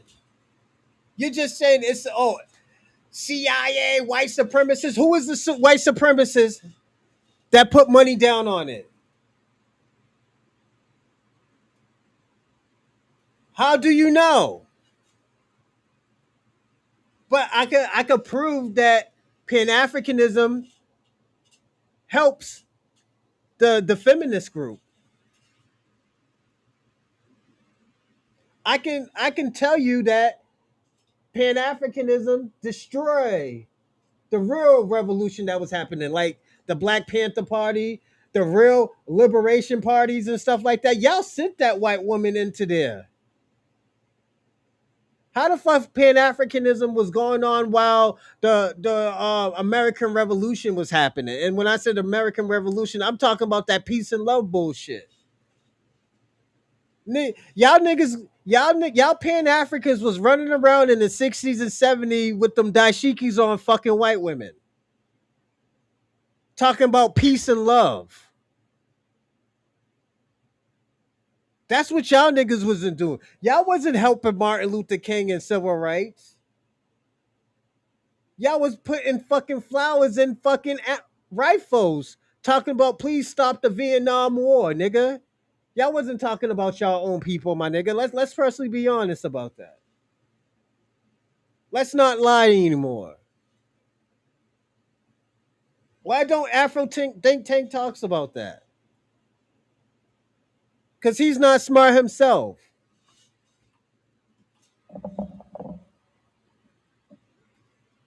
By themselves, they need a gay Mexican, Nick Fuentes, to be a white supremacist for them. All right, like that's how bad it is. So they need to recruit. White people are good at recruiting. So it's not FBA who I hate. It's the ideology behind what it means. Right? The name is tainted. It cannot be saved because of the people who are participating. And you got to understand, FBA has been infiltrated by. There's a lot of white people pretending to be. So we could say that about Pan-Africanism. Dr. York, Nature Boy.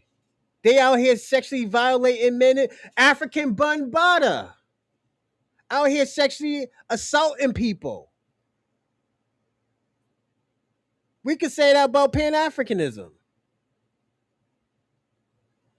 Pan-Africanism cannot be saved. It's a money grab. It's a hustle. FBA. A lot. White people use FBA as their medium to hate other black people. There's a lot of confused mixed mulattoes who are not who don't believe that they can participate in the African experience, but they still hold on to black because they got a little bit of that. So they just, I'm black, but I'm not African because their blackness has been questioned their entire life, and they can't kumbaya. They see black African Americans and Africans kumbaya. It's a lot. Okay, let me part of that. You have, it's a lot that I'm trying to. It's a lot to respond to. I don't know if you're still there. But are you still there? I'm here. Yeah, I'm still here. It's raining out here. Can you guys hear me good? Because my internet is kind of messing up.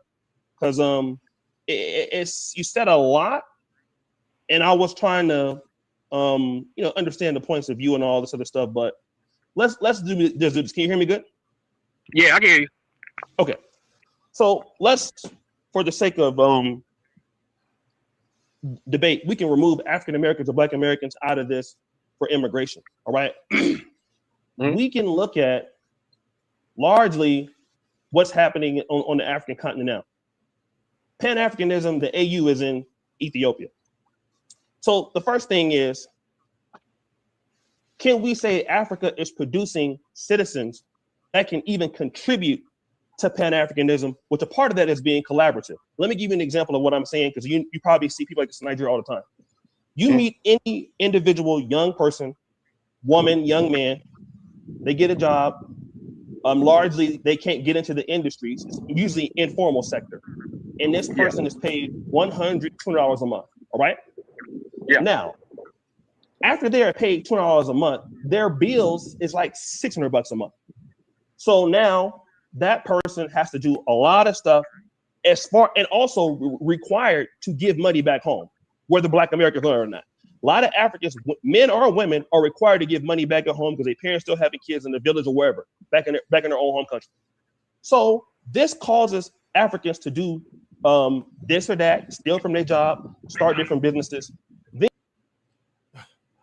Convo, he's been crashing out because I won't drop the link for him. He think he's gonna get over here for free and he's broke. Nigga, get the fuck off my channel if you're broke, Shabaka. I'm not dropping no link so you could give niggas misinformation. We're listening to fucking Afro Tank give misinformation, and O'Shea's about to school the nigga, hopefully. And if they can't do that, well, then what do? In Uganda, they go to the Dubai, Qatar. Some people get involved in the in West Africa, the Libya slave trade, sex trade, going towards Italy and all that. That's unfortunate. So, or if they come to the diaspora, those Africans have been already robbed from their home countries. So I actually believe when we are even asking Africans to participate in Pan-Africanism without fixing those problems, we're asking some people to sacrifice that's already been sacrificing. Because by the time they come and want to deal with us, because we grew up in different circumstances, it's hard for them to collaborate with us because of what they have been through, right? And this is something that we got to talk about. I see it all the time here on the continent of Africa.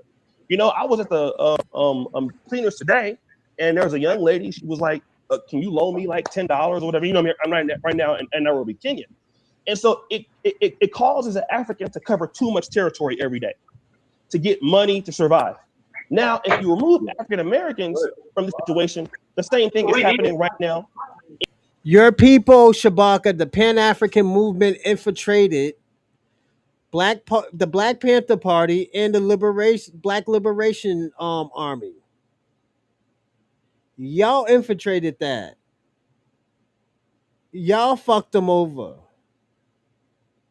You had fucking Stokely Carmichael juiced the shit. The rest was left of the Black Panther Party. You had the white woman. Set the fucking Black Liberation Army up, and none of y'all niggas didn't do anything. So what are we saying, Shabaka? That nigga needs to drink some milk. He act like he's on the book of sugar. In South Africa, you got the people coming in from Malawi, Mozambique, Angola, all of these other particular folks trying to come in and make a living, and South Africans fought for their country. And so now these people, when they come there, they're not really necessarily concerned about South Africans. They're concerned about themselves. And again, it's self-preservation. But most Africans are Caribbeans when they come to America. Not all of them, because some of them are elite. Some of them do have money. Not every African is poor, right? Some people quit their good jobs and leave Nigeria. And I met a guy that was studying for his PhD in mechanical engineering when I was at Howard University, and he came from a very good family. But that's not most Africans. So then when Black Americans come across a lot of Africans are Caribbeans with a survivalism mentality, Black Americans don't take that as, well, damn, man, like, what's up with all of that? Because the person with the survivalism mentality doesn't know how to give. You don't know how to collaborate because in your country, you've been kept already. And these are the things that I bring out of my channel. I can understand what you're saying, Tariq and the division, but this is what Black Americans have been experiencing for many years. And it's not just us. Look at the Bahamas. The Bahamas don't want Haitians. Okay, look at the Dominican Republic. Look at other countries. A lot of these people are, the same thing with Africans in the UK in the 80s and 90s.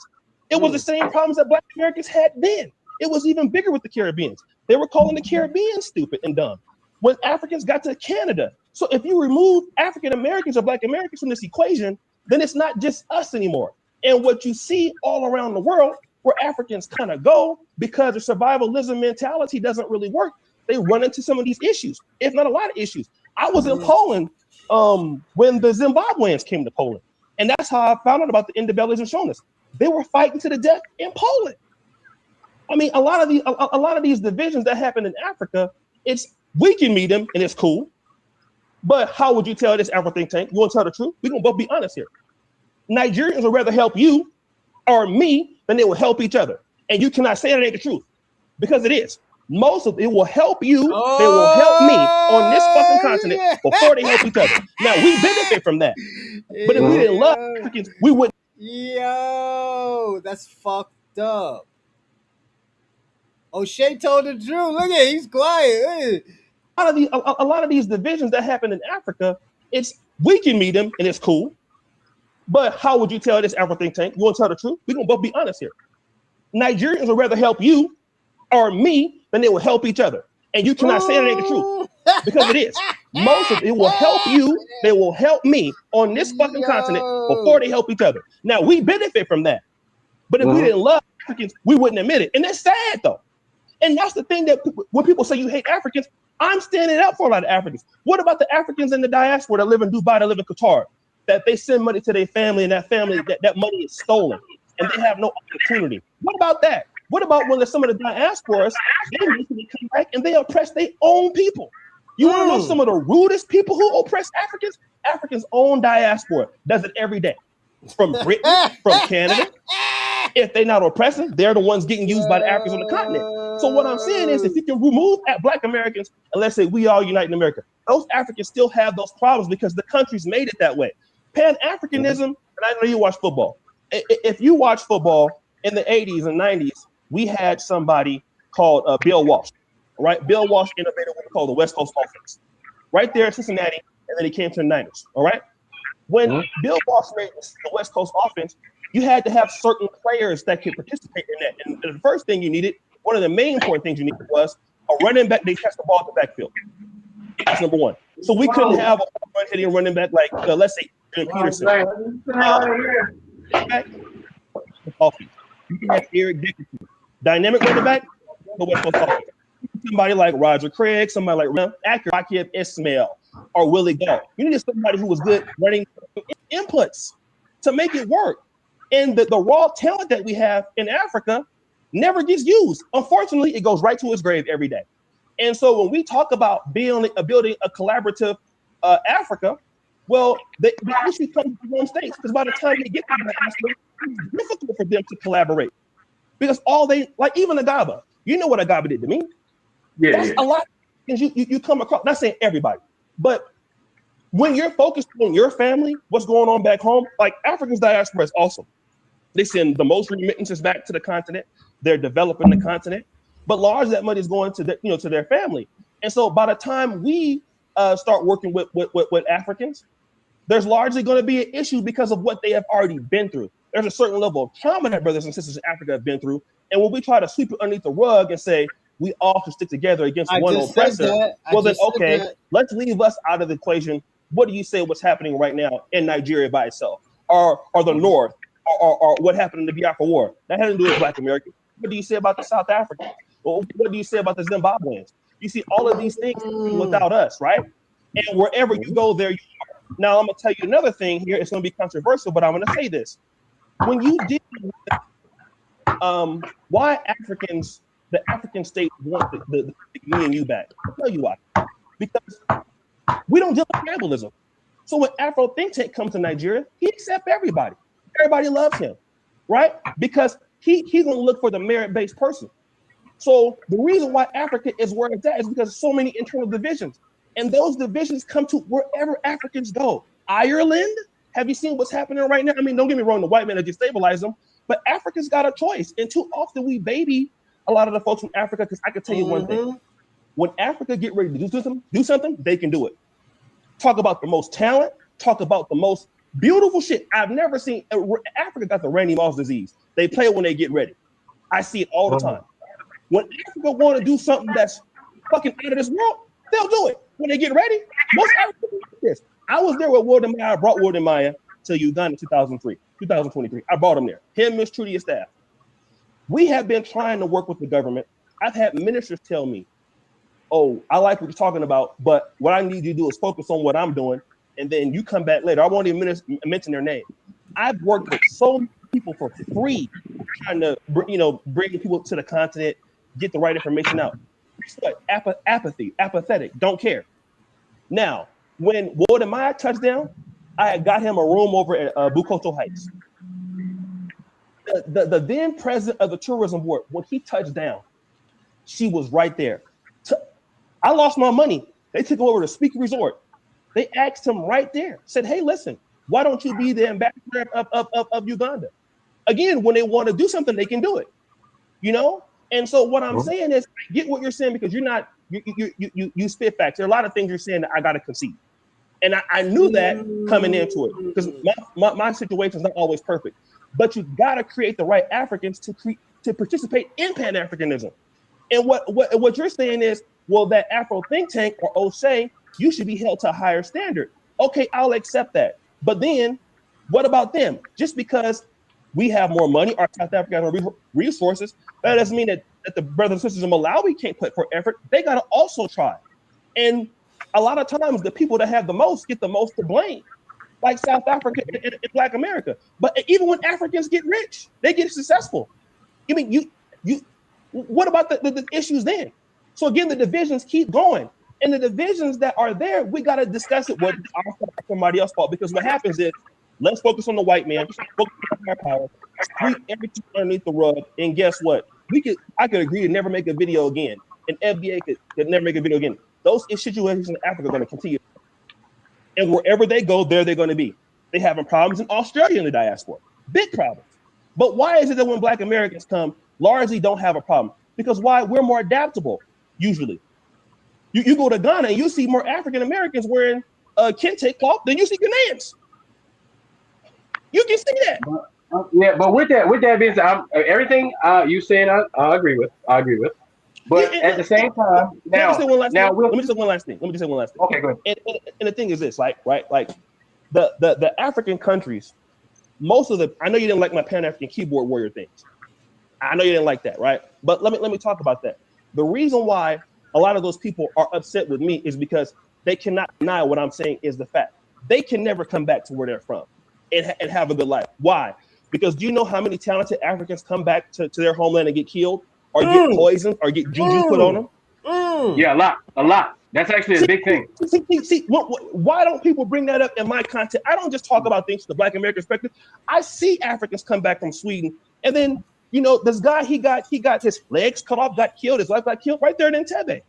So when you want your talented Africans to come back, the Africans that have money don't even trust their own governments to come back. That's why they're marketing this to us, because largely we're not going to have those issues. They don't care if we come in and really be successful. So that's what I'm really building it on. I talk as an insider. Go ahead. I'm sorry. So, like with all that being said, right? With what you said, which is correct, right? So we have to find a solution to that issue, right? So we African Americans, it's true, everything you said. Like when I go to Nigeria and I look at Nigeria and I see how Nigeria is and what they have, right? And I say, damn, if y'all really wanted to, y'all could take over. It don't seem like anybody really wants to, because the Yoruba was a pretty good job bringing the economy of Nigeria up to snuff. But because of the tribal issues, the Yoruba and the Hausa, the tribalism, refuses to allow Igbo to become the president. Then you got the Muslims in the north that's more Muslim than they are African. And they're like, everybody got to be Muslim, and it's Christians against Muslims. And it's only during political season because they actually get along in real life together. They all live together, right? And so I see the business opportunities and the political opportunities that Nigeria has, but the people themselves step in their way. And like the politicians step in their way. And the people... So if he knows that, why isn't he fixing it? That's my concern. It's like, why aren't you fixing it, think tank? This is why I say, yo, he's putting fluff on Africans' problems. He think if Black Americans come to Africa, we're gonna have a better life than in America. Absolutely not. O'Shea's telling the reality of Africa. This man is just giving us a utopia of what Africa could be, and I think that's what Afro think tank is doing. Is very dangerous. Themselves, right? Mm-hmm. They get in their own way by stopping their progress because they don't want to work with their brothers and sisters. That is a fact. The tribalism manifests itself in the fact that people don't work together to create institutions and chains and accountability measures in order to succeed, right? And I think that is where, because you're right, African American, when I go to Nigeria, I'm good with the Igbos, Yorubas, the Hausas, the Fulanis, they're cool with me. But they be like, them damn Igbos over there, or them goddamn Europe. They'll tell me, warn me about the other tribes. And I'll just kind of look like, are you serious? And then I'll have to do my own investigation because maybe they're being extra, or maybe they got a little bit of historical bias in there. There is a Well, lot of historical bias in there, I want to ask you real quick. Just one thing. Do you know how many Nigeria in 2022 I had to do? You know how many Nigerians told me not to come to Nigeria? A lot. Oh, a lot of them. Yeah, Nigerians told me not to go too. They were like, "You going to Nigeria?" I'm like, "Damn right." But don't go. I'm a different because I've been places in Nigeria. Nigeria is okay compared to some places I've been to. I love Nigeria. It was great. Yeah. But and the most trash talking I've ever heard from about Nigeria has been from Nigerians, and the reason is what you stated is most of the well-to-do, because all the rich ones are here where I'm at, right? Because I went to school with them. Like they had cars in high school. They was driving Mercedes Benz in high school, right?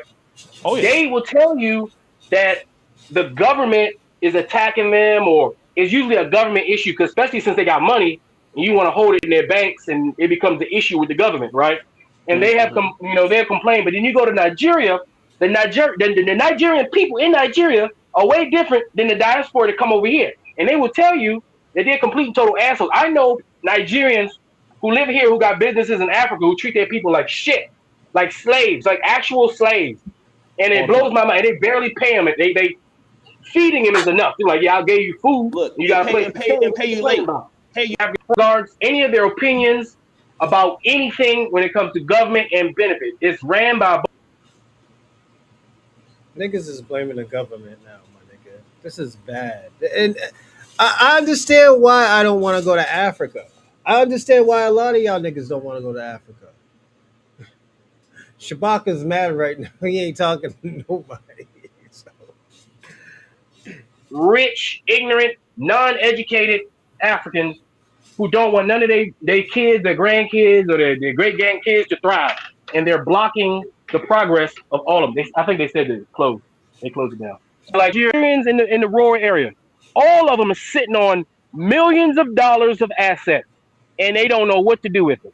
They got millions. Like a poor person in Nigeria. We don't care. We're in America. Why the fuck? This is the thing. This is why I said, yo, it's not about Tariq Nasheed. I'm out to land soon, but we're gonna listen probably 10 more minutes of this. In the village is richer than a middle class person in Africa. They just don't know how to benefit from their assets, right? And I'm sitting here, I be having conversations like, you know what you got here, right? They got land with fruit trees and all in order to guide these people into benefiting themselves. Agriculture is not the number one thing in Nigeria when it should be, right? And so I think that as African Americans, we are the leaders that we say we are, especially since we run the federal. And so I think that as African Americans who are good at systems, especially since we run the federal government, like we are the reason why American federal government was working so good until Donald Trump messed it up, right? I believe that if we believe African Americans that we are the leaders that we say we are, right? Instead of those of us who know better should use our talent to go over there and create systems. Like this is the shit. Yep, right here. This is the con game. This is why Shabaka's mad at us. This is why Afro Think Tank is mad at Black Americans. He's mad because he wants us to go build Africa. This is why. Listen to him. Are the reason why American federal government was working so good until Donald Trump messed it up, right? Listen. I believe that if we believe African Americans that we are the leaders that we say we are, right? Instead of those of us who know better should use our talent to go over there and create systems. Like we should have asset management companies. There we go. That's what he wanted us to do. He slipped it in. He was like, yo, I want you to go build Africa. This is why I'm mad at you, FBA. This is why Afro Think Tank is mad at Black Americans. It's because he wants us to build Africa. We don't want Africa. If it's a $1 billion company, let the Africans have it. They deserve it. Why the fuck do we have to waste time and effort and energy to go build some shit that they're gonna take from us? You already said the government's fucked up, but you want us to go build a country where the government's fucked up, and you know that they're gonna do us dirty. This is why I say Afro Think Tank is a piece of shit. This is why I say Shabaka is a piece of shit. You just told us the government's fucked up, but you want us to build the fucking country. That's how fucked up he is. This is Pan-African at its best right now. They saying shit like this. We should be going to Africa and having customer service academies, because the customer service is non-existent right over there for the most part, right? Because everybody your cousin. When you sit down, everybody who feeding you is your auntie and your cousin, and you just gonna wait till when the food done or when they get around to you. And that is something that permeates throughout the Caribbean and regular Black America. You go down to the South, you gonna wait. You go to that restaurant, you gonna wait because you family and them. You sit in the chair, you wait, and your food gonna get there when it get there. And we kind of do that as a group, but that doesn't translate into business. And I know that's what you're talking about. They don't have there's mechanisms of accountability and management that Africans are missing, and because of that, the informal business economy is thriving to the point where it's taking advantage of people who cannot leverage any money that they earn to get ahead in life, right? But I believe we can assist them and those African diasporas who. That's what he wants us to do. He wants us to help Africa. This is why they're mad at us. They want us to help Africa. I'm not helping Africa, as I told y'all. I will support y'all, but I'm not helping. I'll support y'all from a distance. And this is what Afro Think Tank wants us to do. He wants to control the money play. Thank you, Robin. Even the white man say nobody ain't going to Africa. Do we need to? We helped them enough. But am I wrong? Am I wrong of what he wants us to do? Who are also intelligent and want to go do that, we can assist them, but we got to create systems within these African countries, and we have to installate ourselves. So we can't be, because a lot of us are naive. We go there, we want to kumbaya, we want to be up in there and all that stuff, and then we find out that the people we working with in Africa don't got the same mindset as us, and we can't get shit done, and we waste money, right? And then there's horror stories. I just put a video up. This is why foundational Black Americans birthed. Because of the shit that you just said, Afro Think Tank. There's going to be people that scared. It's not. Let's listen to what he just said. Gonna be up in there and all that stuff, and then we find out that the people we working with in Africa don't got the same mindset as us, and we can't get shit done, and we waste money. How many times Tariq Nasheed said that? You're sounding like a real, true, foundational Black American Afro Think Tank.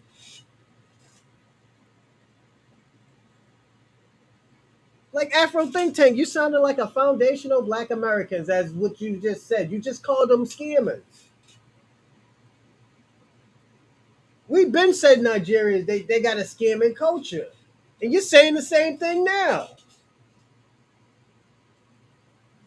But you're sounding like a hypocrite because now you want us to build their country. If they got millions of dollars and they don't know what to do with it, nigga, you help them. You're a leader. I'm not leading nobody. Right? And then there's horror stories. I just put a video up where the diaspora, they send money back trying to do this, and their family members steal the money, their family members, and then what the family members do, this is the trick. Mm-hmm. So if, let's say, a Nigerian goes $10, right, that's all you get. The family member knows that when that family member flies to their country, that they can only stay for 2 weeks because they got to go back to work. So whoever stole the money disappears. They will leave the village.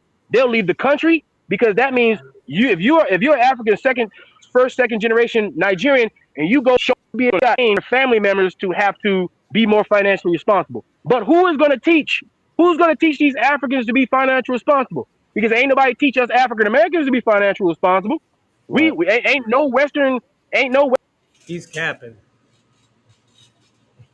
He's capping. Your family didn't teach you, nigga. Every drug dealer knows how to be financially responsible. Every criminal knows how to be financially responsible. Nigga, I don't know about you, nigga. Don't put that on no Black Americans, nigga. Western curriculum teaching us how to use money. That's why we in debt. So I can always find an American equivalent to the shit that's happening over there with the division. We got the shit happening over here. Why is it that We have so many successful African Americans. As soon as they get some money, they move to the white neighborhood. They go get them a white wife, and They move to the white neighborhoods because they're in their money bracket. And it's not a white neighborhood, as they always say. It's not a white neighborhood if a black person moves there. It just isn't. It's just Afro Think Tank is going down bad. He's going out sad, man. get all about the hood, that they say they love, but then they jump back in the hood to go make a music video, right? They come back to the hood to make a speech in front of a crowd, but then they those numbers name or reclassify all African Americans.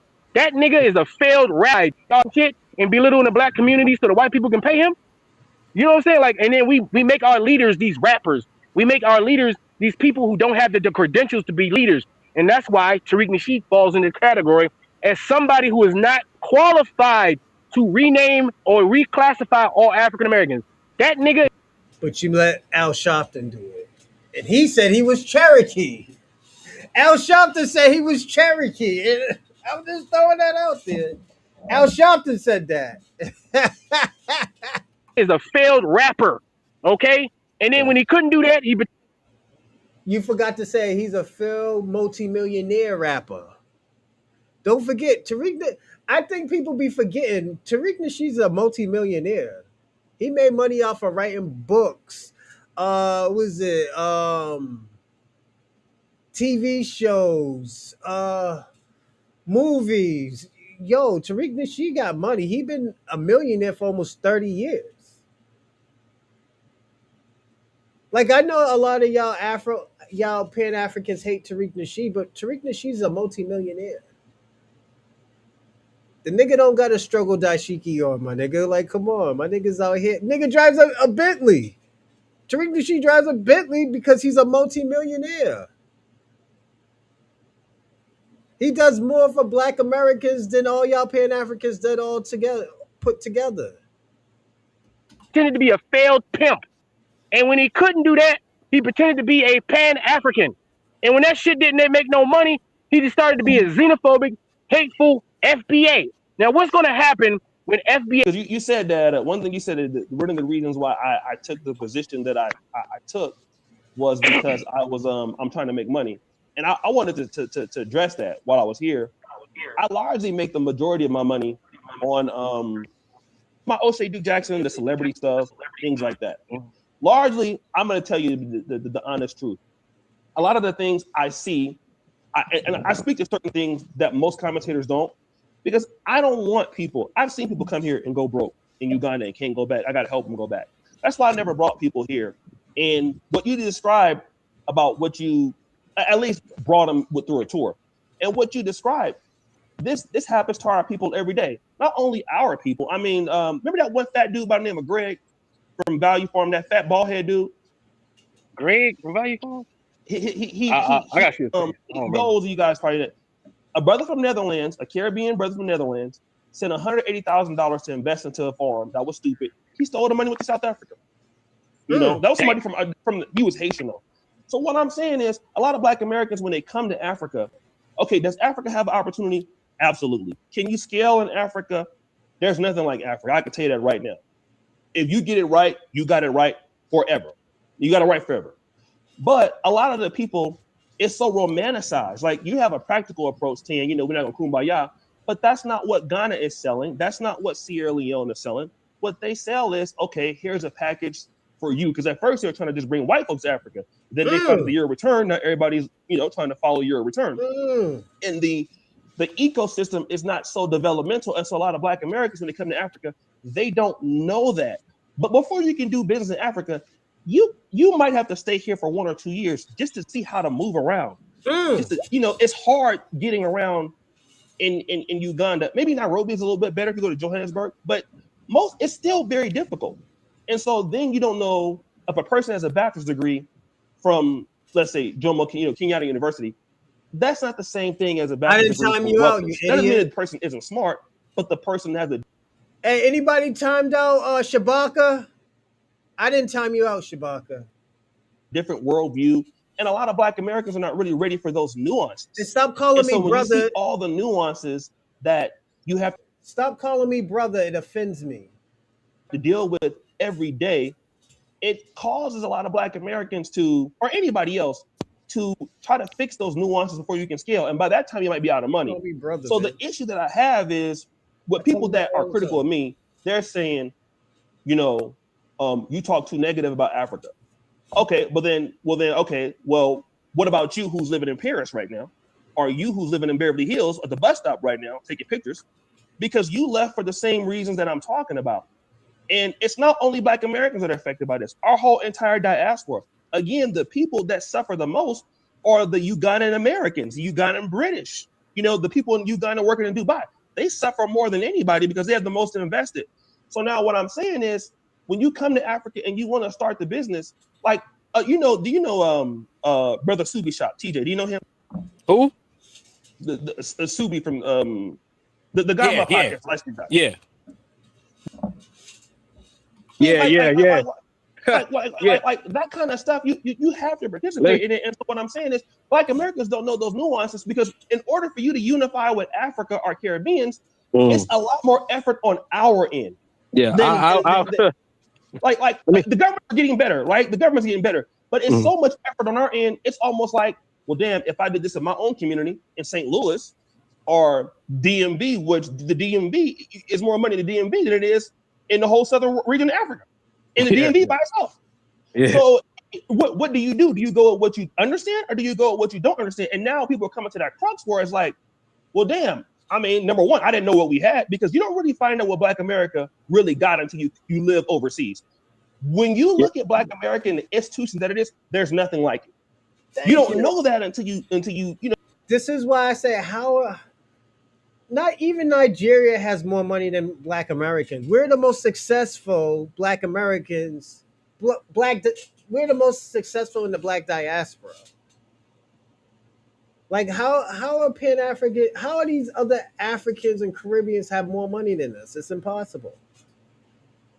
Like we really do this out here. Because you grew up in it, so you don't really appreciate it. There is nothing like Black America. Zero. Nothing like it. So what Black America now, in order for me to be a part of Africa, it's kind of difficult because you got Africans telling you to go. In order for you to go to Africa, you might have to go to certain embassies, like the Nigerian embassy in DC. You might have to get involved in the community first, then kind of find out how to get around, how to do things. People don't really share information in Africa like that in most African countries. So it can be done, but like I said, at what cost, right? And if that cost is to deal with, people are not going to do it. Right. I believe now when it comes to that, like the corrupt, like it is terrible. Like for instance, when you go to Nigeria, you're supposed, if you stay longer than 30 days, you got to get a stamp, right? Now the stamp is free. Every single time I go to Customs and Border Patrol, they want money. All right, they want a bribe. Everything is a bribe. Everything Wait, in when you Africa. go to, you talking about in Lagos? No, not in Lagos. See, now he's telling the truth about Africa. He's telling the truth about Africa now. Afro think tank. He was just talking about all this wonderful shit in Africa. Now he's talking about like, yo, everything costs money. Everything is a bribe. Everything is a bribe. No, Shabaka. Afro think tank said that. He said everything. Stay longer than 30 days, you got to get a stamp, right? Now the stamp is free. Every single time I go to Customs and Border Patrol, they want money. All right, they want a bribe. Everything is a bribe. Everything is a bribe. The Pan Africanist said it. When you go to, you talking about in Lagos? No, not in Lagos. I do in the kitty state. I go to the comptroller. Have you been to Lagos Airport, Murtala Muhammad? Yeah. Oh, as soon as you get off the damn plane, they begging you for money. Hold on. They have a big ass sign right there. Do not support corruption. That nigga look at you and look at that sign, and you'll have a little bit dollar bill. Give me some money. Right. Now, this is what I do. So now when I go to the airport, right? As soon as I get off the airport, if anybody now, I have to be honest, they have been getting better at it. They're trying to stomp it out. But it's hard to do that because you can't monitor everybody at the same time. So they got the signs everywhere, and if they act. No, Shabaka, this is what he's saying. He was just shitting on Tariq Nasheed, but now he's telling the truth about Africa. Talk about Tariq Nasheed is a problem. Now we're hearing the real problem of Africa. There's too many beggars. There's too many corruption. This is what's going on in Africa. me for money, I just tell them I ain't got it. Or sometimes I stand there and lecture them and embarrass them for everybody. I said, you should not ask for money. I said, I tell them, I said, you're embarrassing Nigeria and you're embarrassing yourself. I said, there's people outside that don't have jobs. You have a good government job. I said, and you're asking me for money. Like, I'll make it a big deal about it. Hold on, And I they want to just look give at you. Nigerians credit. Oh, I've man. seen to the airport that call out other people. I've seen not going to call it hustling, right? And there's an aspect of African culture where you give when you go, right? And they're attaching that part of that has become begging. So there's an aspect of when you go to somebody's village or you go to somebody's house, so nice, right? And now to be honest, they don't do it as much. When I first started going, they were doing it. But now the government is the government of Akiti State, Nigeria is a good one. He's cutting down on, he ain't playing that shit with his police officers. So they starting to get busted for that shit. So now they ain't saying nothing. The Nigerian military does a great job. They don't, I don't see them doing that. They do. America is where you can get treated. You just die afterwards when the bill 8 months. So now you got some kid that's supposed to be in university. He's supposed to be learning, and now he out of school. They don't. Right. And the doctors, they don't tell you about this. There's been 2 times in Nigeria where I saved somebody's life because they got in a total car accident and leg broke. They had to pull them off the side.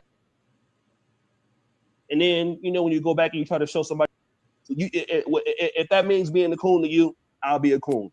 But what I do want to say is, yes, there are a lot of things that I could be doing better.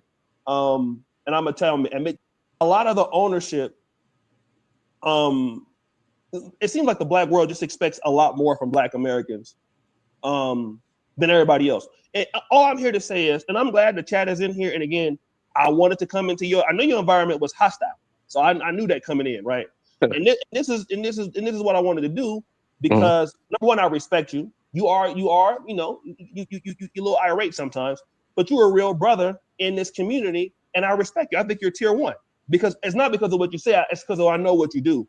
And I'm here, and if I can shift my position because of what you're saying, that's why I'm listening. I'm not listening here to disagree with you or anything like that, because ultimately I want what everybody else wants. You can call me whatever you want. You're cool, you sell out.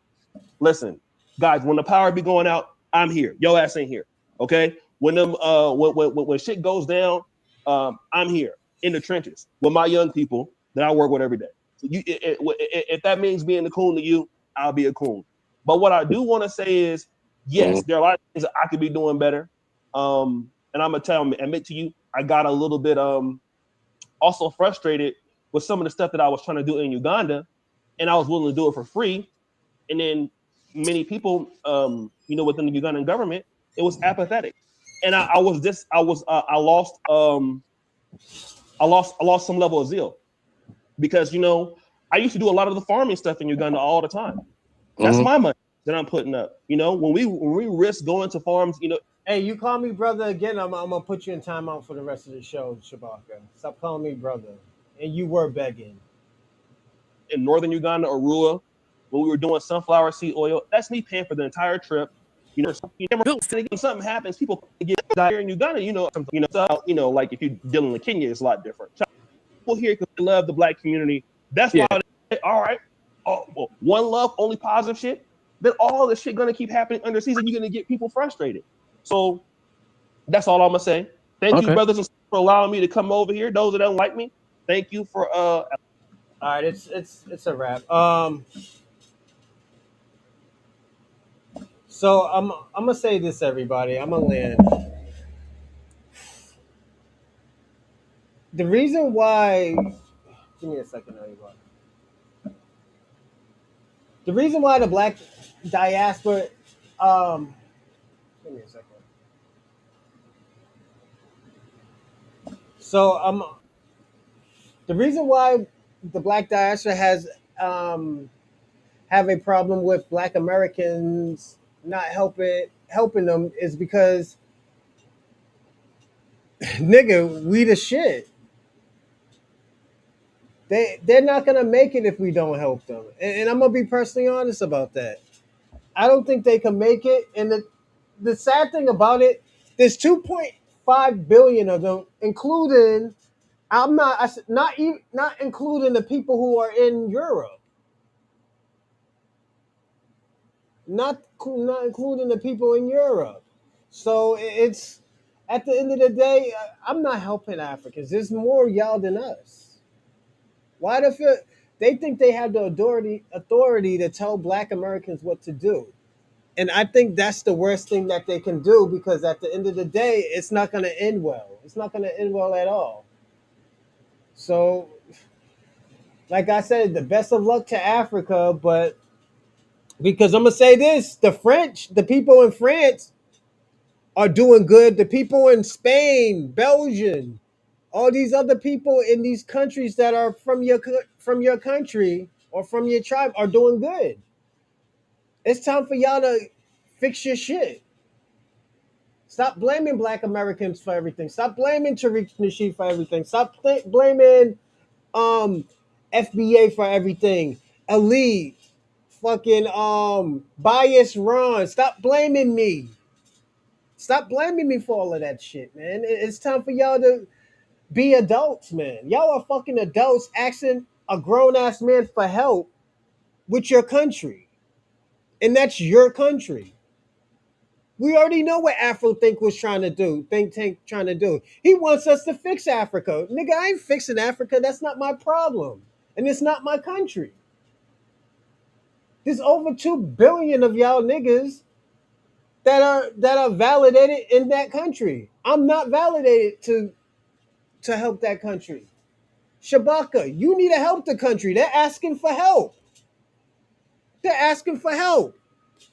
Why aren't you helping Shabaka?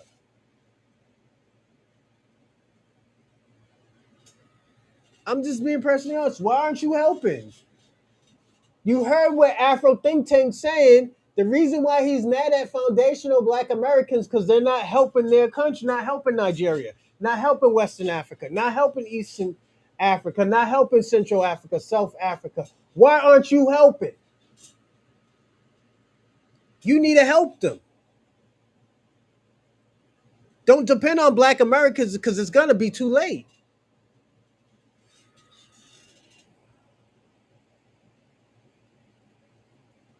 Yes, absolutely. We've seen the hypocrisy of Afro Think Tank. I seen that. It's time Afro Think Tank. You talk about Black Americans as a leader, and you're Black Americans. You need to fix the country. You need to help them. Stop being stop being a Al Sharpton. Only time you want to talk about FBA is when you need money, my nigga, for liquor. I want to start giving my shout outs though. Give me a second. See if it works today. Okay, it works. Shout out to Shabaka, Ray Ray, Dorsey, FBA Convo, Black Snow Bunny King, Rando, Jeff, Osto Gray, Ali Howard, Malaikum Salam, Breeze Omega, St. Michael's, Monster McFly. Shout out to you, man. Fresh Always, Tanika Mitchell, and Conscious Ron. Shout out to you, homie. Nice to see you again. Everybody, y'all have a great day. I will see you Wednesday and enjoy the rest of it. Oh, yeah. Also, shout out to our buddy Robin from Kick. Robin is always out here getting busy, asking the question, joking around. It's like actually him coming to the cookout, but I don't think we would invite you to the cookout, Robin, because a lot of bad stuff ever since Sinners. But shout out to you though. You know, I'll make you a plate though, Robin. I'll make you a plate, Robin. And I'll add all the extra stuff for you, man. Don't worry. I got you a plate, player. But y'all enjoy and have the rest of the night.